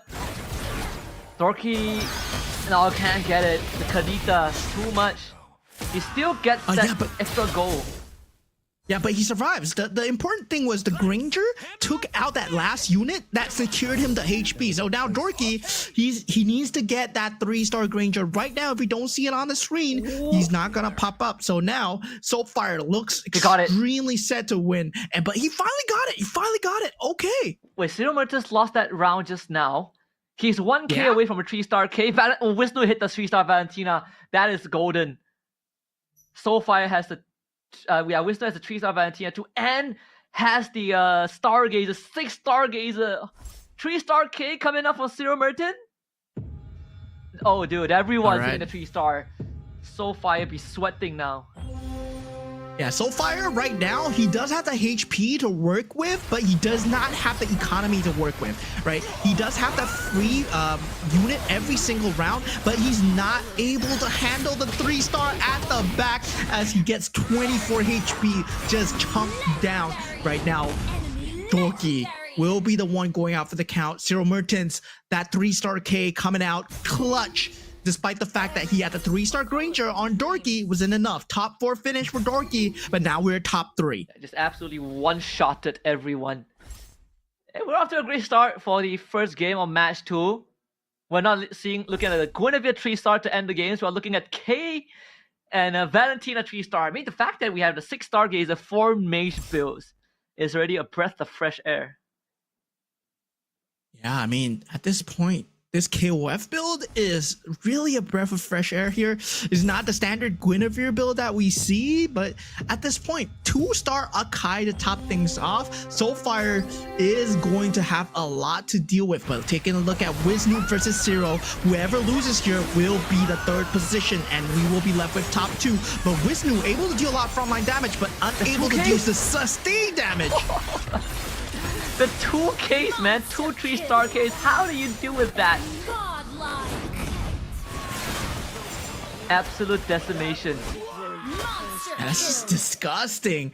And yeah, we see that Soulfire actually manages to take out Zero Merchant. Oh. So right now, it's the carousel round. There's a lot of options available. That +1 cap is something that Soulfire probably wants. Yes, but Zero Merchants has not decided. Just taking the time to go through it, we'll pick up the Iori instead. Alright, takes the Iori, Soulfire. And still has health to work with, right? So even if he loses this round, it's still fine. Kadita, what is he looking for now? He did get the Ixia in the field. If he gets an X-Borg, the Edith 2, There we go. big. Yeah, there we go. But he did sacrifice one Beyond the Cloud synergy, but still, he's at 99, so doesn't need to worry about that too much. I think early on, like the Harley 2 that he hit earlier on also was part of the key to beating Zero Merchants. Let's see this final round, potential final round. This double 3-star K, I can't believe it lost. The Kadita played a very huge part. The K also needs to select the correct target, and I think he has found it. The Harley is now dead. With no Kadita, no Harley, this should be a Zero Merchants round. It comes down to the positioning in the next round. Yeah, Soulfire's gonna survive for this round, but he's gonna have one more round to regroup and reposition his units. We see that he has the potential to take out Zero Merchants here, but still, Zero Merchants, he's looking poised to win with the amount of sheer power that he has on the board, right? Double K with a 2-star Akai. That's just a lot of disrupt and a lot of AoE damage going all around. And Akai is almost guaranteed to get 2 heavy spins just because he has the Winter Crown. So he can't even burst the Akai down, and he also chips in a very convenient defender synergy, that extra hybrid defense, kind of keeping him in the game. Yeah, here we have it. 4 seconds. The countdown begins to find out the first winner of game number 1 in the group stages for the GO1 World Championship. Here it is Turkey versus EECA. And now we do have Zero Merchants coming out slightly on top here, and he will be coming out on top. This Edith, I don't believe it's enough to handle this 3-star K. The Harley's alive, but unable to dish out the damage needed. Zero Merchants will take the first game win. What a round by Zero Merchants. That Yu Zong, when we literally said at the start of the game, everything that could have gone wrong went wrong for him, but finally he was able to hit the pieces that he needs and commit into the K2. I think being able to grab that Toy Mischief crystal and put it on the K, that was one of the biggest game changers, because normal K would not be able to do that even at 3-star, but he was able to duplicate him with the rockets, and that allowed him to really kind of survive the late game. Yeah, and we did see, you know, like what players would want to go for is the later game strategies in the first half of the game, right? Where Zero Merchants, he really prioritized that go-go card that gives him the most amount of economy, that one free hero every single round. And that means that in the later stage of the game, where the heroes start costing like 4 costs or it becomes 5 costs, well, it's free and he can buy it, he can sell it, he can roll afterwards to secure the hero that he wants, then go into the next round, get it for free as well. And that's the strategy that he kept repeating and rinsing till his HP was very low and suddenly he started to pop off. Yeah, I think he did a fantastic job. I mean, Turkey on the board with the very first round, and that's what makes it exciting. And again, we are seeing some very different synergy, different approaches as well. You know, we at least didn't have to worry about that 3-star Gwyn being a possibility. In fact, I think no one was bothered about going for the rushing for the Gwyn. Yeah, I believe there was someone who was rushing for the Gwyn but didn't get it. I saw NHA God Donkey Roll trying to get that Gwyn because he did have that Bruiser and Toy Mischief synergy, but at that point he was given much more Toy Mischief than Bruiser, and suddenly, yeah, you just saw him fall off and not able to find it as all. And Maizen sadly couldn't get the start that he wanted with the 6 Toy Mischief synergy as well. But we have Zero Merchants coming up on top with Soulfire second, Wisnu and Dorky, 2 Indonesian representatives in the top 4. And again, just a fantastic start. Of course, when we looked at Zero Merchants, I think he generally just is a stressed out man, because he's it definitely looked rough in the early stages. You can see that Zero Merchants was really trying to figure out a way to build himself out, but also realizing a window, right? Noticing that no one was bothering to go for KOF, especially K, because it's not a very, you know, commonly prioritized piece. So he basically had free access to all the Ks in the pool. Yeah, the contested card was just so close, and he was just looking at, yeah, KOF, yeah, K, 28,000 damage at that point because you have 2 Ks. Well, yeah, easy peasy. Once he got that 3-star K, 2 3-star Ks coming out. Soulfire, he did stand a chance, but he didn't get the units that he needed, didn't get the positioning that he needed. He needed Harley to be the one taking out that K, but unable to find the damage coming through. And with that, it's gonna give him a very sweet 8 points. And the fact that he is willing to go for like Yu Zong and commit full to it makes me wonder, right? What is going to be like? What's going to be shown in the subsequent rounds? If his playstyle is about the snowballing, we talked about this when we looked at Jerry earlier on from Group A. That means that something like Lunox and Valir or Luo Yi might be on the board for Zero Merchants, you know, for the rest of the game.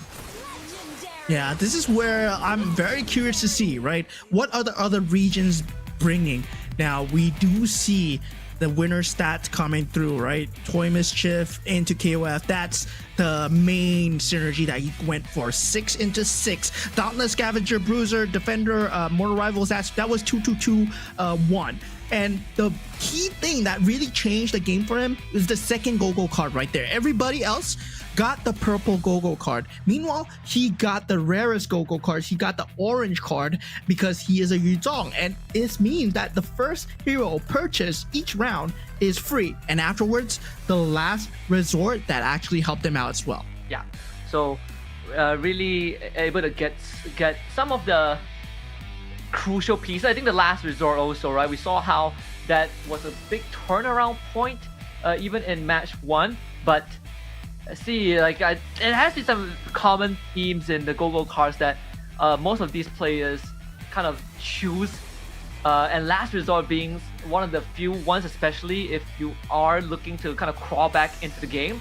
Standings after round of the game: 1-0 Mertens in first place from Turkey, followed by Soulfire from EECA in second with 7, Wisnu and Torki in third and fourth respectively, followed by K1 from Myanmar in fifth. Yeah, but once again, right? I have to remind you guys, this is a marathon, not a sprint. Well, Zero Mertens might have gotten the better of everyone this round, but still, it's all about consistency, whether or not you can keep your position in the top 4. Because if next thing, the thing that happens, if you get 1.1.1.1 point, suddenly it's not enough to get into top 5 because it is still a best out of 5. Yeah, we did see that's sort of the case with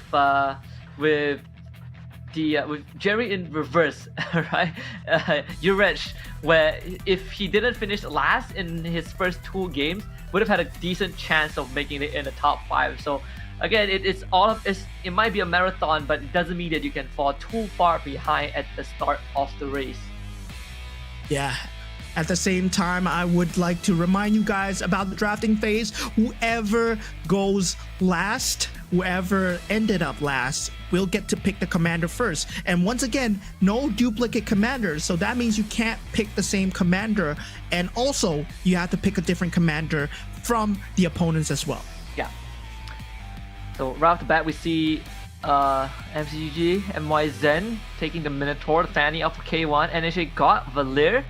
So Luoyi for Anxiety. The Zero Mertens did finish first, so he will go last. That's gonna limit some of the options that he has. Karina for Torki, the Gushin for Wisnu AS. Soulfire is gonna go for the Cho, so it's all about that economy. Yeah, it's all about the economy. Everybody's seeming to go for the economy this time here.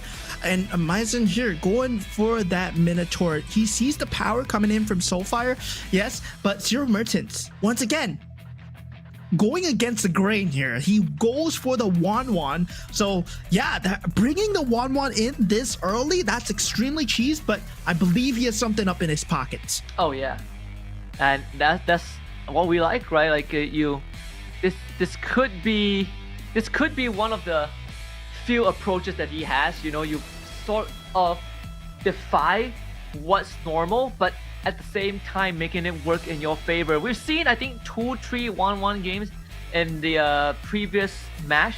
They have varying degrees of success, mostly landing in like 4th to 6th place. Let's see how this game 2 is gonna play out.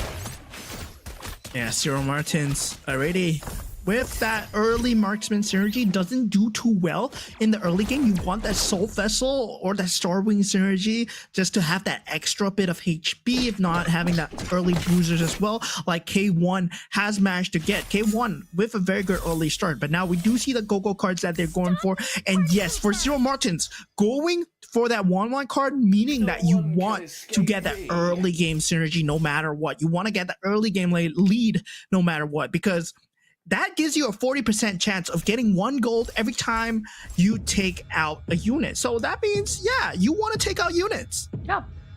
Amass as much resource as possible. I mean, this 4 series is activated, the Glory League, so I assume the Glory League should be on the CC.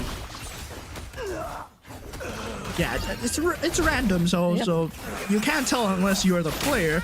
But doesn't matter, right? He got a crazy synergy going through. He has he has 4-2 synergies. So that's crazy. Like we're just fighting each other, and he already has 4-2 synergies. K1 has a crazy start with the Fanny, and Fanny is a very strong snowball character just because of the fact that you get an extra unit every single time ahead of the players. Oh yeah. This is another KOF for Dorky. That's such an early Terry Bogard. That is gonna get him through the early game for sure. Yeah, how? He's level 4. That's like a 1% chance of getting the Terry Bogard, and he got it. Well, if it can happen for the 5 cost, I'm guessing it can happen for the 4 cost too. But yeah, this Terry Bogard is just gonna clean up every single unit. Maizen probably not expecting this here, but Dorky just looking neutral at this point. Can't really do much about that, honestly. Terry Bogard easy win, has a Purify too, so makes it pretty hard to contest in the early game until you start building up the board. So at least for him, he's gonna have quite a smooth sailing early to mid game. Yeah, 2-star Alice already built up from the side of Anxiety as well. But taking a look at Wisnu's board, having that 4-2 synergy right now, is able to carry him forward, right? Soulfire, despite the fact that, he is a Cho, he's going for the economy. You don't want to take too much damage early on the Cho. Unlike the Nana, you don't have the ability to just mitigate the damage. Instead, you just get raw gold every single time. Cold, hard cash. Yep. So far, Anxiety and Dorky, the only 2 players who haven't lost a single round. Zero Mertens. Soul Vessel Aspirants, just like game 1, got off to a slightly rougher start. Let's get to call dips on the early carousel, go straight for the Golden Staff. I mean, Zero Merchants is a player after my own heart, right? I like playing the Yuzong. I value the Golden Staff. I value the Feather of Heaven. And yeah, it seems like he's bringing the meta that I'm familiar with compared to the Southeast Asian meta. And yeah, I always like to go against the grain, but now him on the 1-1, it really speaks out to me at this point. I'm really rooting for him. Yeah. He's got the entire Turkey on his back too. Got a triple star wing there for Soulfire, who in that game 1, we saw him go for the early Beyond the Cloud and was able to basically snowball the entire game until it got late, then when he started falling off. But before that, Soulfire was basically killing it. That's how he ended up second. If not for the 3-star K from Zero Merton, the Soulfire was working with a 3-star Granger on top of that.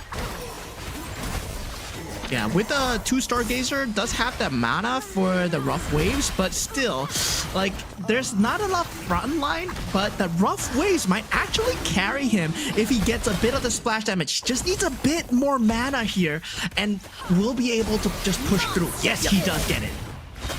Yeah, sadly, the Aldous does not have the mana for the extra punch. So far, having to take that L. Yeah, meanwhile, MCG MYZ still also sticking with the Aspirin, gets to activate the blessing for the defender. It definitely is slightly more underwhelming if you get the blessing activated on the Ruby, because there's 3 to choose from, right? So harder to get what you want. If you get to roll into the Aspirin, actually would be the best case scenario. But in this case, since he has defenders, he's going to be leaning into more of that frontline bruiser lineup. Yeah, K1 at this point is going for a mismatch of synergy, I believe. He might be going for Metro Zero. He does have a lot of synergies, but looking at Maizen, he does have a lot of frontline units that's able to frontline extremely well. Will it be able to last though? This Ruby does have a BOD coming in from the Cloud Step device, but that 2-star Jawhead is going to be something huge to deal with, but looking at the damage, it's going to be enough. Yeah. Saber doing God's work this game. So completely taking out all of the important targets at the start of the battle. We got 4 Soul Vessels, 4 different players running Soul Vessels. Second Go-Go card now being picked up with the Enhanced Haas Claw for Zero Mertens.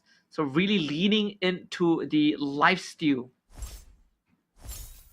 Yeah, that physical lifesteal that's gonna come through. Well, you do have that going for you, and we do see two of the players picking up Rising Festivities as well. You get a random hero with cost equal to commander level -5, so that means you get random eco every single round.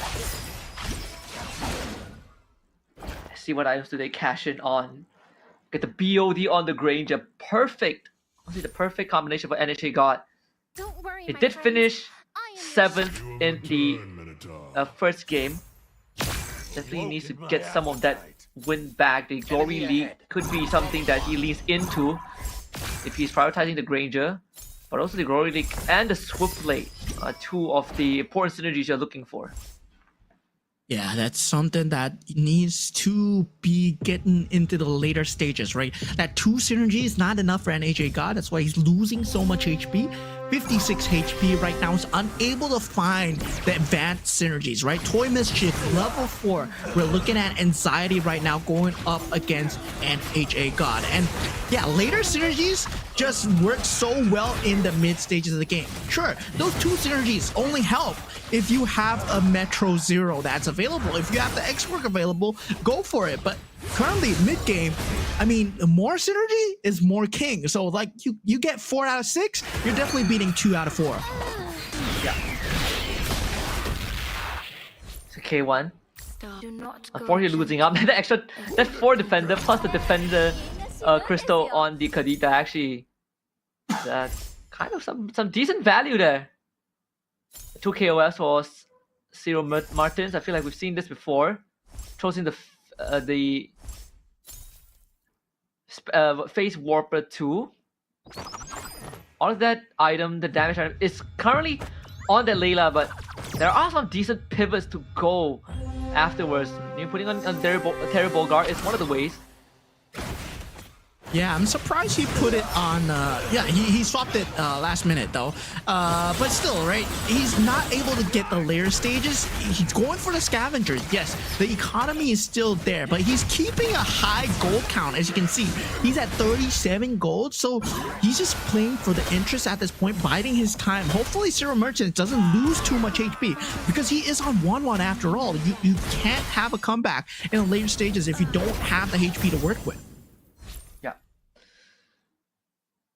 And NHA God, we just say that the Granger is pretty important for him, and actually was able to get that win, just barely scraping by.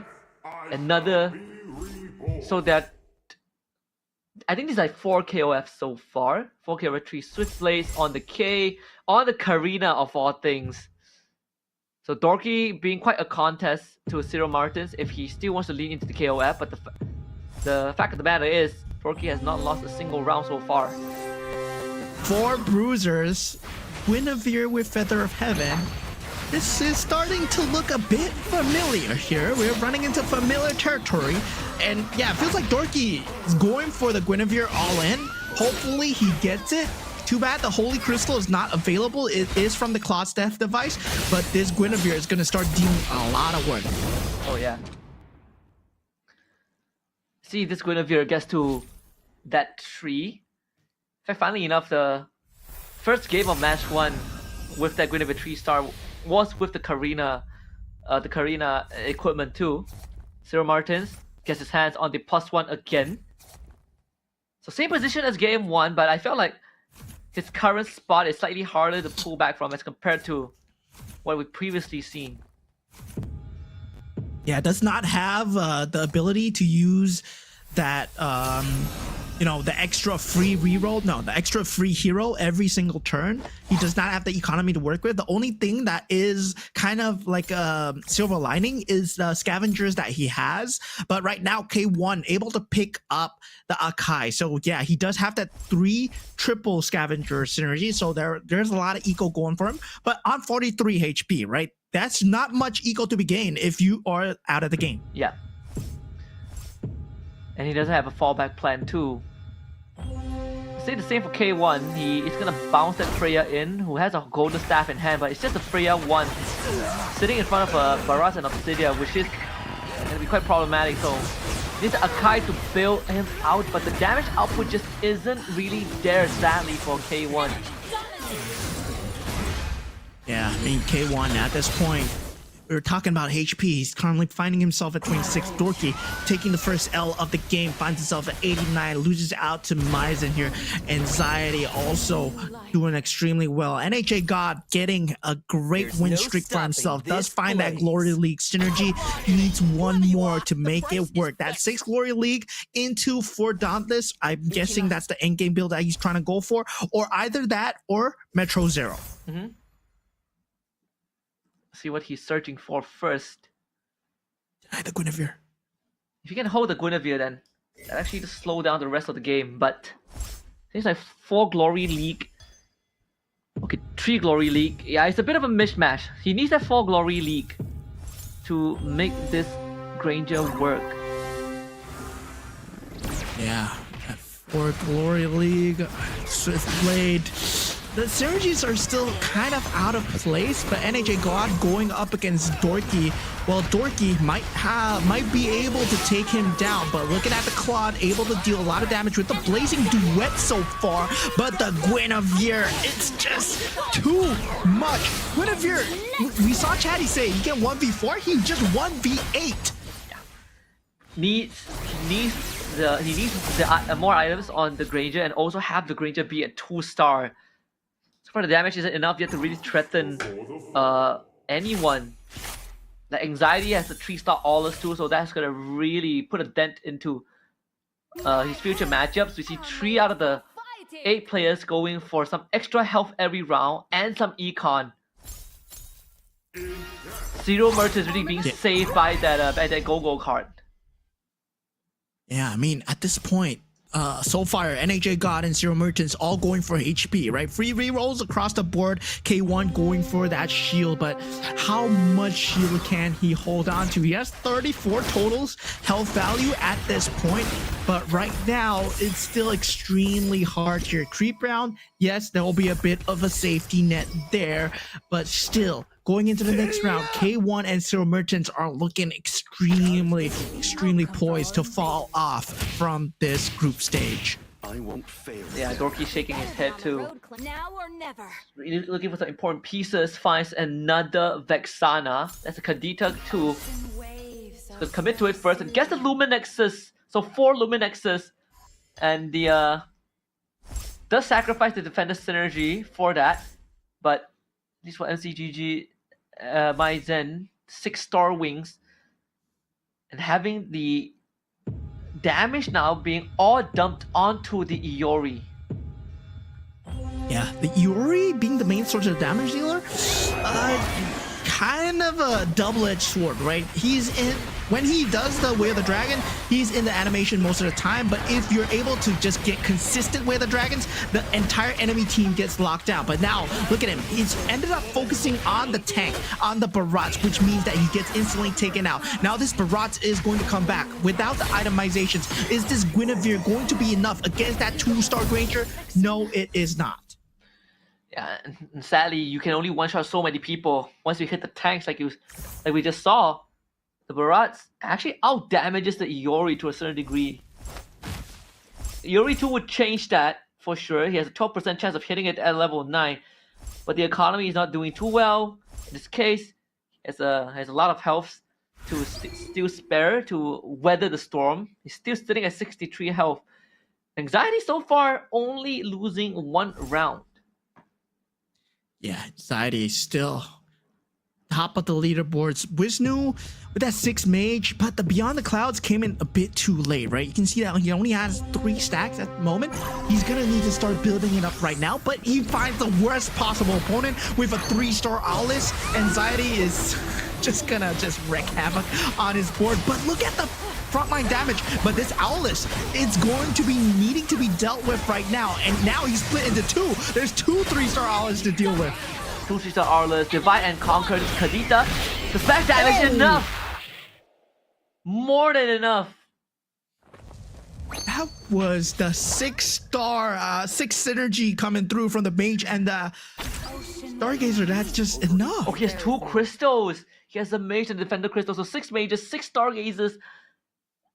I must And face this the alone. tree beyond the clouds too. I would swap out something for the Valentina at this point, but yeah. Oh no, that's different. There's Soulfire. So it's yeah, Soulfire currently going for the Starwing Stargazer combo, the double star that we saw, but it's unable to get the Vexana, right? The Vexana being locked up by the other players at the moment. Yeah. Highly contested units at this point in time. Soulfire also trying to drag himself back into the game. You can see that up against SCG MYZ, who has Hardy with the false theft device. Kadita also a high commodity in this game. Man, this show not really able to show his value. Just gets auto attacked to death by the Edith and the Hardy. Yeah, Myzen also has that Kadita for himself, so it's going to be a huge issue to deal with. But now we do see Zero Merchants being taken out, the first player to be gone, and yeah, same in the first fashion for Jerry, where he got the first place, then got 6th place, but this is 8th place, so there's slightly less points. Yeah. Fortunately for Zero Merchants, not able to get the ball rolling this game, right? Doesn't have the same fallback plan as he had in game 1. And this opens up opportunities for Soulfire. I mean, Anxiety still looking incredibly strong, but we saw what Dorky could do. Wisnu too. There's a 6 major 6 Stargazer and a Kadita as the main piece. At this point, do you put the items on the Claude or the Hanabi?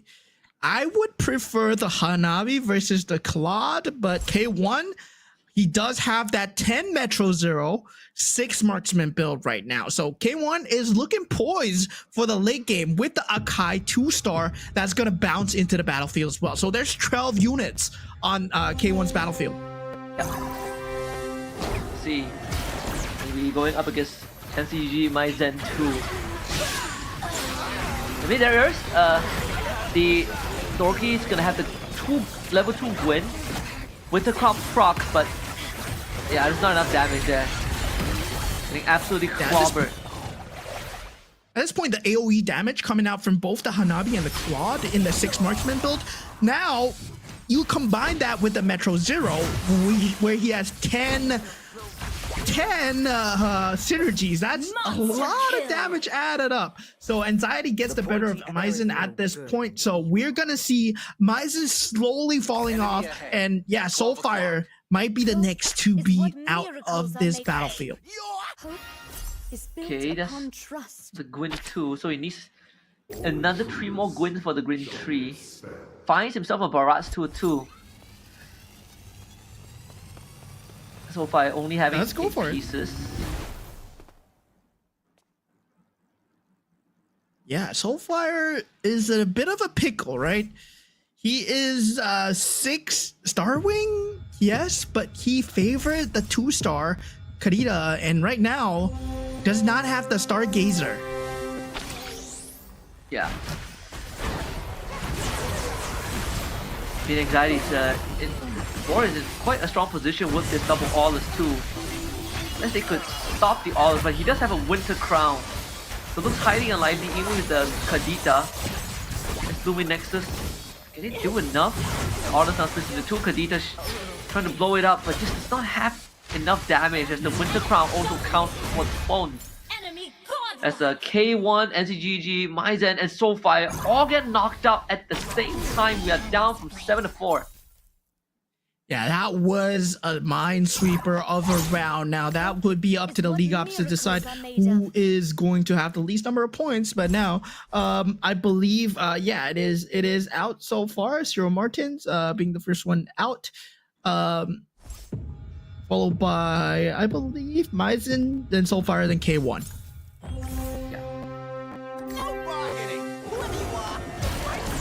Anxiety and Wisdom both on a win streak of their own. Anxiety having 81 health to spare by stage 4-3. The Barrage tree also looking possible, right? Like 1 more Barrage and his Barrage tree and 10 Metro Zero. Yeah, exactly. It's like, I'm surprised like how K1 lost, but then I saw the other side. I was like, oh, 10 Metro Zero as well with 4 Dauntless and 4 Swiftblade. Oh yeah, you win. Yep, and 3-star Granger, and a soon-to-be 3-star Barats. This is just disgusting. NHA God proving that, yeah, I might have gotten the 7th place last time, but it's not gonna happen a second time here. Yeah. Oh, you get that extra stats combined on top of the Metro Zero default of all the other synergies that it gives you too. Alright, 3-star Granger is gonna go to work, 1 blast, and then front line disappears.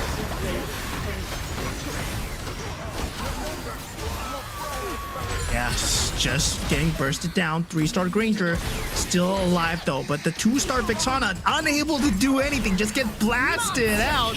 Valentina will be just food to his gun here. Dorky gets taken out by Anxiety as well. So yeah, this brings us into top 3, and Dorky unable to get that 3-star Guinevere, just sad for him. 3-star Kadita for Wisnu. The 6 mages sees 2 Deuces, but doesn't go for it just yet. Barras being contested too here. Did he? Hold on a minute. So Barras is highly contested because Anxiety also wants the Barras. Because the NHA God also wants the Barras. 2-star Arkai, a lot more important than the Barats. Yeah, he goes for it. Anxiety has the 2-star Barats, 2-star Akai, and yeah, forgoes that 3-star Barats. Kadita, is he gonna do enough damage though? Yeah, I mean, of course she is. It straight up blows up everyone. So until the 3-star Barat comes out, Anxiety is gonna have a hard time dealing with Wisnu. Even here, NSA God trying to win against the mirror until now. So Anxiety is the one that's in the most trouble right now.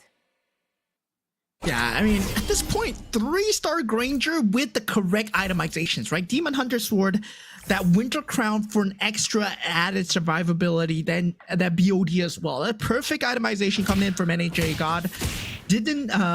We talked about it at the start, when the BOD was on the Granger, that's the perfect item that you want on the perfect hero. But now, it's up to the rest to get the Barat. So both of them are rolling for the same characters. They're rolling for the same heroes, but they're unable to get it. Yeah. Really comes down to who gets knocked out first. And actually, God actually hits the Barat's tree. Oh. So this should be lights off for Anxiety because he is not going to have enough to hit his Barat. As they whistle up against NHA God, against MCGG Maizen, sorry, isn't going to be enough. That the Kadita tree, is it going to make a difference? I think it might be because the Vexana is disrupting them with the Eternal Guard. Oh, the Winter Crown! Just enough. Oh. That Winter Crown came in just in time here. Now Anxiety, he's getting sliced out by NHA God. So it is between NHA God and Wisnu at the point. But now with this carousel, things can change here, right? But looking at the units, it's not good enough. NHA God goes for the Stargazer Synergy. Wisnu goes for the Molina's Gift. SSB Anxiety goes for the +1 cap, which is the next best available. Yeah. That's the 10th hero slot too. Armaments primed. What else are series? There's like double defenders, bruisers. You can throw in the Swiftblade if you want. Throw in the Akai. It's always good. The Freya Saber too. Ooh, donkey rolling. I mean, the Barat is not enough. Oh, right, gets a 3-star Freya. There we go. Anxiety? Breath of fresh life here. That 3-star Freya with that 3-star Alice. Now double meat shield, double combo going through, but going up against that 3-star Kadita, that's gonna be scary to deal with. Oh yeah. And he puts the Olive at the back so that he joins the fight later. Let the Freya tank out the damage. Doesn't seem like it's enough though. Not even close to being enough to deal with the mages. he put it at the back, but he put it back where it was facing the Kadita. So it ran forward and it got rough waved into oblivion. So sorry, Kadita is just dealing crazy amounts of damage right now, and he's on to deal with it. You need either hybrid defense or some form of magic defense, but he not have the itemizations for it because at this point, yeah, no one was prepared for a 3-star Kadita, but at the same time, no one is prepared for a 3-star Granger, so it's gonna be the showdown between them to see who ends up on top. Oh yeah. This is gonna be quite the match right now. The 2-star Vexana though. 3-star Valentina, the Shadow Strike. The multi-targeting is quite an issue, and this is where Ron can eat up the damage, but problem is the Shadow Strike doesn't really care. Yeah. Man, this Valentina is too much.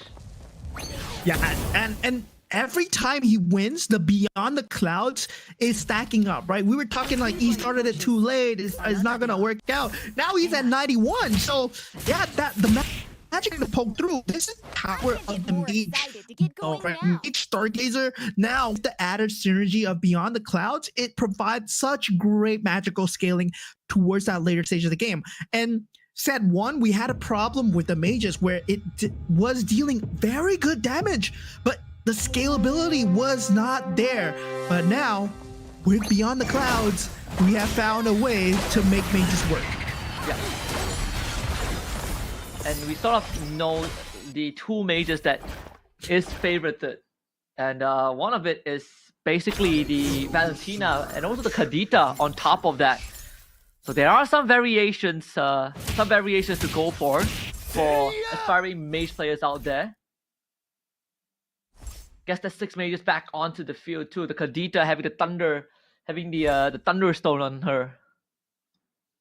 Yeah, I mean, at this point, that Thunder is just dealing just waves of damage. NHA God finds himself with 12 slots, 10 Metro Zero, 6 Swift Blade, but this is pure offensive, right? Offense against offense, and it seems like the magic damage is just outscaling the physical penetration that NHA God has so far. And look at that, the rough waves coming through once again. The entire battlefield is cleaned up, barring the Barats and the Granger as we head it on. But looking at this, Stargazer and also the mage build that is coming through.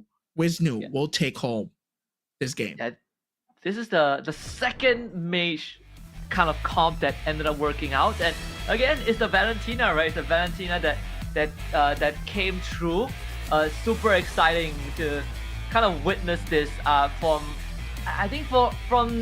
our players. I think this match 2 pool is so much different from what we got accustomed to from game 1, from match 1, just because of the amount of kind of variation that these players have brought in, with especially the mage build, the KOFK with the toy mischief and all of that. Yeah, I mean, there's a breath of fresh air here, as we know that, yeah, mages, they're extremely strong. They can be extremely strong as well, but in game 1, we saw that the Stargazer was actually run with Starwing, right? Now we see Stargazer run with Mage. It is an extremely strong combo. It still proves to be extremely strong. Beyond the Clouds, it didn't work too well in Group A, but in Group B, we see how it's done, right? Mages with Stargazer, with Beyond the Clouds, and the Kadita was gonna be a huge monster. And with the Magic Crystal added on top with the Thunderstone, there's just too much magic damage to even compute. Yeah, I mean, it's a Kadita 3-star in a nutshell. Even when you look at the go-go cards, right? We saw 3 out of the 8, the 2 out of the 8 players go for desperate measures as well towards the very end, just to try and keep themselves in the game, but unfortunately just not really able to do so because they were too far behind. Yeah, I mean, at this point, we were looking at NHA God getting that 3-star Granger, 3-star Barats. It was going to be huge, right? He needed a 2-star Akai to kind of mitigate the front line just slightly a little bit. But at the same time, I don't think it would have lasted throughout the rough waves that, Wisnu was bringing. And yeah, Pride of Indonesia right there. And yeah, Jakarta, well, he is your man. Yep. And that's gonna really put him on the board too. Wisnu AS really needing that win, because things were starting to look pretty grim overall. But once he hit that mage, suddenly he gets that breath of fresh life and was allowed to constantly win the game, because there's no one else that could deal with the Valentina. And then you have a Kadita that is essentially disrupting the backline time and time again. I mean, at that point, the Kadita just, no one was contesting, only one other player. But at the end, it didn't really matter too much, because that 3-star Kadita was secured. Now, with that 3-star Barrage, yes, you're able to dish out a lot of frontline damage. But once the Vexana starts ramping up the Eternal Guards one by one, there's a lot of meat shields just to tear through. And this build, right, with the build of having that Luminexus as well, it just gives you an extra link bonus damage and added AoE for Wisnu as well. Yeah. And and that's gonna shake it up a little bit, right? Because I feel like we're seeing some of the same scenarios where Cyril Martins, he gets first. Reminds us of Uresh, you get Jerry get first, and then you kind of get booted out the next game early. So let's take a look at the stats first, because I'm interested to kind of see how this game ended up going. Like Wisnu as the cushion as well of all things. I think that Roll Magic Crystal Chest really changed the game, because at one point he's running 4 defenders and have that defender crystal on the Kadita. But not only that, he also ended up going for the prime selection at the very end, and that allowed him to hit more different synergies, and then the Rising Festivities was the cherry on top. Yeah, I mean, a lot of people, they discount the Gushin as, like a secondary minor character. Not a lot of people like to play him, but I mean, when it comes to higher ranked players, higher MMR players, Gushin is extremely good because of the fact that it gives you a lot of direction for the synergy that you should head towards, and it gives you a lot of space as well, right? Especially if you get something like a Defender Crystal, like Wisnu got, it bought him the space, bought him the time in mid game to build up towards that go-go cards, towards getting that Mage Stargazer synergy. Oh yeah, and I think with that in mind, right, we are gonna have reaching the halfway point soon. That win for Wisnu puts him at 14 points. So 3rd place in round 1, 1st place in round 2. You got Soulfire coming in 2nd at 3rd and 11. Dorky in 3rd with 10. Cyril Mertens and Anxiety tied for 4th and 3rd with 9 points. Yeah, and sad to see, our regions are at the bottom, my friend. Maizen and K1, well, they're 6 and 4 points respectively. NAJ God also at risk of elimination, 9 points, but that is tied with Anxiety, as you said before. So yeah, 3 members are tied right now, but it's still game number 2, right? There's 3 more games to go. There are 3 more games to decide who's going to be the top 5, and anything can happen here in MCGG. Yeah, and that's the exciting part, I think.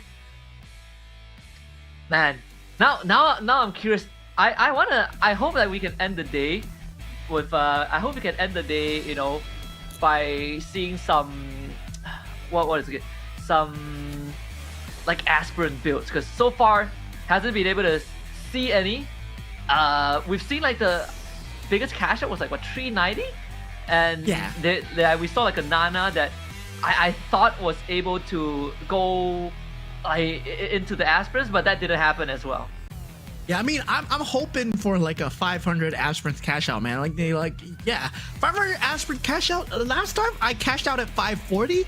It gave me a 2-star Vexana at 58 gold and a few items as well. So I was like, yeah, dude, like the aspirants cash out is kind of huge, right? And for those of you that played set 1, have not played set 2, I mean, well, you've seen right now, aspirants very similar to what Eruditio brings, I would say. Yeah, but the cash out is a bit different, right? It works based on energy instead of having the units on board and also having the wins and losses. The energy is built up by having the synergy as well. So aspirants kind of new as well. As with KOF, so season 4 just brought in a lot of new stuff with the commander cards as well. Now you get to pick different commander cards, as you can see just now. Gushin, yes, he picked the Gushin commander card, but we know that Valir, you get an extra 6 gold and you get a random commander card as well. Yeah, and I think that kind of makes economy so much more important in this current set. Like most of the majority of the games we saw, players are just making sure that they are going for full-on economy. They are able to, make sure that they have enough gold to go for those late game roles. And I think that's gonna be the theme for the rest of GO1 until maybe we hit the next big patch in the future. But at least we know that it's not completely just we have to go Guinevere tree. There are alternative options. There are items like the Winter Crown that can, end up helping you sort of stop that Guinevere snowball. Yeah, I mean, there are things that you can do as well, right? It is not the end-all be-all build, and it's not every time you get a 3-star forecast, right? Yeah. It's gonna be hard. We see the winning players, they get the 3-star forecast. It's only because they did the correct groundwork to take out the other players. And yeah, once you take out the other players, it opens up a lot of things in the pool. So there's a lot of nuances that you gotta take note of. But just taking a look at the banning and drafting, just picking phase for the heroes. There's no bans and picks here. There's no bans, but you do get to pick the heroes. Yeah. Now let's see. I mean, we are in round 3, so Zero Mertens gets first dibs again, as he did come in last in game 2. So goes for the Valir. We did talk about how Valir is going to be one of the picks that we are looking for from him, just based on sort of his playstyle so far. I'm excited to see what he has to bring in. So fire now he's going to bring out the Yuzong for himself. Yeah, Dorky going for that Fanny. Paquito coming out from Maizen. Maizen's not doing too hot at the bottom right now. He needs to pull off a miracle run. Hopefully rank 1, 2, 3 at this part. But Wisnu pulling out the Popo and Koopa. And we were curious about this. How does the copy trap work in the pro play? Whether or not you're good at positioning mechanics. But, I mean, we won't question Wisnu. He's currently the top in the points at the moment. Let's see. Well, I mean, I mean, I didn't expect it to actually happen, like that Popo Koopa. But, again, it really comes down to the creativity, right? Like, how much can you can you actually position properly enough, I guess, to kind of make use of the trap, the copy mechanics? It could be one way for you to hit your 3-star. So and that's gonna be very fun. Let's hop into game 3 and see what the players have in store.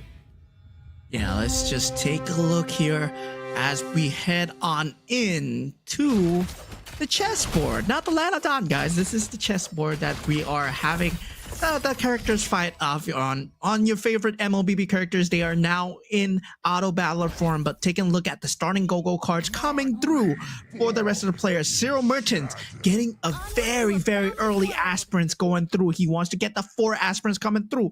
And what? He goes for the Raya commander card. That is very different. Yeah, he's not choosing his own commander card.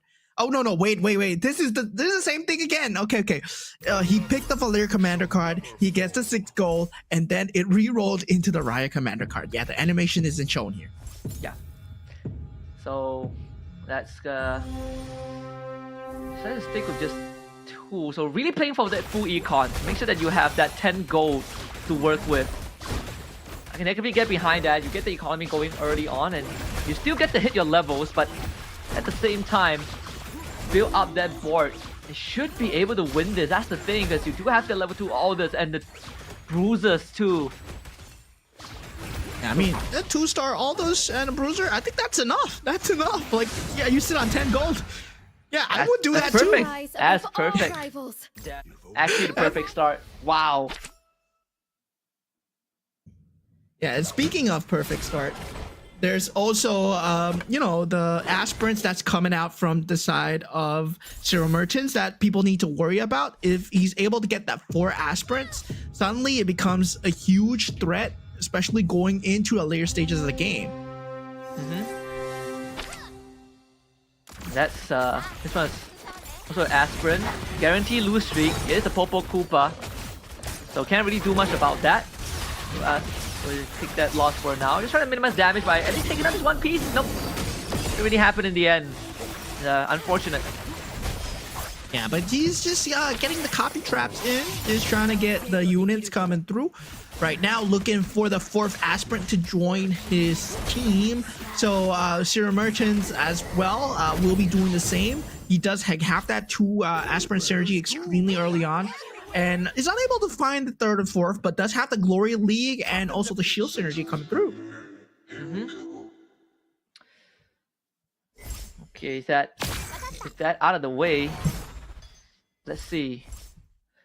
I feel like for Zero Merchants, this is a strong spot, right? Like that front line is incredibly solid.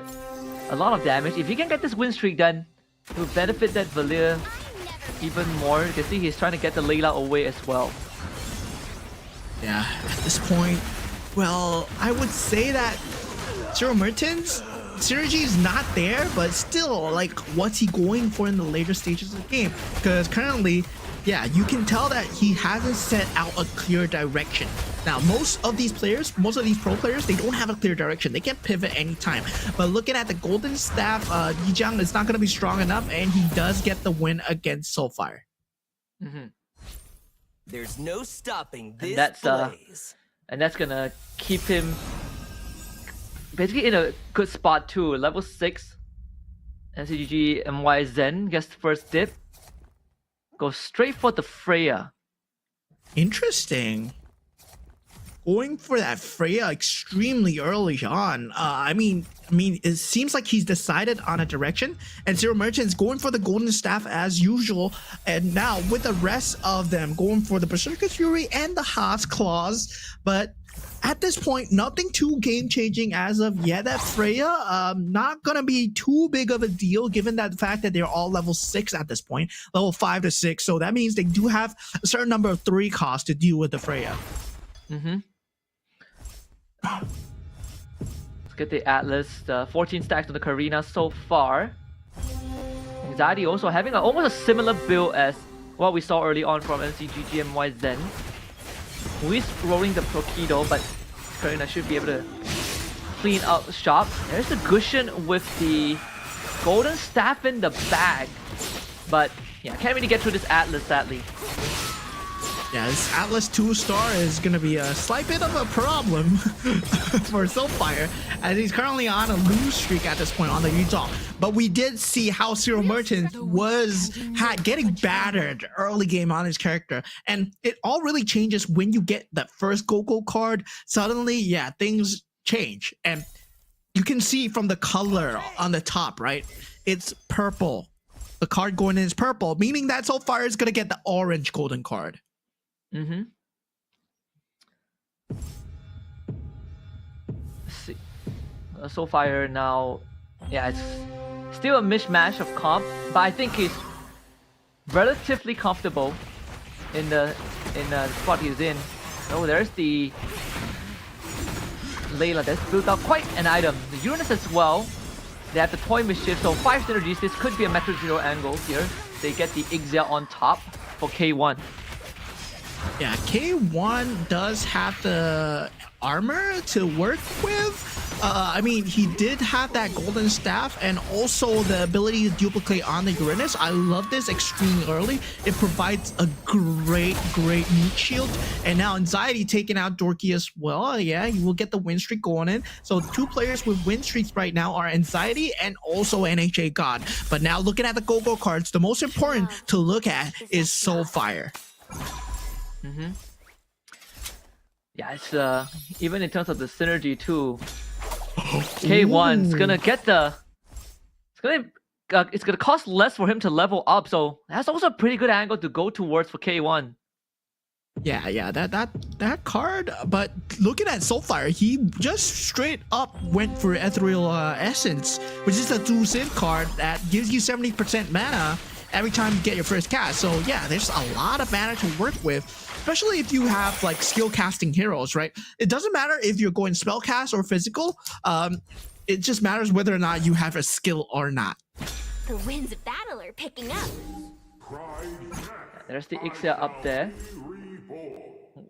So 3 star wings for MCGG and YZen. Gonna go for 4 star wings for now. It needs to start working on that economy a little bit.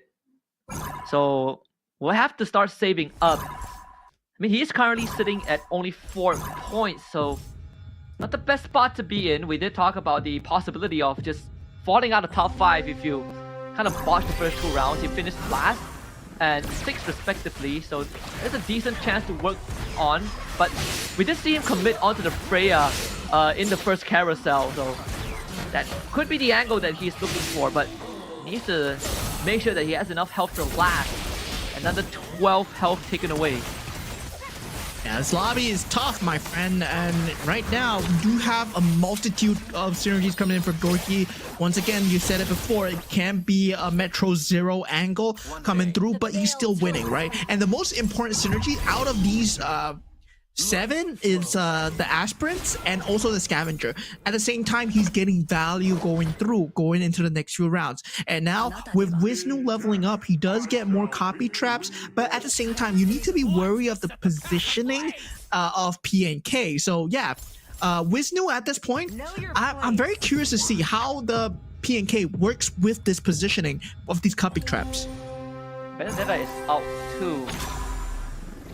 We saw that early Benedetta pickup, so that could be a game changer here for Wisnu. That level 8 hitting that 5 cost at Benedetta. You've got triple scavengers as well. The economy is going to be looking mighty fine for this young man. Yeah, I mean, it's mighty fine, but he only got value for one of the copy traps, sadly.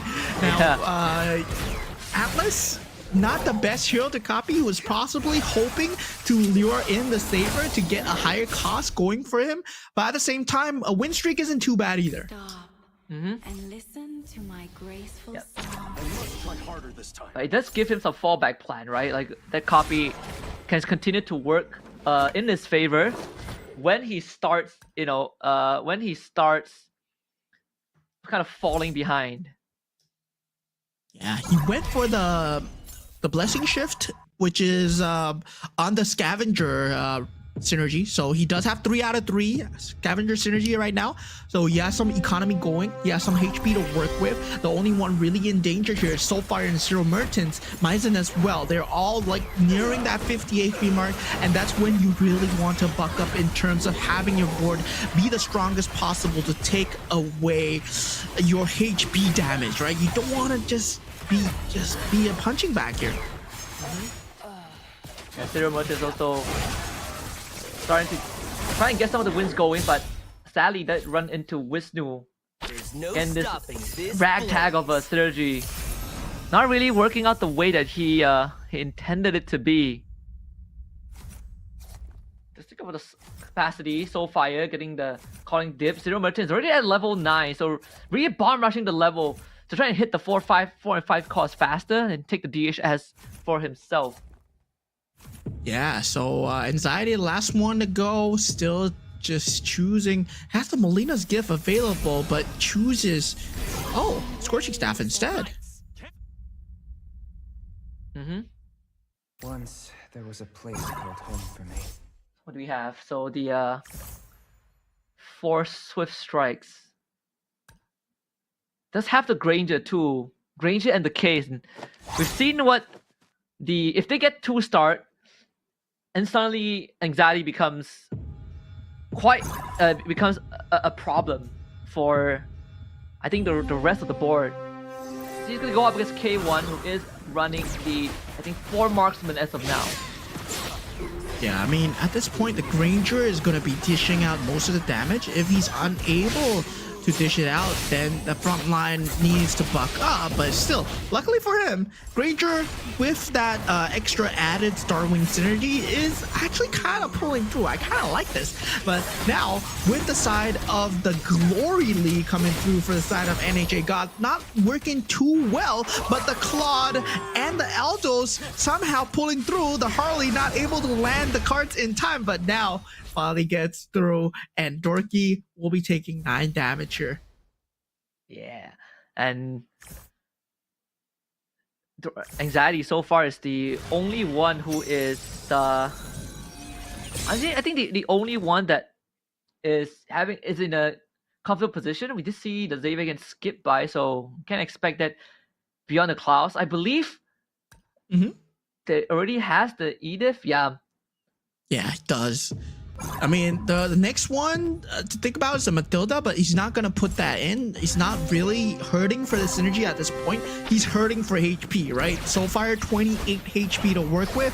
He wants that 6-star wing synergy so badly that double Edith is somehow his way of trying to hold on as much HP as possible, but he runs up against Zero Merton, who has an Akai in the front line, and the Irithel still alive. Can the Edith do it here as the heavy spin is going to come through? The Chain Lightning so close here, but is unable to finish off the Irithel.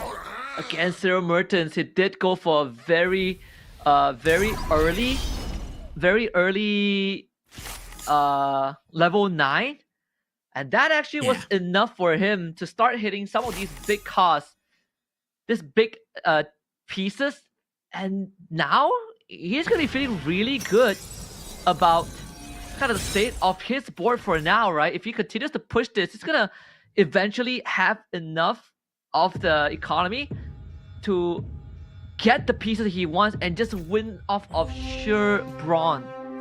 Yeah, but we see 2 of the members going up for a Solid Alliance. Usually Solid Alliance means that you want to go for Metro Zero, because Solid Alliance gives you 3% Hydrate attack for each synergy activated, right? So you want to have maximum synergies as well. And we see Maizen, actually, he goes for Spaceship Hanger. So yeah, spaceships cannot change positions, and yeah, heroes on enhancement titles, they gain 25% extra damage. So he does have that Star Wing to work with. So yeah, with that Spaceship Hanger, it actually gives him 25% extra damage across the board, technically.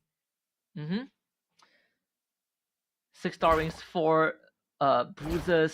So we sort of have an idea of where this might be going. That 3-star Guinevere. Oh, okay. So he picked up that Go-Go card, which is a Spaceship Hanger, right? 25% extra damage. So he's going for pure damage Guinevere, like you said, 3-star. And yeah, he has that Star Wing emblem on the Guinevere as well. So he's hoping that the Guinevere can carry him through, but I don't think that's enough, right? I still think the Bruiser 6 is really needed here. I think so too. Man, it's gonna be the plan. I feel like he's down to 35 health. He can still build himself out of the Soulfire. Yeah, I'm not gonna win this against the Granger, sadly. And this is just a 1-star Granger. So, all things considered, this is pretty good news for Zero Mertens. Yeah. But now, looking at the synergies coming through for Zero Mertens here, Metro 06, Solid Alliance picked up, and he has that 6 Marksman synergy as well. With a 2-star Hanabi and 2-star Claude, we've been in this situation before. Right now, he needs that 2-star Akai to provide as much disrupt available, or 2-star Barat in the front line. His back line is set, but his front line is looking kind of weak. Yeah. And the Akai. I think the Akai can bring in value, because you have the Eternal Guard that's working magic through the export. Sadly wasn't able to cause enough disruption to the backline, and it's just the Kadita and the Harley left. That's the Glaive Bouncers from the Hanabi. Was able to win out in the end. Soulfire, the first one to get knocked out. Yeah, so far wasn't having a good game at all. Despite going for Ethereal Essence, getting the gold card, it was not an economy card. So yeah, he had to go all in into either spellcasting or skill damage. And yeah, he did not get the items that he needed. Now, Maizen, the next to be on the chopping block so far, Zero Mertens has low HP, but his build is looking good so far. And so is K1's, right? Same with him, Metro Zero, and also 6 Marksman Synergy as well. Mm-hmm.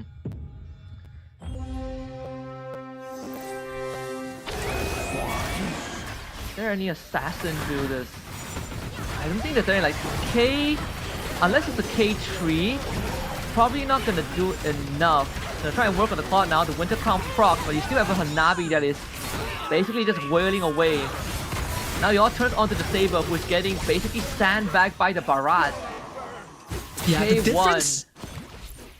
The difference maker right there between K1 and also I believe he was going up against someone who had the same synergy, right? The Barat level 2 really made the difference because that front line was really needed. Now Zero Mertens, 1 HP, picks up the +1 capacity.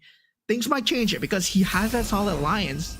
He's going for that Metro Zero build, and that's an extra added synergy. Now looking at Dorky, back to the Star Wing synergy, he has that Stargazer, that Harley is up, but he needs more. Mm-hmm. Yeah, he needs a 2 Edith too. Does have the Benedetta to work with at the same time. Zero Mertens deciding to again stick with the... I honestly thought that he would try and push a bit more with his win streak to try and hit level 10. I think he has sort of hit a dead end. Just 1 HP. He's going to be going up against anxiety of all people too. Zero Mertens is not really sure if he can get through this, but for Dorky, so far on a perfect win streak. K is doing a lot of work though from Wisnu. Yeah, Wisnu might actually pull through now. Winter's Crown not enough here. Granger will be ganked up on as Fanny will take out Wisnu here. And Wisnu, yeah, I mean, top 4 still, like not a shabby position placement, right? Despite the fact that he is consistent at the top. I mean, top 5, yes. Zero Merchant survived, so top 5. Mm-hmm. The pointy ends of my spears. Zero Merchant actually survived too, so that's great news for him. So guarantee 4 points. But how does he get through the Dorky? I mean, his line so far, we did say it's pretty solid because he rushed for early level 9. But now the tough thing is all the other 3 players they have. Like they have a pretty solid board to deal with Zero Merchants, who is relying on this 6 marksman. Yeah, He but didn't just still, export 1. he has that solid alliance, 8 Metro Zero with a 2-star Akai. So I believe that he's going to get a top 2 finish at least, right? That 2-star Akai and 2-star Barats, like looking at it, it's just tearing through. 2-star Hanabi as well. With the Golden Staff and the Demon Hunter Sword, that proc damage, it's gotta be insane. Taking out K1 to 5 HP. Zero Mertens looks extremely poised for the end game here. I think the Star Wing with the Swift Blade might be his downfall, but he has a chance to get even more here with the itemizations. Might be looking for that Granger 3, but looking at the economy for Dorky, he can afford to stall this out. For a bit more, he has 60 health. Gets the Arlet, the 2 Arlet if he wants, but wants to play towards the economy first. So he gets like, what? 1, 2, 3, 4, 5, 6, 7, 8, 10 pieces. Thanks to the Fanny. But the items too, might be looking for a bit more of that front line just to deal with this Hanabi. Because we saw just now, K1 was pretty close to taking out both the Hanabi and the Claw of Zero Mertens. Yeah, I mean, close, but no cigar, right? That Akai level 2 is just gonna just provide all the disrupt that is needed so far. And right now, I mean, it seems like the only play here is this Swiftblade build, but at the same time, the only real Swiftblade that he has is the Granger. So he has to land a snipe shot onto the back line. Yeah. And you're not doing that with the Barats and Akai in front of you. The 2-star Yeah, with the export export. too. Yeah, just got acquired by Zero Mertens. This is the tough one, right? Against Dorky. We did say that Dorky has some room to kind of chill and go for the 3-star. Hold on a minute, the Saber got the Granger. The positioning was impeccable there, but he still has the Claude and the Vexana to deal with, and that should be enough. The Claude, the Blazing Duet at the last second to avoid death, and this should be it for Zero Mertens Winter Crown proc. He survives another round. Zero Mertens from Turkey in top 3. Yeah, Zero Mertens right now looking poised, getting the Aerithal level 2 as well. Freya level 2 coming out for Dorky. This is a stage where economy matters so much more. K1 getting taken out, top 4 spot. Not too shabby himself, but still, at this point, it's all anxiety, and Dorky is going to suffer a little bit in terms of trying to take out the back line. They don't really have much jump capability. It's now about out-sustaining him, and there's no more go-go cards. There's only 2 more fighting rounds, and Harley level 2 might be the answer here. Yeah, with the Winter Crown too. They came pretty close. Zero Mertens against Anxiety this time. Again, that Granger, we saw the snipe, the Granger and the Saber really doing a lot of work. Actually, it might just be enough. It's down to just the Vex and the X-Borg. The Eternal got to buy some time, but the Granger just blows up the X-Borg, and the Baras doesn't have the damage, so Zero Mertens, this should be the end of the round for him. Still finishing 3rd place after all that has happened. Yeah, that Swiftblade build was just enough, like just enough, right? If he had one sliver of HP more on Zero Mertens, that would have just spelled the doom for the side of Dorky here. I mean, Anxiety. Spears warn those against me. Yeah, she actually just straight up, I think they blew up like the Claude or something, right? Like you did say that he had to get a snipe to the back line, and the first shot was an instant execution. Yeah, that was lucky, man. That was lucky. Oh my lord. But now 3-star Arlott coming out for the side of Dorky. So yeah, Anxiety, the one that took out Zero Mertens, going up against the 3-star Arlott. Now watch that final flash come out. It's gonna wipe half the board. Okay, he missed, but it's fine. He missed, but it's fine. Yeah, the Harley is doing a lot of work in the backline, taking out the Granger as well. So Dorky looking poised right now, and now it's a Harley against Harley battle as both of them are swinging around the map, and yeah, Arlott with the final flash coming through. 12,000 damage on that final flash, wow. What's the solution? What's the solution to the Arlott, right? We saw like the Guinevere being dealt with by like just big tanks and 6 marksmen, but Arlott is, man, I feel like Zero Mertens could provide us with the answer, but now we'll never know. Yeah, at that point, it's either you get enough disrupt with either having the Vexana, having the Akai in the front line, Minotaur works as well, or also another way around it is the Face Warpers, right? You get the Face Warpers synergy. 4 Face Warpers actually can avoid every single final slash. I've seen it before in a game, and yeah, I was the one playing the Arlott, and it was disgusting. Yeah. Should be the last round for them. Let's see, this Arlott gets bounced in. So he does. The Granger and the Harley just avoid the Arlott, but I don't know. They don't have the damage though. Here comes the final slash. Oh my lord, that final slash just disgusting. And we do see Anxiety taking out Dorky here. Indonesian on Indonesian action here. I mean, Dorky taking out Anxiety here, as Dorky will be the top one, getting that 8-point lead. So Indonesia coming out on top during game number 3 of match number 2. I think the Indonesians are like in top 3, right, on the overall leaderboard. So this is Well, this is exciting. Like it's contrary to the Group A where it's a lot more open. Group B dominated by the Indonesians so far.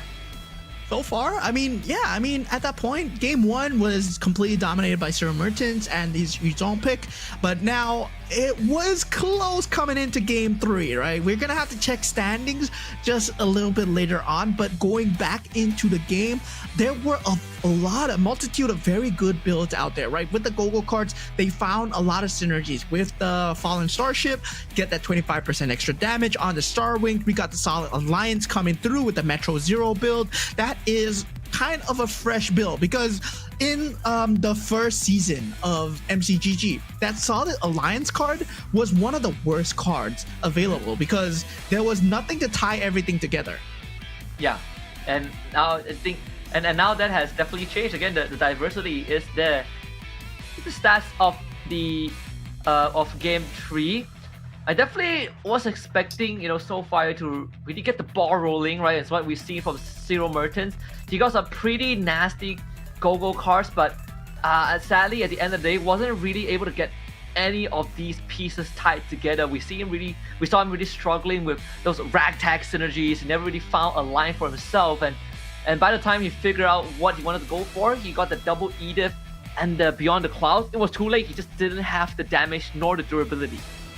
Yeah, a lot of these losses sometimes it's always about a struggle with direction because you don't know what you want to go for, and sometimes getting a direction early is not good either, right? Because you're so focused on like, yeah, I'm going to go Mage, Stargazer this game, but when the roles don't give it to you, suddenly you find yourselves in a position where, yeah, you're not able to get the composition that you needed. But now, looking for Dorky and Wisnu, I mean, they kept their options open. Anxiety as well, he kept their options open. And Zero Mertens, well, he almost pulled through with 1 HP, nearly pulled off a miracle run. But at the same time, Dorky, it was just so beautiful. That shot from the Granger that sealed the deal. Yeah, pretty reminiscent of the actual game where Granger, still one of the deadliest like in meta marksmen right now, and very unfortunate that I against Zero Mertens, he was about to really pull himself back from the dead, right? Like this 6 marksman, 8 Metro Zero composition. He was doing all the work. He had the Vexana that was just spamming Eternal Guards, but we did say the caveat was that the marksmen have to stay alive, and if they go down, the entire line collapses. Yeah, at that point, it was really on that Death Sonata, right? Just to hit that Claude where the itemizations was all on. And it's always, when you go into full marksman, it's always about whether do you want to put the itemizations on the Claude and whether or not you want to put the itemizations on the Hanabi. And at that point, it felt better that it was on the Hanabi instead of the Claude, because the Claude was going to Blazing Duet forward and get shot down by the Death Sonata. But now we see the final engage coming through where Anxiety was going to come out on top. He did have a great Beyond the Clouds combination together with the rest of his synergies, but we'll take a look at his stats later. Yeah, you got the 3-star Arlet too, so really was no way around it. So congratulations to Dorky for coming out on top in this game number 3. Basically, he could have easily run Metro Zero if he wanted to with the amount of synergies that he has.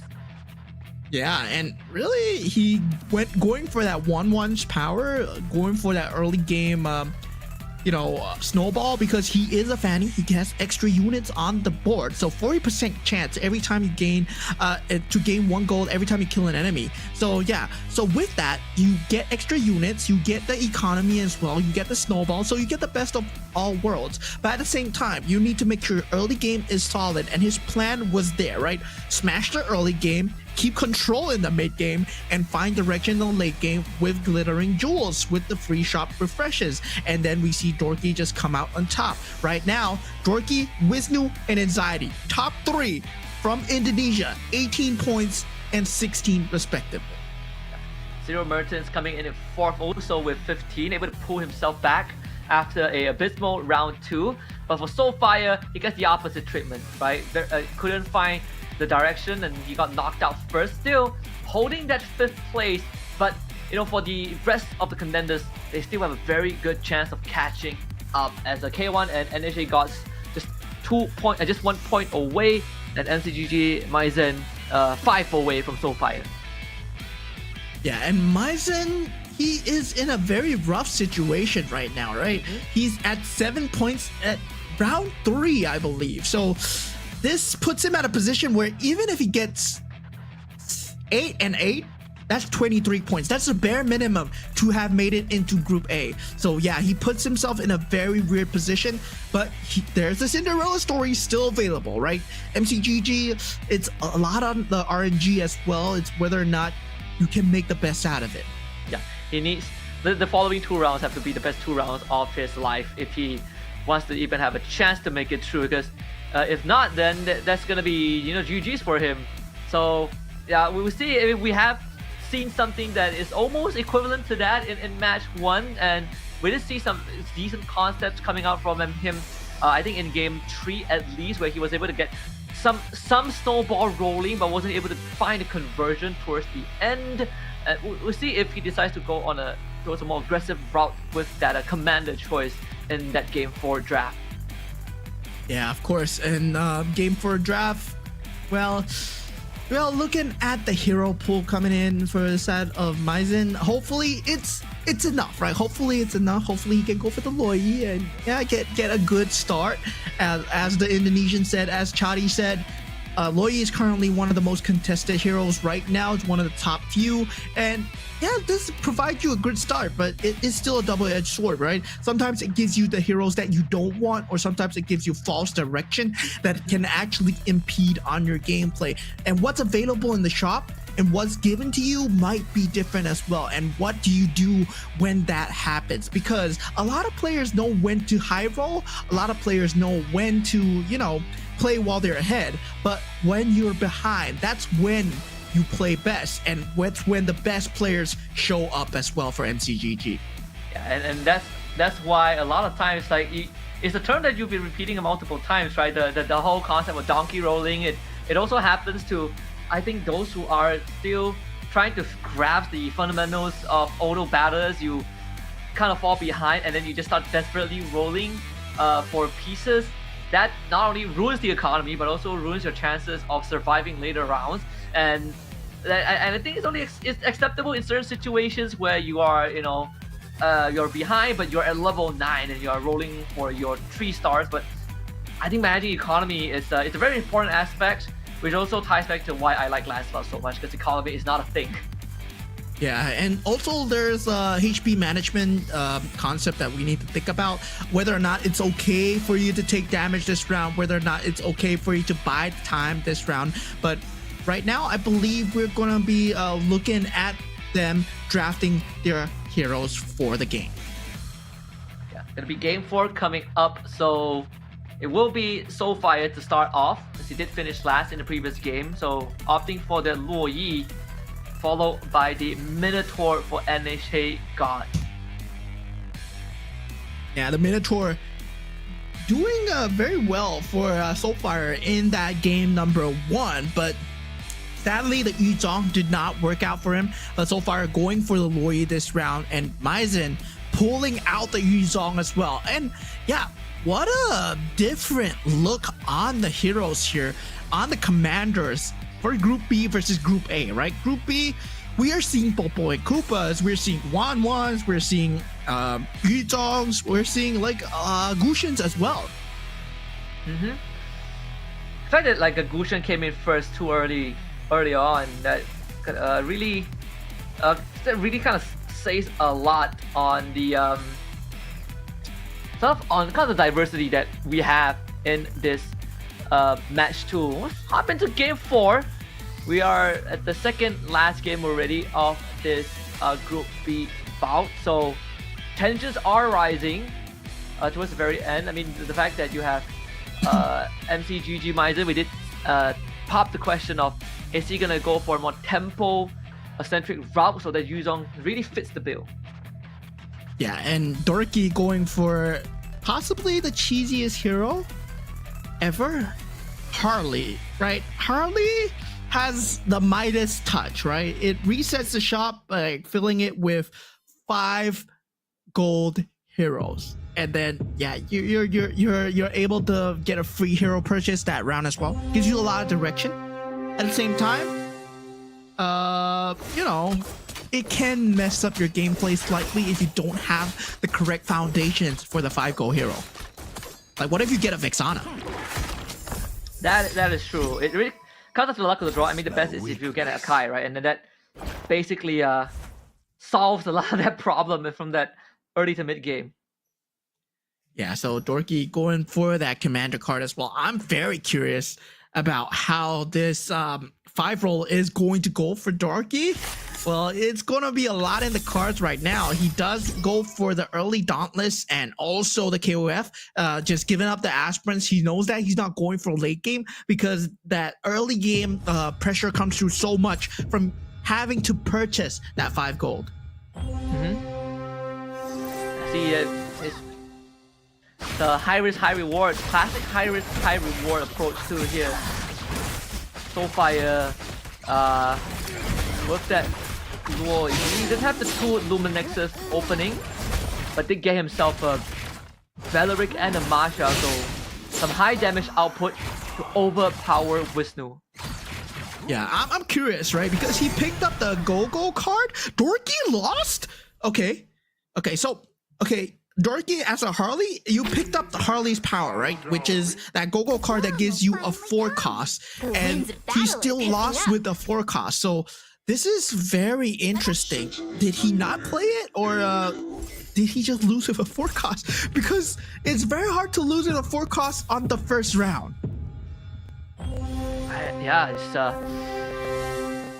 now I'm curious. I want to look at his board if we can. Because something must have went horribly wrong. Not for Zero Merchants though. Great opening line. 2 Aspirin, 2 Shadow Cells, having the Stargazers too. You can just get rid of this K, which the Ruby is manhandling very, very well. Yeah, Dorky. That was Dorky. The K is Dorky. So yeah, Dorky lost once again. It's a very surprising early game. I mean, Dorky, at this point, he's banking on the 5 gold. Yeah, he's banking on the 5 gold unit right now because the 4 gold unit from the Go-Go card didn't help him at all. So he's gonna wait for the second Go-Go card. But now taking a look back into the battlefield, Wisnu with the 2 aspirants, trying to get as much of a snowball possible with the Glory League and the Bruiser combo as well. We've seen Bruisers being crazy in Group A. Hopefully they can pop off in Group B as well. We didn't talk about the luck of the draw, so okay, not really the best forecast to work with. Ideally, you want like Saber or Freya. I think those are a lot more functional. I think without items and being a 1-star. So Dorky sort of kind of got trolled on the roll. But like you said, there's still the 5 cost to look forward to, and that could be the saving grace. Soulfire on that win streak too. Zero Merchants and K1, all 3 of them at 100 health so far. Yeah, I mean, he's currently on that KOF Dauntless as well for Dorky, so he can't go for a potential, like, kill Kusanagi, hopefully, at that 5 cost, and yeah, that might save him as well. I mean, if he got that 4 cost to be Terry Bogard instead, that would have changed a lot of things, and hopefully it's either Kyo or Iori, right, getting that 5 cost in. Coming in from the side of Dorky, so he's gonna have to hope. So right now we're looking at Anxiety's board. Yes, he did pick up the items for himself. I'm in charge here. Double Masha's there, though the Shadow Cells looking very possible. Still doable for an early pivot. Decides to abandon some of the... Decides to just stick with the Star Wing for now. I think that would be a better angle to go towards for him. He did have the War Axe on this Zhejiang, but Talcott could be quite a problem. Yeah, his Hellcurt is going to be a huge problem, actually. Not just quite a problem, but yeah, NHA got with that early 2-star Hellcurt with a good synergy as well. It's gonna be just smashing out boards, and Dorky surprisingly loses again. We better be I mean, he's getting the lose streak goal, so yeah, he's building up quite an economy. So I think Dorky knows what he's going for here. He did finish in a good position, so yeah. I would say, well, he knows what he's doing, guys. I'm not too worried about him as of this point. It's still above 50 HP. It's still early days into the round. There's the next Go-Go card to be contested for. Locked and loaded. Yeah, we might be lucky enough to see the first ever 3-star 5 cost. Who knows? Because of Dorky. But again, it does kind of shrink that, I think, option on 5 cost a little bit. If his enemies are scouting, they would sort of know what he's pivoting into just because he is running that Harley. Either way, early Valentina and Kulak here are more than enough for K1 to break the win streak of Soulfire. He's not the only person so far to have not dropped a single round. Yeah, Wisnu right now with the Karina, unable to, is getting the executions in, right? You want the tankier characters, you want the Toy Mischief as early as possible, and he does get it with the Dauntless synergy as well. That's a lot of shield combinations coming through. And you see from the side of Dorky, goes for the Akai. So, yeah, the Akai combined with the K, I'm guessing that's a play coming through. He has Iori too. Yeah, and Iori so as well. You get the best of both worlds, right? You did say that either the Q or the Iori, but the Kai would be great as well, and he gets the best of both worlds. So now he runs 3 KOFs.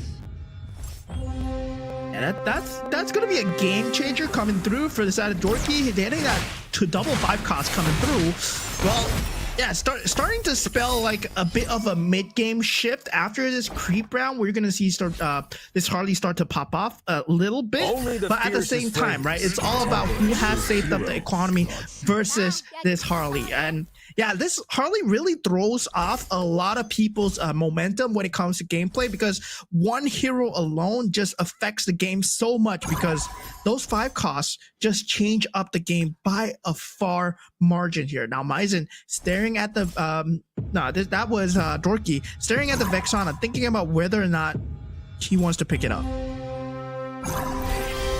Then Vexana is not the angle that you need to go towards, right? Like, he's one away from the Iori too, so wants to quickly get to level 8 as early as possible. At least you get that small percentage of hitting a 5 cost. For now, he's going to be relying a lot on that Iori and the Akai to carry him through to this stage.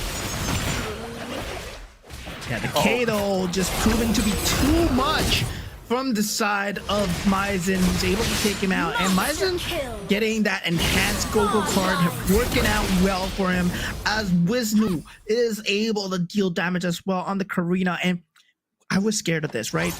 He get the Toy Mischief, he gets the Bruiser build, and then suddenly a 3-star Guinevere out of nowhere, because that's what it looks like he's going for right now. It's very doable. 3-star Gwyn with the Toy Mischief. Oh boy, I actually don't know how you deal with that, right? We saw how that went with a 3-star K, 6 KOF. Do that with the Gwyn with the 6 bruises, and that most likely is a GG angle, and he's making some pretty good progress towards that. Dorky, despite having literally 3 5 costs, he's still losing rounds. This is not going well at all. Yeah, but I think he's going for you know, the economy play. I believe he has some money saved up, and because his Go-Go card, he went for Apex Weapons, right? Apex Weapons gives you 2 equipment chests at level 8 and level 9, so he might just be power leveling, get that level 8, then afterwards put the item onto Iori and Akai and make the 5 cost more powerful. So that might be the angle that he's going for, but he's still level 7. Oh, the cash out. The cash out, 60 cash out from Zaddy. Can't afford to wait any longer because he dropped down to 54 health with only 2 aspirants to work with. So, not really the best spot to be in, but he did get himself a Terry Bogard. He can run 4 defenders or 2 dauntless. Yeah, he's gonna run the 4 defenders. Defenders with the shield synergy gives you a lot of hybrid defense with the swift blade as well, kind of polarizing. So yeah, it doesn't really synergize extremely well. It's gonna get shredded through by Zero Merchants, actually, who does have a very strong Freya. Yeah, two very strong Freyas, in fact. Beleric against Jawhead, Beleric wins. Well, that's not true in MLBB, but in MCGG, yeah, maybe. Because Beleric in MCGG just is a complete monster. But now we see Anxiety going for the +1 cap. Dorky actually picking up the Shadow Cell. So interesting coming out. He's going for Shadow Cell. Yeah. We've seen like a couple of Shadow Cell attempts, but I don't remember seeing one that has like work in that late game, right? Because unless you get like a very strong Arlet or Valentina, then even then it felt like Valentina is more worth it if you just go for Mage, Stargazer, or you have the Thunderstone from Beyond the Clouds. Yeah, the Akai being picked up from the side of NHA God at this point. Does have the Minotaur Akai combo, the standard, cookie cutter control with the Claude in the back with the enhanced weapons, but only 4 marksman synergy at this point. I mean, level 8, I would say, is still good enough to shred through most of the enemies.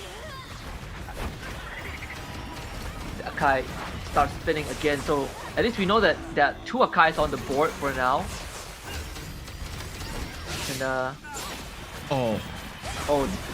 Akai should be able to carry them through this, right? The other bar is going to kill it. Nah. The Blazing Duet coming out was not prime. It's not into the best positioning available. So yeah, despite the itemizations, he needs a Claw level 2 or a 6 marksman synergy at the minimum to actually pull it off. Now K1 still at 90 HP so far with a winning streak along with Zero Mertens, who are all at the highest spots in terms of HP here. Anxiety and NHA got 34 and 37, but now we're taking a look at Maizen's screen here, right? He is on the Yuzong after all. He did get the golden card, but still, it's not finding the correct direction and synergy that he needs. So you check back in on MCG, Maizen does have the 2-star Saber. And it's making quick work of Zero Merchant's backline. That's sort of what is needed. This Saber with the War Axe, the Garden Helm, and the Purify cuts through the Freya 2. So this 4 Swift Blade, 4 Star Wing, and also the Face Warper. And it's gonna give him a lot of that utility to be pesky on the board as Vishnu continues on his winning ways.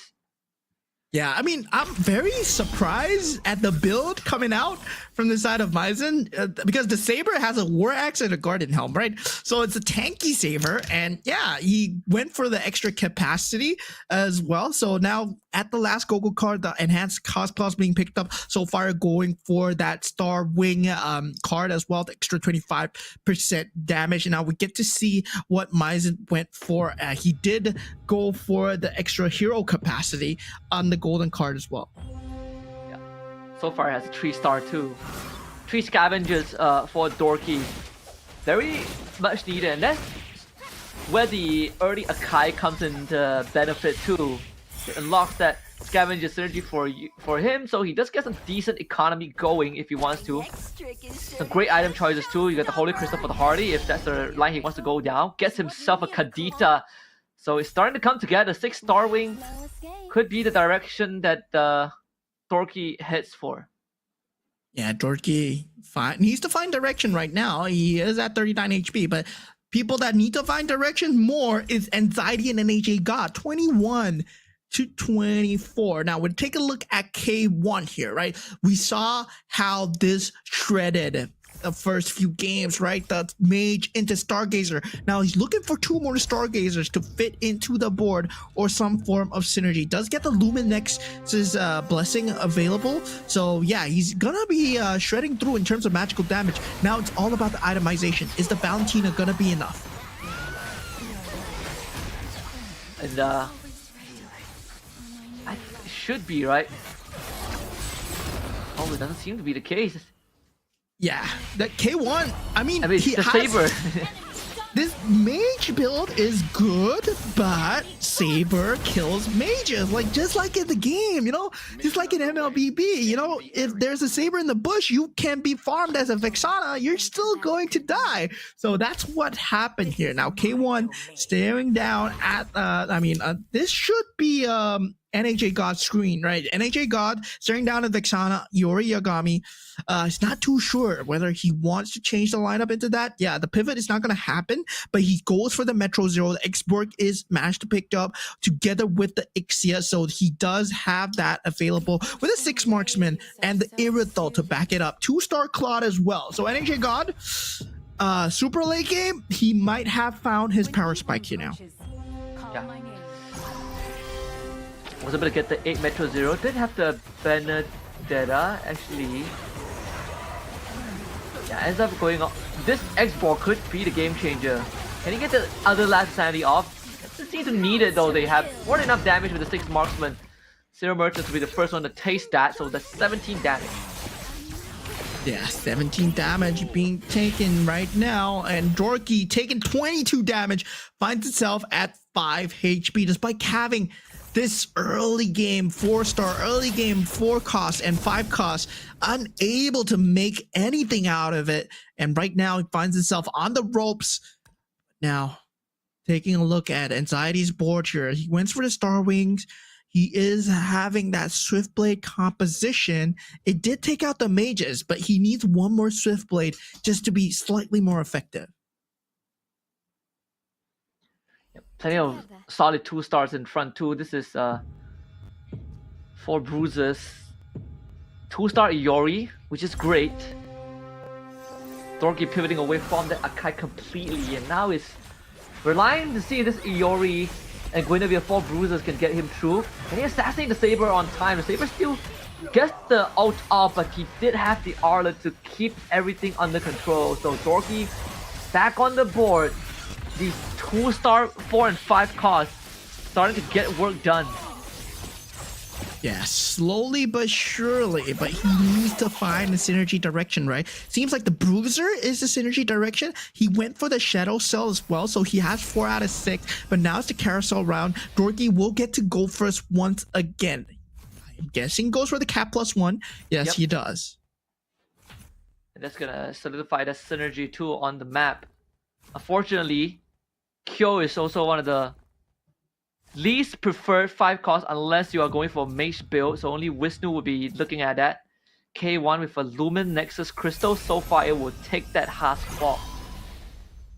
Yeah, so as it boils down, as we see game 4, game 5, all 8 players still alive, right? Everyone's playing to win this, and yeah, a lot of the points matter. Remember, there are only 5 more slots remaining to tomorrow's semifinals here. The group stages will be eliminating 3 people here, and tomorrow they go up against even harder opponents. They go up against MRS Season 3, 1st to 4th places, and also the 1st and 2nd places for the 33rd C game. So yeah, there's gonna be 6 more opponents added, and it's gonna only get harder. Yeah. Pretty scary, like C game representative, those are the ones that I think they dominated the C games too. At least the first place finish that dominated the C games. That's something to really look forward to. Dorky looking to edge this out so far with the 3-star Belleric. Hits it very early, but now starts to struggle a little bit against the 5 cost of Dorky. Yeah, the Iori really poking through with the tank build, the War Axe, into the armor and also the ability to just sustain, right? But the Belleric 3-star, surprising, but at this point, it's about getting that Guinevere into 2-star minimum, right? That 1-star is not gonna punch it, so the itemizations on the Guinevere doesn't make sense. He should have put the items on the Belleric, which is the 3-star, and that could have potentially just ended Dorky right there. Yeah. Zero Mertens put in the same position as in the previous round. Again, 1 HP and a dream. He was able to finish 3rd in the previous game. Rush the 7-0 Metro and 6 Marksman. Is it enough though? He dropped the Freya in with the launch pad. X-Bomber needs to go off. The Saber in the right position, cleans up House in the backline. Anxiety was the perfect answer to Zero Merchant. And he knows his run game 4 is done though. Yeah, Zero Mertens finds himself the third player to be eliminated here in this group stage. And right now, we're gonna have 5 players remaining. Dorky, next on the chopping block, 5 HP left. But we've seen him time and time again pull through, but he's unable to get the 6 bruiser build that he's looking for so far. So right now on 11 just gold in general, still waiting for the creep round before he decides to roll. Yeah, needs the Aldous, I believe, for the 6 bruiser. So better off relying on trying to get a crystal at the end. Which I feel like he could give it to like Terry Bogard or even the Valentina. See what items he gets here, because Dorky is also 1 round away from elimination. That this 5 cost has gotten him far, pretty far into the late game, and the Shadow Cell too, giving him some decent economy. But with only 12 gold left to work with, next few buys are going to be important. And one of the Ioris taken away from him as well. Together. Yeah, the deny game coming in strong from the side of Wisnu. Knows exactly what Dorky is trying to go for here, but now he has an Yuri of his own, so yeah, he does want to play that in that mortal rivals, and hopefully he can get another KOF synergy in, because Metro Zero at 7 at the point, but 6 bruiser build, hopefully with a Guinevere, hopefully can pull him through. Yeah, I don't think he has. Yeah, there's not really a switch angle there to get to 8-0 Metro, so slightly unfortunate, but the Eternal God actually ruining that backline. This Valentina, one more Shadow Strike would do the job. It's him and the Gwyn, the super magic, but the Winter Crown saves the Valentina. Big difference maker there for K1. Yeah, Dorky will not be long for life here as he gets taken out by the mirror. Oh, wait a minute! Wait a minute! Oh! Nah. Dorky gets taken out by the mirror of anxiety at this point. Meanwhile, anxiety takes 19 damage to the face, finds himself next to be out of contention here. Dorky finishing off on the top 5 position, but now we're left with the top 4, and they're all relatively low HP. K1 at 46 HP, looking the most poised to win in terms of HP, but not in terms of draft and also synergy. Yeah, that looked pretty close, because that's the spell vamp of Dorky's Iori. The pointy ends of If the Hardy didn't start throwing cards, I just felt like that could have been the turnaround, and we'll see Dorky for another round. Still, all things considered, the Indonesians still killing it. No Dorky, no problem. Wisnu and Anxiety still in it to win it. Anxiety down to 2 up against Wisnu. One of them will have to go, and it seems like Wisnu is having a field day so far, but the Saber, it's gonna be Saber against the Granger, who just blast him. Right, okay, bam. Oh, that bam. Oh my god, we didn't even see them go out the battlefield, man. That was an instant execution with the 3-star Granger. That 3-star forecast, it's proving to be the meta pick of Group B so far, right? Everyone's been winning with the Granger. Yeah, like Group A is Guinevere, Group B is Granger and Valentina. Zelkadita, take up Valentina. Oh, one more. One more Valentina. Is it coming home? Is it now? Oh, one more roll. Oh. You can still sell the Kadita. Yeah, there it is. Oh, he gets it. He gets it. So fire. Yeah, I feel like that's.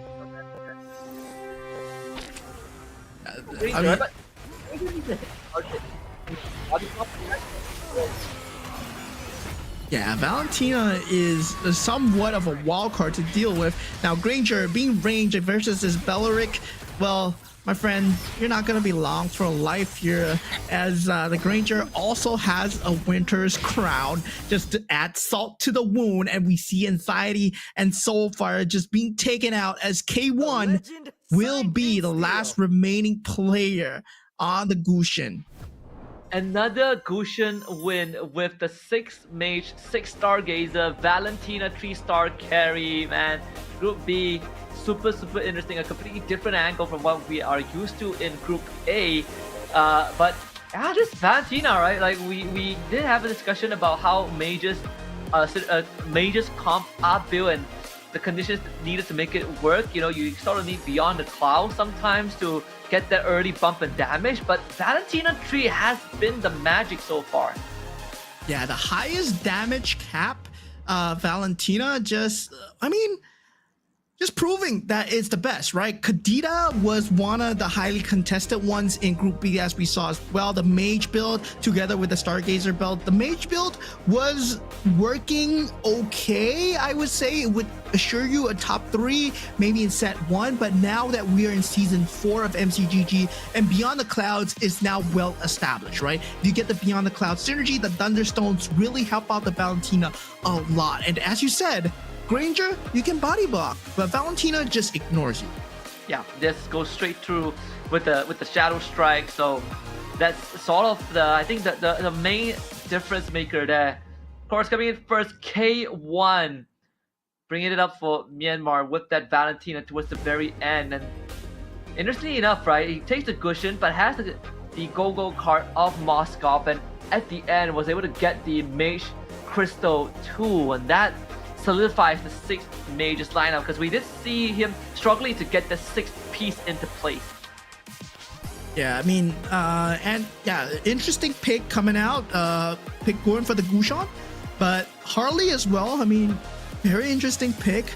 But looking at Anxiety's build, that Granger 3, and Soulfire could have taken out a lot of them earlier if he was not too hyper focused on getting the Guinevere. If he focused on using the Belleric to take out more damage into the opponents, he would have put the Itemans on the Belleric, and suddenly, yeah, he would have done way more damage to them. Yeah, the 3-star Belleric was definitely one of those few gimmicks that you are not looking to finish first, or so it's pretty hard to finish first, but at least you're guaranteed like a top 4 finish. Although it's another situation where we saw Cyril Merton really taking a beating in that early game, and is looking for that late game comeback, but you can only attempt it so many times. And I wonder if this game 5 is gonna try and switch for the snowboarding style, because so far in the entirety of today's games, he has been one of the few players that is constantly playing from behind. Yeah, I mean, at that point, it feels like, yeah, Cyril Merchant's early game, not really good. Is he going for a losing game strat? I would say so. But speaking of the Belleric once again, right? I'm here for a good time, not a long time. And that's what Belleric is. It just provides so much early game sustainability into the mid game. But looking at the winner stats going in, Lumen Nexus, Stargazer, Beyond the Clouds, this is the 3 minimum that you need. And then combined with the Lumen Nexus, because he did get the Lumen Nexus crystal from the carousel as well, and also the Mage's Badge and a Kagura with the Go-Go card. So with that, he is able to get the 6 Mage, 6 Stargazer, 3 Beyond the Clouds, and also the Lumen Nexus synergy for the splash damage. Again, this Lumen Nexus plus Valentina, you don't even need a lot of Lumen Nexus, because this essentially just blows right through your backline. So it feels like it's more of a kind of cherry on top kind of situation for K1. And that makes it a lot more interesting as we take a look at the overall standings, because Cyril Mertens is 1 point away from breaking into the top 5. I think this is a race between the 5th and 6th place right now, because NHA God and MCGG MY Zen, I think they're too far away to qualify at this point in time. NHA God has a chance if Soulfire and Cyril Mertens or K1, they place either last place and second last place, right? So Cyril Mertens has to place last for NHA God to qualify. So yeah, that's the minimum that he's looking at. But yeah, NHA God and Myzen, well, it's too much theory crafting. You both are out already, but they will still play round 5, and they can switch things up. They can decide who's going into top 5. And I think that's the fun part right now, because Zero Mertens had quite. I mean, he had, again, the comeback opening. We saw that in game 1. Game but game 4 was not able to replicate that. Now it all comes down to him. Can Zero Mertens pull it off? Because it's gonna be at the cost of Soulfire, right? Like, if someone has to go, and Zero Mertens, he has the power to kick one guy out of top 5. Yeah, in Group A, we have 5 different representatives from 5 different regions, but in Group B, it seems like there is only one powerhouse that's proving to be very strong. Indonesia, of course, being very strong in that top 5, and hopefully we get more representation going into the semifinals. But at the same time, the people that are joining us from the SEA Games, right?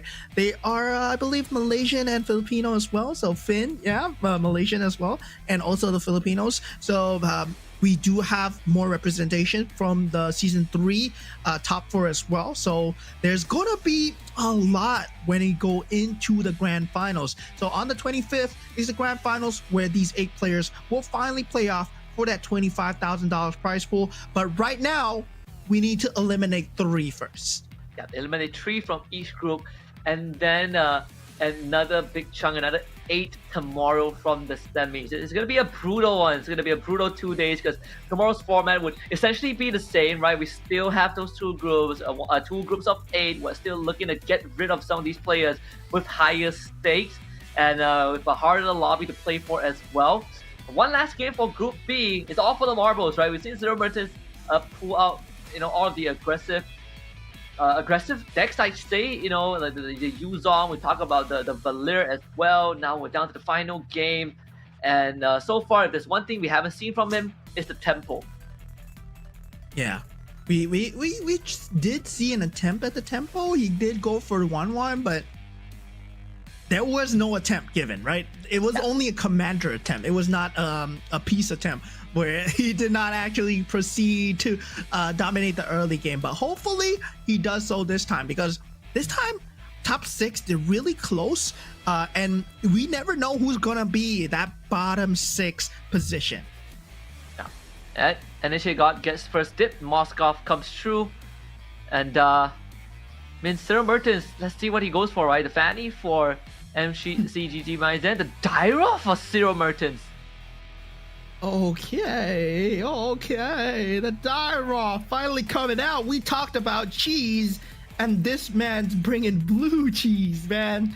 Dyra with the Abyssal Devourer, right? He devours 1-star hero every 3 rounds and returns a hero with a higher quality.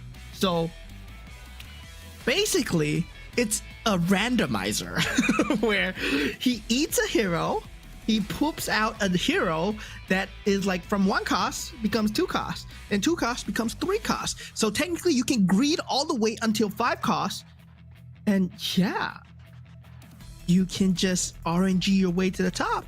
Yeah, if you take the Dyro Go card, you could do it at double the speed, or almost double the speed. So there's some interesting idea, behind this. I can see the angle there, but again, it's another go big and go home, go big and go home approach. Yeah, I mean, at this point, right, we were talking about like whether or not you go for that top 4 mentality where, play safe, get top 4, play what the cards are dealt, or I go for top 1 no matter what. Like, no matter what. This feels like what Zero Merchants is all about. He's going for that top 1, that Dyroff. Man, it's crazy. Yeah, it's actually insane. See, I am excited because we got a Moskov and we got a Dyroff. So, 2 different commanders, but with one direction, which is we're gonna roll the dice big and hope it lands on a 6. Yeah, I mean, this is really all about the natural high rolls coming through for the RNG side. Hopefully, fate does favor them, but now looking at the early go-go cards, NHA got going for the Moskov, and Zero Martins, yes, picks up the Dyrov card as well. There's no only Wisnu. Okay, he is a Valera after all, so yeah, does pick up that Lunox card, and the rest pick up the respective commander cards, except for K1, who goes for the Lori card, which is the most favorite card after all. Yeah. Yeah, saying true to their roots this time. Of course, the Indonesians, all three of them basically guarantee semis. I mean, the only way for one of them to drop out is that if they finish last. Last? Yeah, Yeah. and then someone else, and then like even if they finish last, I think the only person that could lose their spot, could catch up is actually no, only K1 and Zero Merchants can overtake like one of the Indonesians if they fall last. It's MCGG, Maizen, and NHA got even with the maximum points. I know MCGG and Maizen has no chance. NHA got very slim. Yeah, so yeah, there's still a chance. There's still a chance to knock him out. So we're gonna have to see what comes through here, right? Right now, Anxiety did go for the lose streak, chose not to put the heroes into the field. So Anxiety, well, going for somewhat of an early interest strat, currently at 21 gold. Yeah, and that's gonna set him up good too. Can facilitate the early leveling to hit 6 and then start getting some decent 3 cost to work with. Lucky, you get lucky, you'll hit that 4 cost. Also got the Toy Mischief, so you get the duplicator. We just see him clone 2 of the Uranus, but as much as tanky as he is, doesn't really have the damage output to back it up. So NHA God's gonna take this win, and as a Moskov, very important that you don't lose too much health in the early game. Yup. Really important, but still, I'm curious to see what Anxiety is going to go for. Wisnu taking a lot of early game damage, taking up 9 damage as well. And yeah, Zero, he's gonna take damage because he's devouring his hero. So he's gonna take damage no matter what.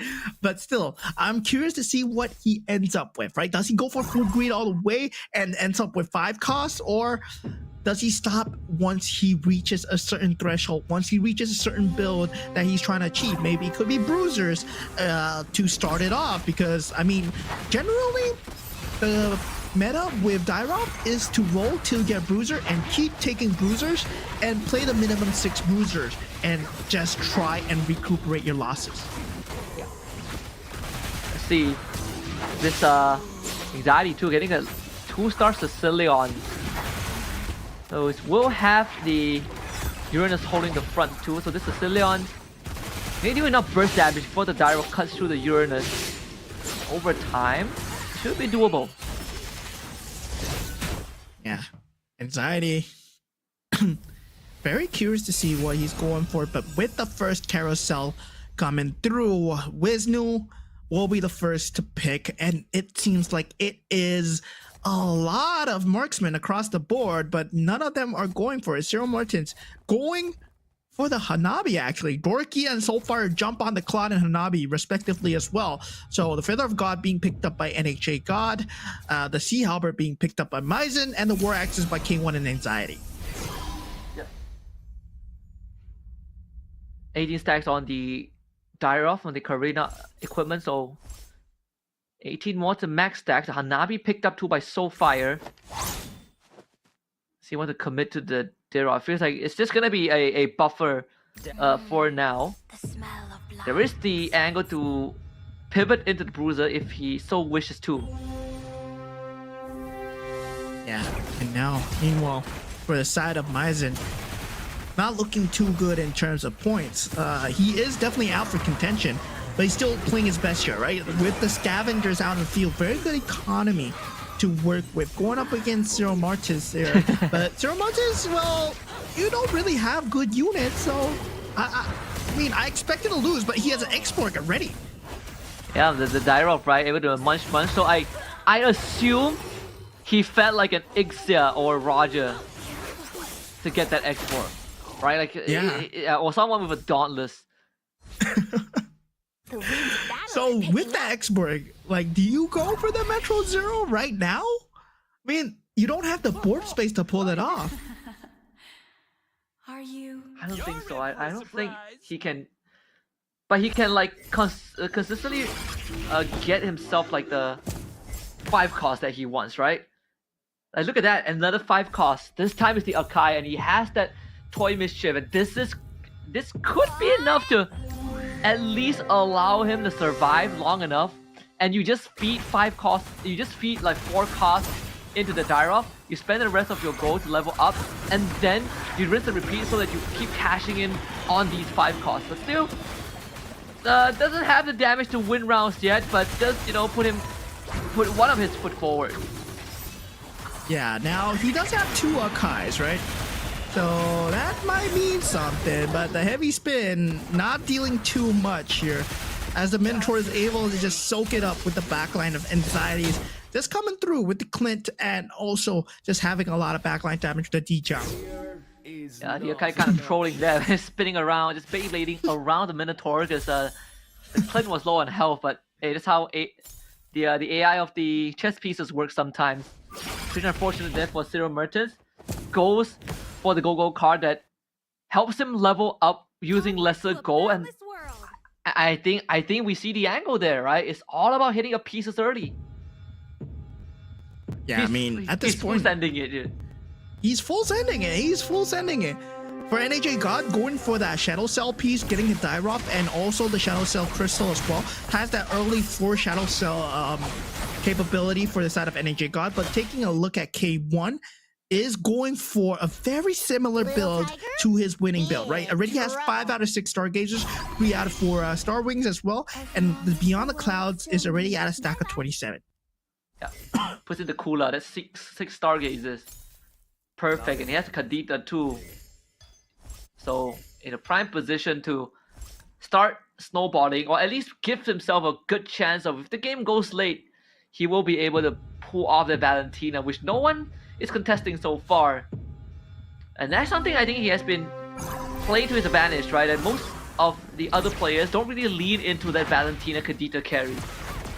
Yeah, they go for a more traditional carry instead of the magic damage coming through, and suddenly you have a 3-star Kadita or 3-star Valentina and it's just destroying boards. But looking at NHA God, he is going for that 6 Shadow Cell, so he does have some economy to work with if his units survive, and 2 of them does. And does a D-Jung do it? Of the Kadita Rough Waves, K1, 6 Stargazer, a bit too much for now, and that's just a Holy Crystal on the Kadita, and just a 1-star Kadita too. But we did expect the Thunderstone to be put on her. 40 stacks now out of 99, so almost halfway there. Okay, unable to get the mage synergy though, so right now he's much more valuing the Star Wing synergy, I would say, but I would think he would want to pivot out the Star Wing, go into mages, and keep the Beyond the Clouds. So yeah, that's something that he's aiming for. Yeah. K1 against Wisnu here. Again, with the Kadita, should be able to do substantial amount of damage unless Kadita gets focus fire, but it doesn't seem to be the case with that 6 Stargazer. Pieces very well spread out. Another Rough Wave comes out. It's down to this Freya. One last channel of the skill. Nope, another Rough Wave. Towards the very end, K1 continues to be at 100. Yeah, that was 3 Rough Waves in just 1 sequence battle alone. Now, Claude unable to deal with this Guinevere so far. And yeah, the story of Anxiety, the story of the Guinevere. Will it return to Group B this round? Entirely is just having that Toy Mischief. We did talk about the Toy Mischief. The Toy Mischief Crystal on the Guinevere. We're seeing that in action. What does the Storky have left in the pool? Right now he's missing 1 bruises for 4. But we see Cyril Mertens again full sending it into the 5 cost. Double Akai's down with an Aulus with the golden staff, leading into the Toy Mischief Scavengers, but the next step is to actually get them to 2-star. Yeah, I mean, at this point, 2-star Toy Mischief into either full scavengers for Eco or Glory League, right? But Zero Merchants, despite the fact that you have 2 Akais, is it enough though to just clear out this Golden Staff Saber? But 1 star though. See the Akai spinning. I don't really have the correct items just yet, sadly. Zero Merchants really all or nothing here. Is at level 8. Is a trial. Goes into the carousel. Will be the last. Gets the Akai. Akai 2 decides to forego it. I think +1. Yeah, I think it makes sense. Gives anxiety to Akai though. That means lesser Akais in the pool. Ooh, and K1 gets that taunt. That's a huge item. Especially if you're playing a mage lineup, right? You don't want your mages to get hit. So, yeah, K1, it's a great item for him. Zero Merchants hits Akai 2 anyways. So frees up some board space.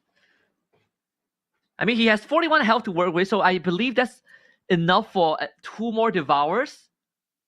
Depending, just judging by the state of his board, of the commander abilities, he was able to get the 2-star Aulus 2. We did say that he needs that 2-star. Facing up against Wisnu. Let's see how this pans out.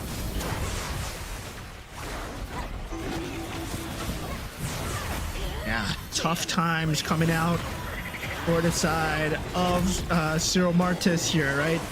But still, with that 2-star Akai, will it be able to turn the tides here?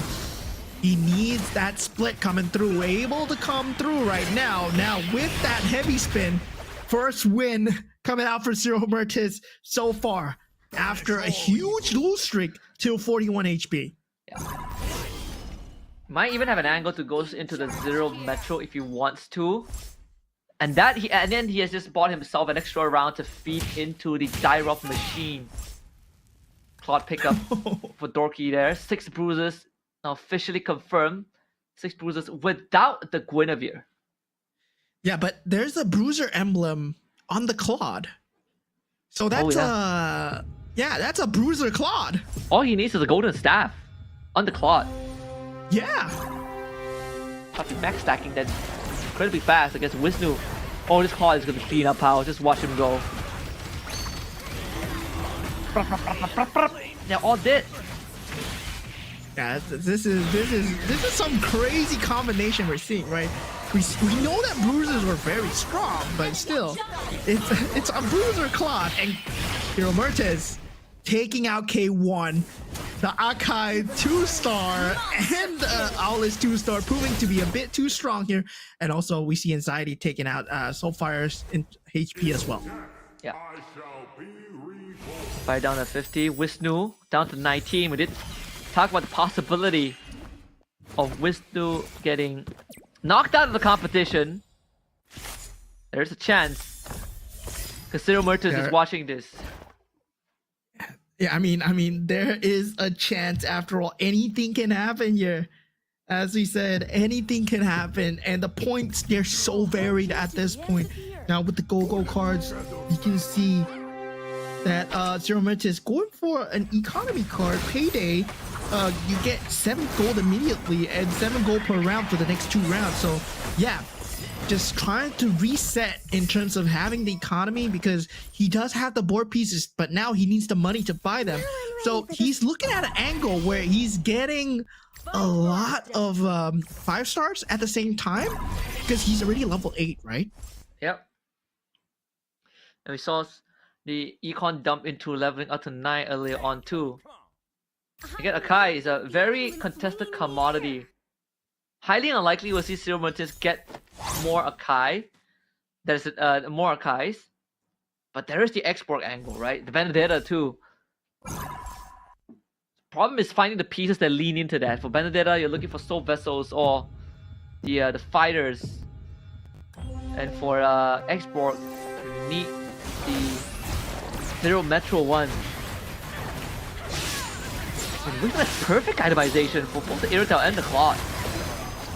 Yeah. At this point, Wisma Iridol and Claude just needs the stars on it. Now taking a look at Anxiety versus K1 here.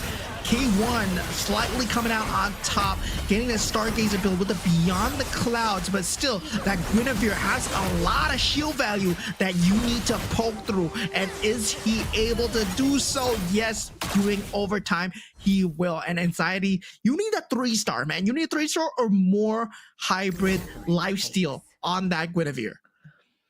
Man, that Guinevere getting just controlled to oblivion by the Saber too. Tough spot to be in.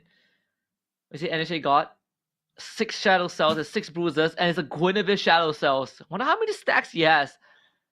Looking at 12 stacks, only extra 7.2 damage at this state of the game with minimal economies. Not really the best spot to be in if you are running Shadow Cells. Yeah, NHA got though. Bruiser Shadow Cell? Well, with a Shadow Cell on the Guinevere, let's see what it can do here, right? Going for the Dami's Feather of Heaven. Does not have a lot of hybrid lifesteal as well, but the shield value is there with the Dami's. Now, this Guinevere needs to do a lot of work against K1. He went up against a Guinevere already. He came out on top, but this Guinevere is slightly different with that Shadow Cell and that Feather of Heaven. So does have that lifesteal going. 6, make that 7, and now finally takes out the Eternal Guard as well. And H God finds himself on a winning streak. So far, very dangerous to getting knocked out, losing 18 health in the previous round, down to 16, Wisnu to 19. So the bottom 2 is very, very dicey right now. What is he rolling for? Zero Mertens. Who else do you feed into the machine? Ignores the export. Gets a 2-star Iori here. Does he go for it here? He's thinking of it. Yeah, he's thinking of it. And next round, he's going for that economy with the 19, hoping for a W here. So he's on a win streak after all. So yeah, he's hoping for the W.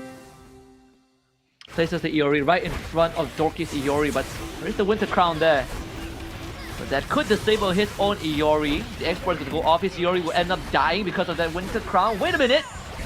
The Iori died mid-air, so he gets an extra kickoff. That might just be enough to deal with this Claude as the heavy spin now comes out from the Akai. The double heavy spin. Oh, come on! Oh, the Akai coming in clutch.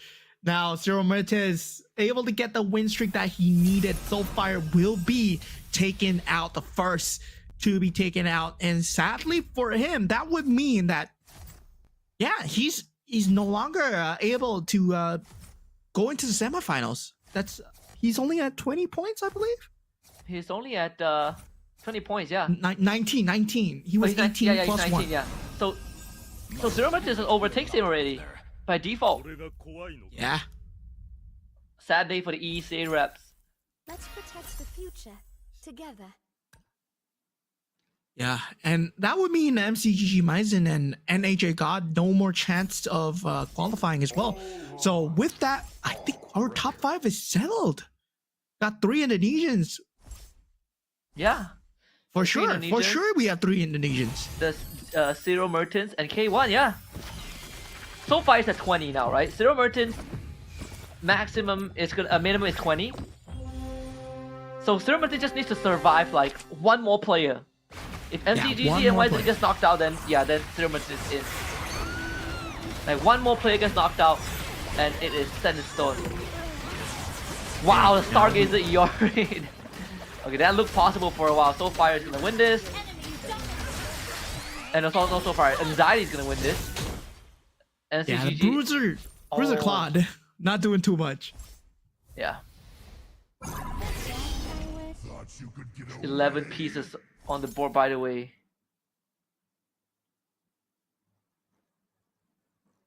Tough call coming in for this round here. A lot of members on low HP. Maizen on the fanny. With the last few slivers of gold, chooses to go for that 2-star Saber, and that will be his last breath into this round as he is on a sliver of HP. 3 HP and 1 gold, right? Dorky 3 HP as well. Wisnu 4 HP as well.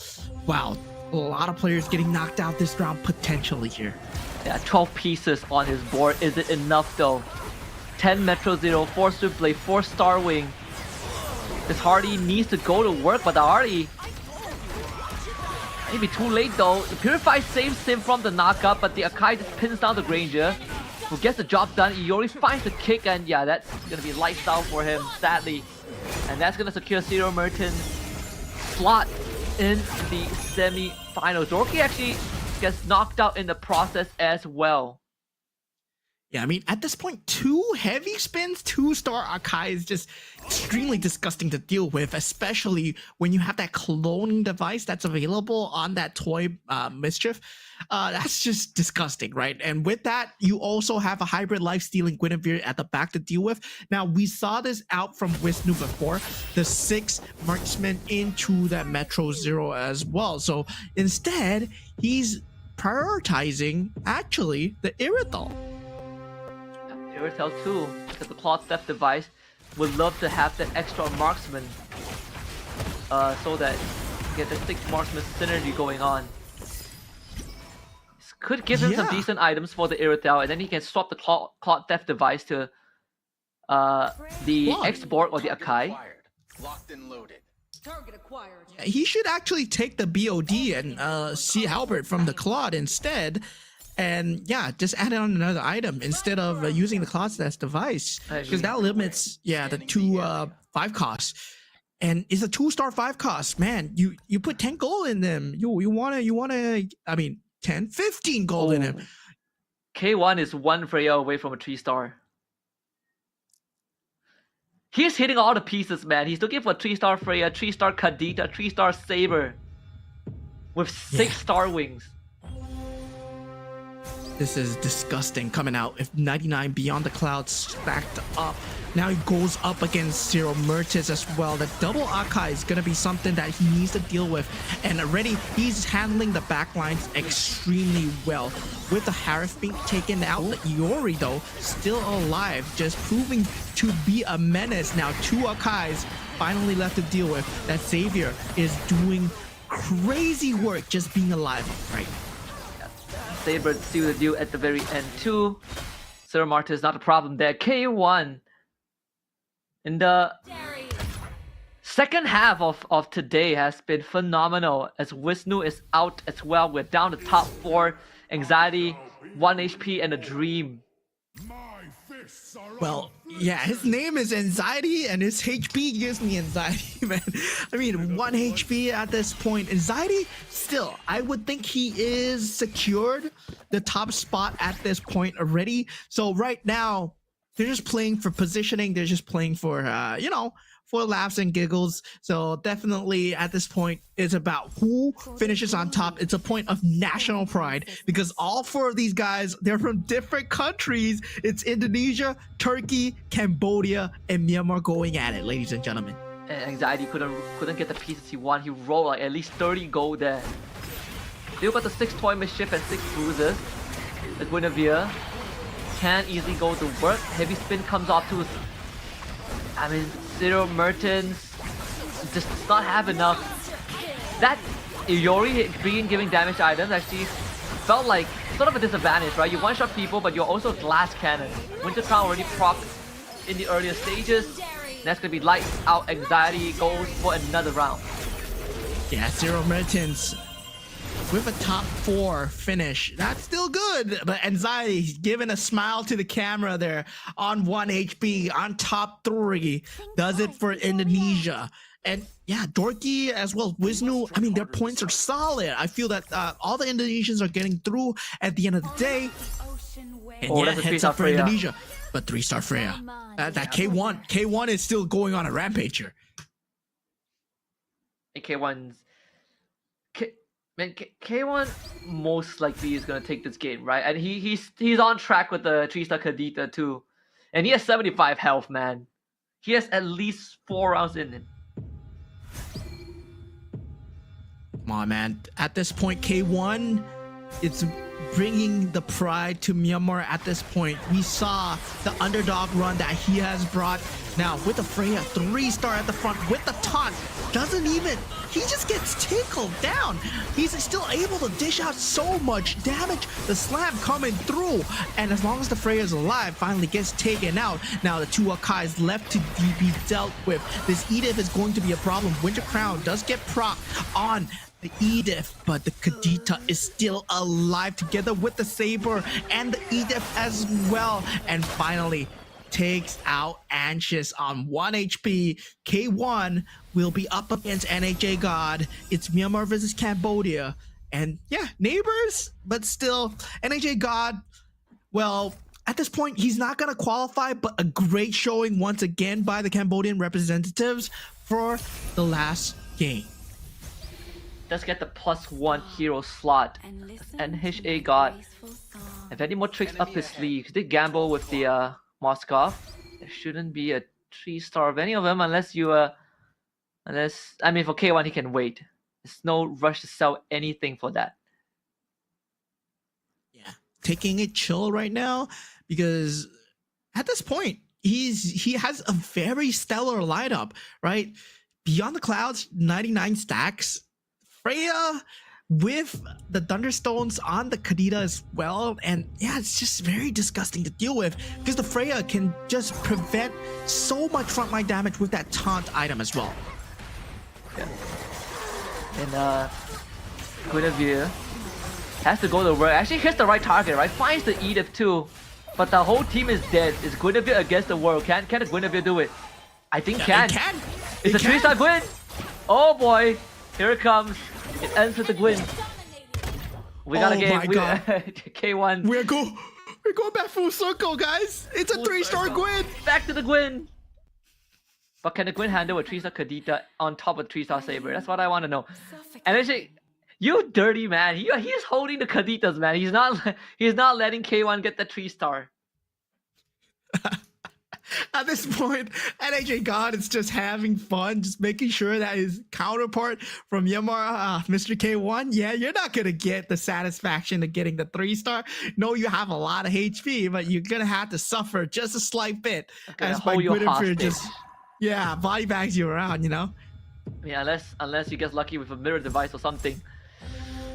He's literally one piece off of both the Saber and the Kadita. Well, the Kadita is out of the picture, but the Saber is still up there. So there is a chance. This time Freya against Gwyn. Oh, the Gwyn's gonna beat the Freya. Yep, not even close. Oh, one punch. Boom. Kick it. Oh man. 7. Oh my god. Man, the damage is so high you can't even see it. This Guinevere, 3-star Guinevere, man. He got the 3-star Kadita. Okay, now we got a game on our hands. Okay, now we got a game. Nice try. One day, we will return. Hey, he's holding the Saber now. Oh man. Oh my god, the last game. Just the dying out pieces. It's okay, sir. You can sell the Kadita. Find the Saber. Don't let him get it. Yes. Target acquired. Don't give it to him. At least we know there is still enough Sabers in the pool. It just makes it harder for K1. Be careful you don't get lost in your dreams. Because the Harley. He's just denying pieces away from his enemy. Does K1 still hit the Saber? That's what I want to know. Yep, he still got it. Alright. Alright, that's a 3-star Saber. That's a 3-star Saber, yes sir. Okay, this is the final showdown, right? 3-3-star units versus Guinevere. How strong is Guinevere? Saber is a stargazer. I think, and he taunts. Why would a Saber be taunting? But okay. All right, moment of truth. Let's go. All right. Oh, and he has it lined up for the Gwyn. Okay, that's Valentina dead. Wait a minute. All right. The Gwyn hurt. The Gwyn hurts. But they don't have enough damage for the Gwyn? No way. Oh, okay. Oh no, okay. That looks scary. That actually looked pretty scary. Okay, so K1 finally clutches it out with the 3-star Saber, 3-star Kadita, and takes the last game of the set home for Myanmar. And now we will have our top 5 coming through. Yes, what a day this has been. It all comes back full circle to the 3-star Guinevere, as we saw earlier today as well. And that was just so exciting. I mean, the funniest thing was if the 3-star Kadita didn't come out and only 3-star Saber was got picked up, the Gwyn would have actually won. So that was the scariest part, right? Like, he was on the right track, but K1 too far ahead of the curve, too much health to use as the bargaining chip, and in the end was able to, complete the conquest, right? All NHA God did was delay the inevitable. Yeah, I mean, at that point, K1, he had a very stellar lineup plan. He did know that a lot of people were not going for Kadita. A lot of people were not going for the Valentina. He went for the same build, and also game 4. Game 5, he swapped it up just a little bit. He went for a full Stargazer, got the Stargazer crystal, put it on the Saber, and that was a 3-star Saber who was a Stargazer. So imagine being locked up and just being locked up again and again, because yeah, this Saber is just not letting you play the game. And yeah, the same way you feel in MLBB, you can do it in MCGG as well. Yeah, and look at that endgame board. Oh, it looks so cool. 3 stars. And this is with the 1-1 commander, by the way. 1-1 commander with the Loi commander go card. Yeah, I mean, at this point, this is like, yeah, he went for the early game and he's just showing off at this point. He knows that any commander can win the game. And I feel like, as much as we like to say the commanders do matter a bit, it's still a good player can make any commander work. And I think that kind of is a bit of reassurance, right? Like, it's the commander is one thing, but how you kind of play around with the how to reinforce your commander with the commander go choices is what really shows true flexibility there. Though I would say we got to see Daira for the first time, and there was a pretty good ideas there. But it also, gives that reassurance that, hey, getting an early 5 cost might not mean that you are gonna win those rounds. You still need a decent comp to work with. Yeah, I mean, it goes to show, right? 5 costs, it's not the end-all be-all. 3-star Guinevere is not the end-all be-all. It's still about the good synergy. It's still about the itemizations. How you build your comp matters as well, right? We saw the Harley, we saw the Dairoff, and yeah, they both didn't end up in top place, but they did get like decent standings. I would say these pro players, they handled it very well, but of course in a lesser player's hands, it's going to be just that much lesser underwhelming as well. In the end, it's the Gwyn tree that still is one of the best pieces. The Shadow Cells, we were slightly worried if he is building up the Shadow Cells enough, but in the end, it clearly was enough. In fact, it didn't even matter. He just goes off the Shadow Cells and make sure that this Gwyn survives for as long as possible. Yeah, this was just Gwyn versus the world, man.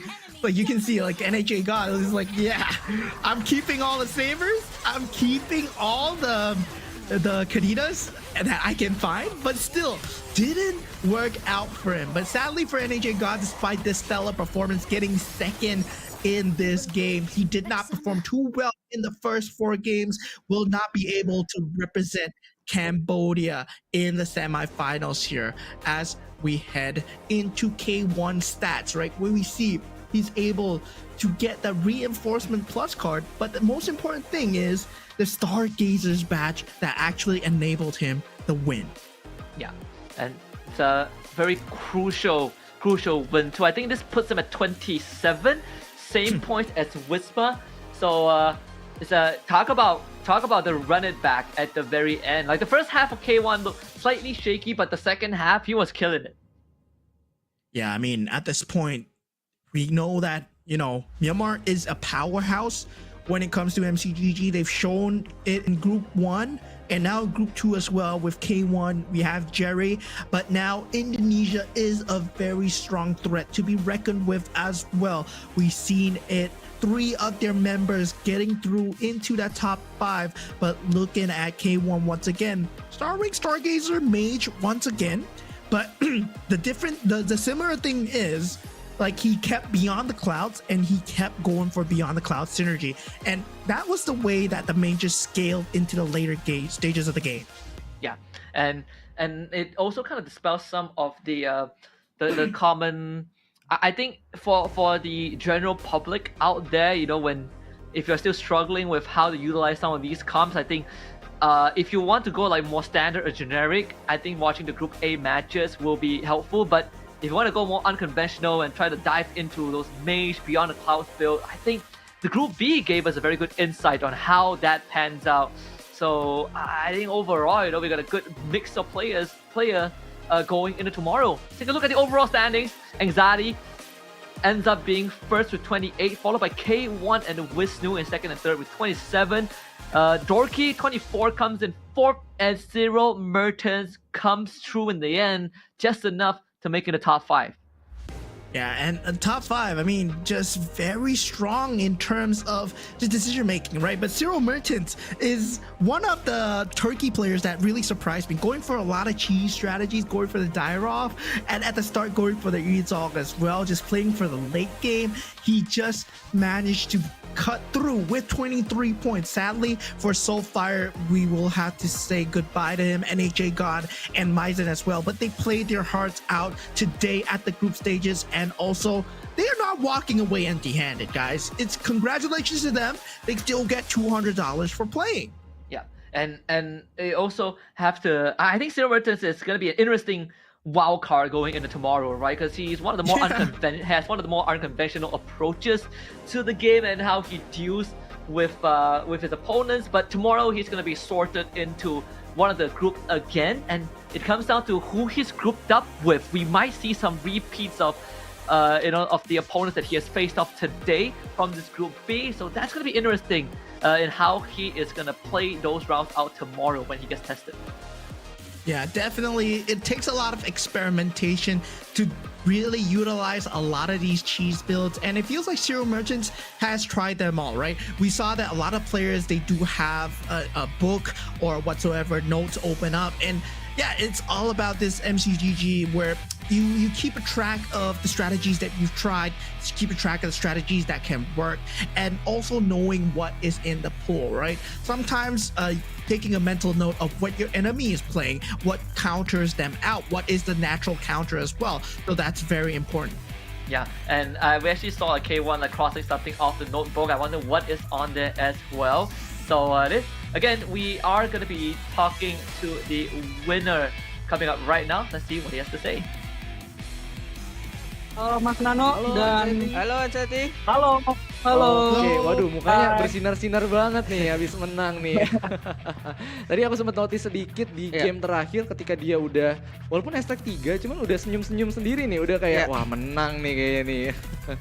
Oke, pertanyaan pertama nih, aku mau tanyain, kamu itu nggak dapat sama sekali hashtag 1, tapi apakah emang itu sebenarnya strateginya untuk kayak ngamanin poin aja kah, atau sebenarnya awalnya mau kayak gimana itu arahnya? Termasuk strategi karena konsisten dan stability itu penting. Jadi percuma kita memakai commander yang bagus tapi ketika kita pakai itu down. Contohnya Gusion itu gambling. Kayak kalau dia bijinya bagus dia bisa hashtag 1. Tapi kalau misalnya bijinya tidak kita inginkan, ya itu bisa seperti teman saya Dorky itu, dia bijinya kurang bagus, menurutku. Konsisten aja sih strategi juga. Konsisten dan juga strateginya cukup menarik. Cukup menarik. Iya. Mungkin itu menjawab kenapa bisa top 1 MRS ya. Iya, top 1 konsistensi MRS ya. Emang jago sih yang saya ini sih. Maybe Moment, you have any question?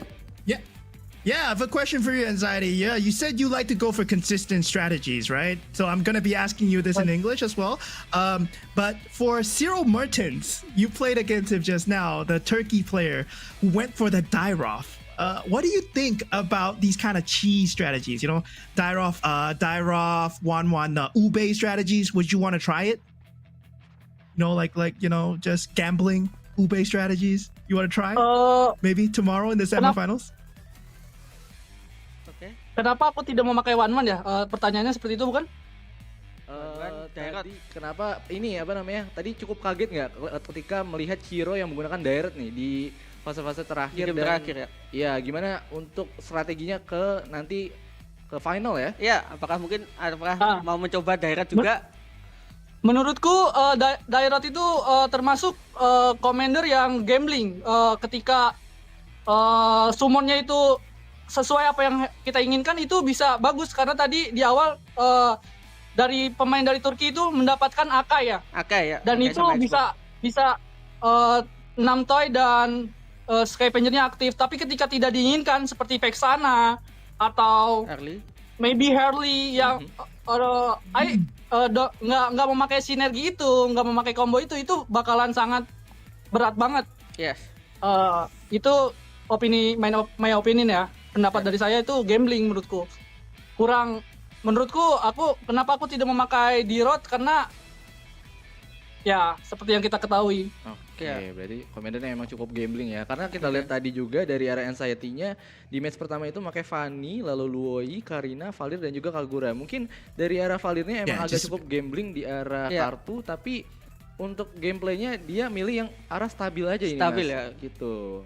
Oke, dan tentunya congratulations sekali lagi untuk Anxiety memenangkan di bracket yang B kali ini dan melaju ke babak selanjutnya nih. Jadi sampai bertemu di final nantinya ya.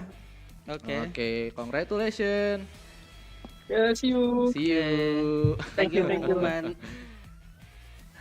And that was Anxiety, talking about consistency. But I gotta do a quick translation of just a brief summary of what's his answer, right? Because we did brought up the whole Zero Merchants and their approach to the game, and through him, Dairoff is they call it a gambly, right? A roll of the dice sort of a commander. You are looking to go big or go home, sort of like Harley as well. We also saw that being brought in, and but he did express his interest to perhaps try out Dairoff, maybe tomorrow or if he makes it to grand final. So that would be interesting, right? Sometimes these curveballs is what's gonna bring you across the finishing line. Yeah, it's gonna keep their players on the toes as well. So it's gonna be something to look forward to, especially we're going into the later stages. There are better players coming in. Tomorrow, the first and second place for the 33rd SEA Games, they will be coming into the pool, and also the first to fourth places for the MRS Season 3. So there's going to be a lot better players in the pool, and they're going to have to battle it out. Yeah, and if you guys want to make sure that you're not going to miss out on any comprehensive news and official live streams for GO1, remember to follow our official global Facebook and TikTok account at Magic Chess Go Go. Magic Chess Go Go for Facebook and Magic Chess Go Go Global for TikTok. You'll find all the latest news. But at the same time, you can also follow MCGG TikTok in the chat. Take a screenshot of it, go to the pin post in the official global TikTok account for the live stream event.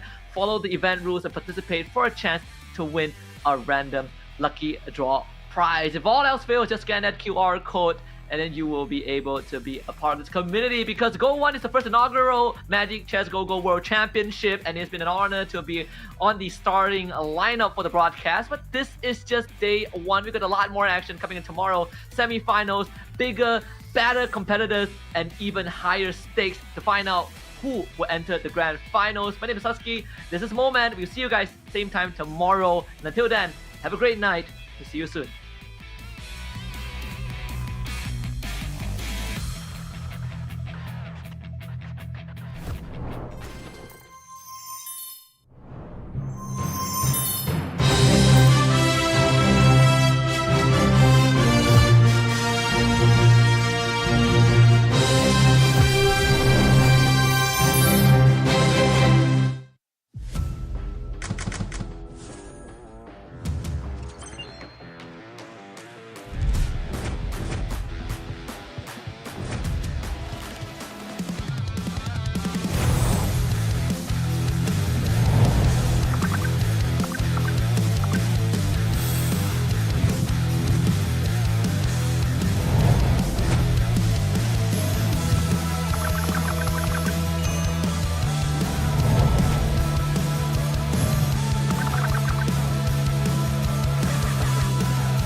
虫けらにしてはよく頑張ったね。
Rise beyond greatness and reignite your star. Come then, embrace the struggle.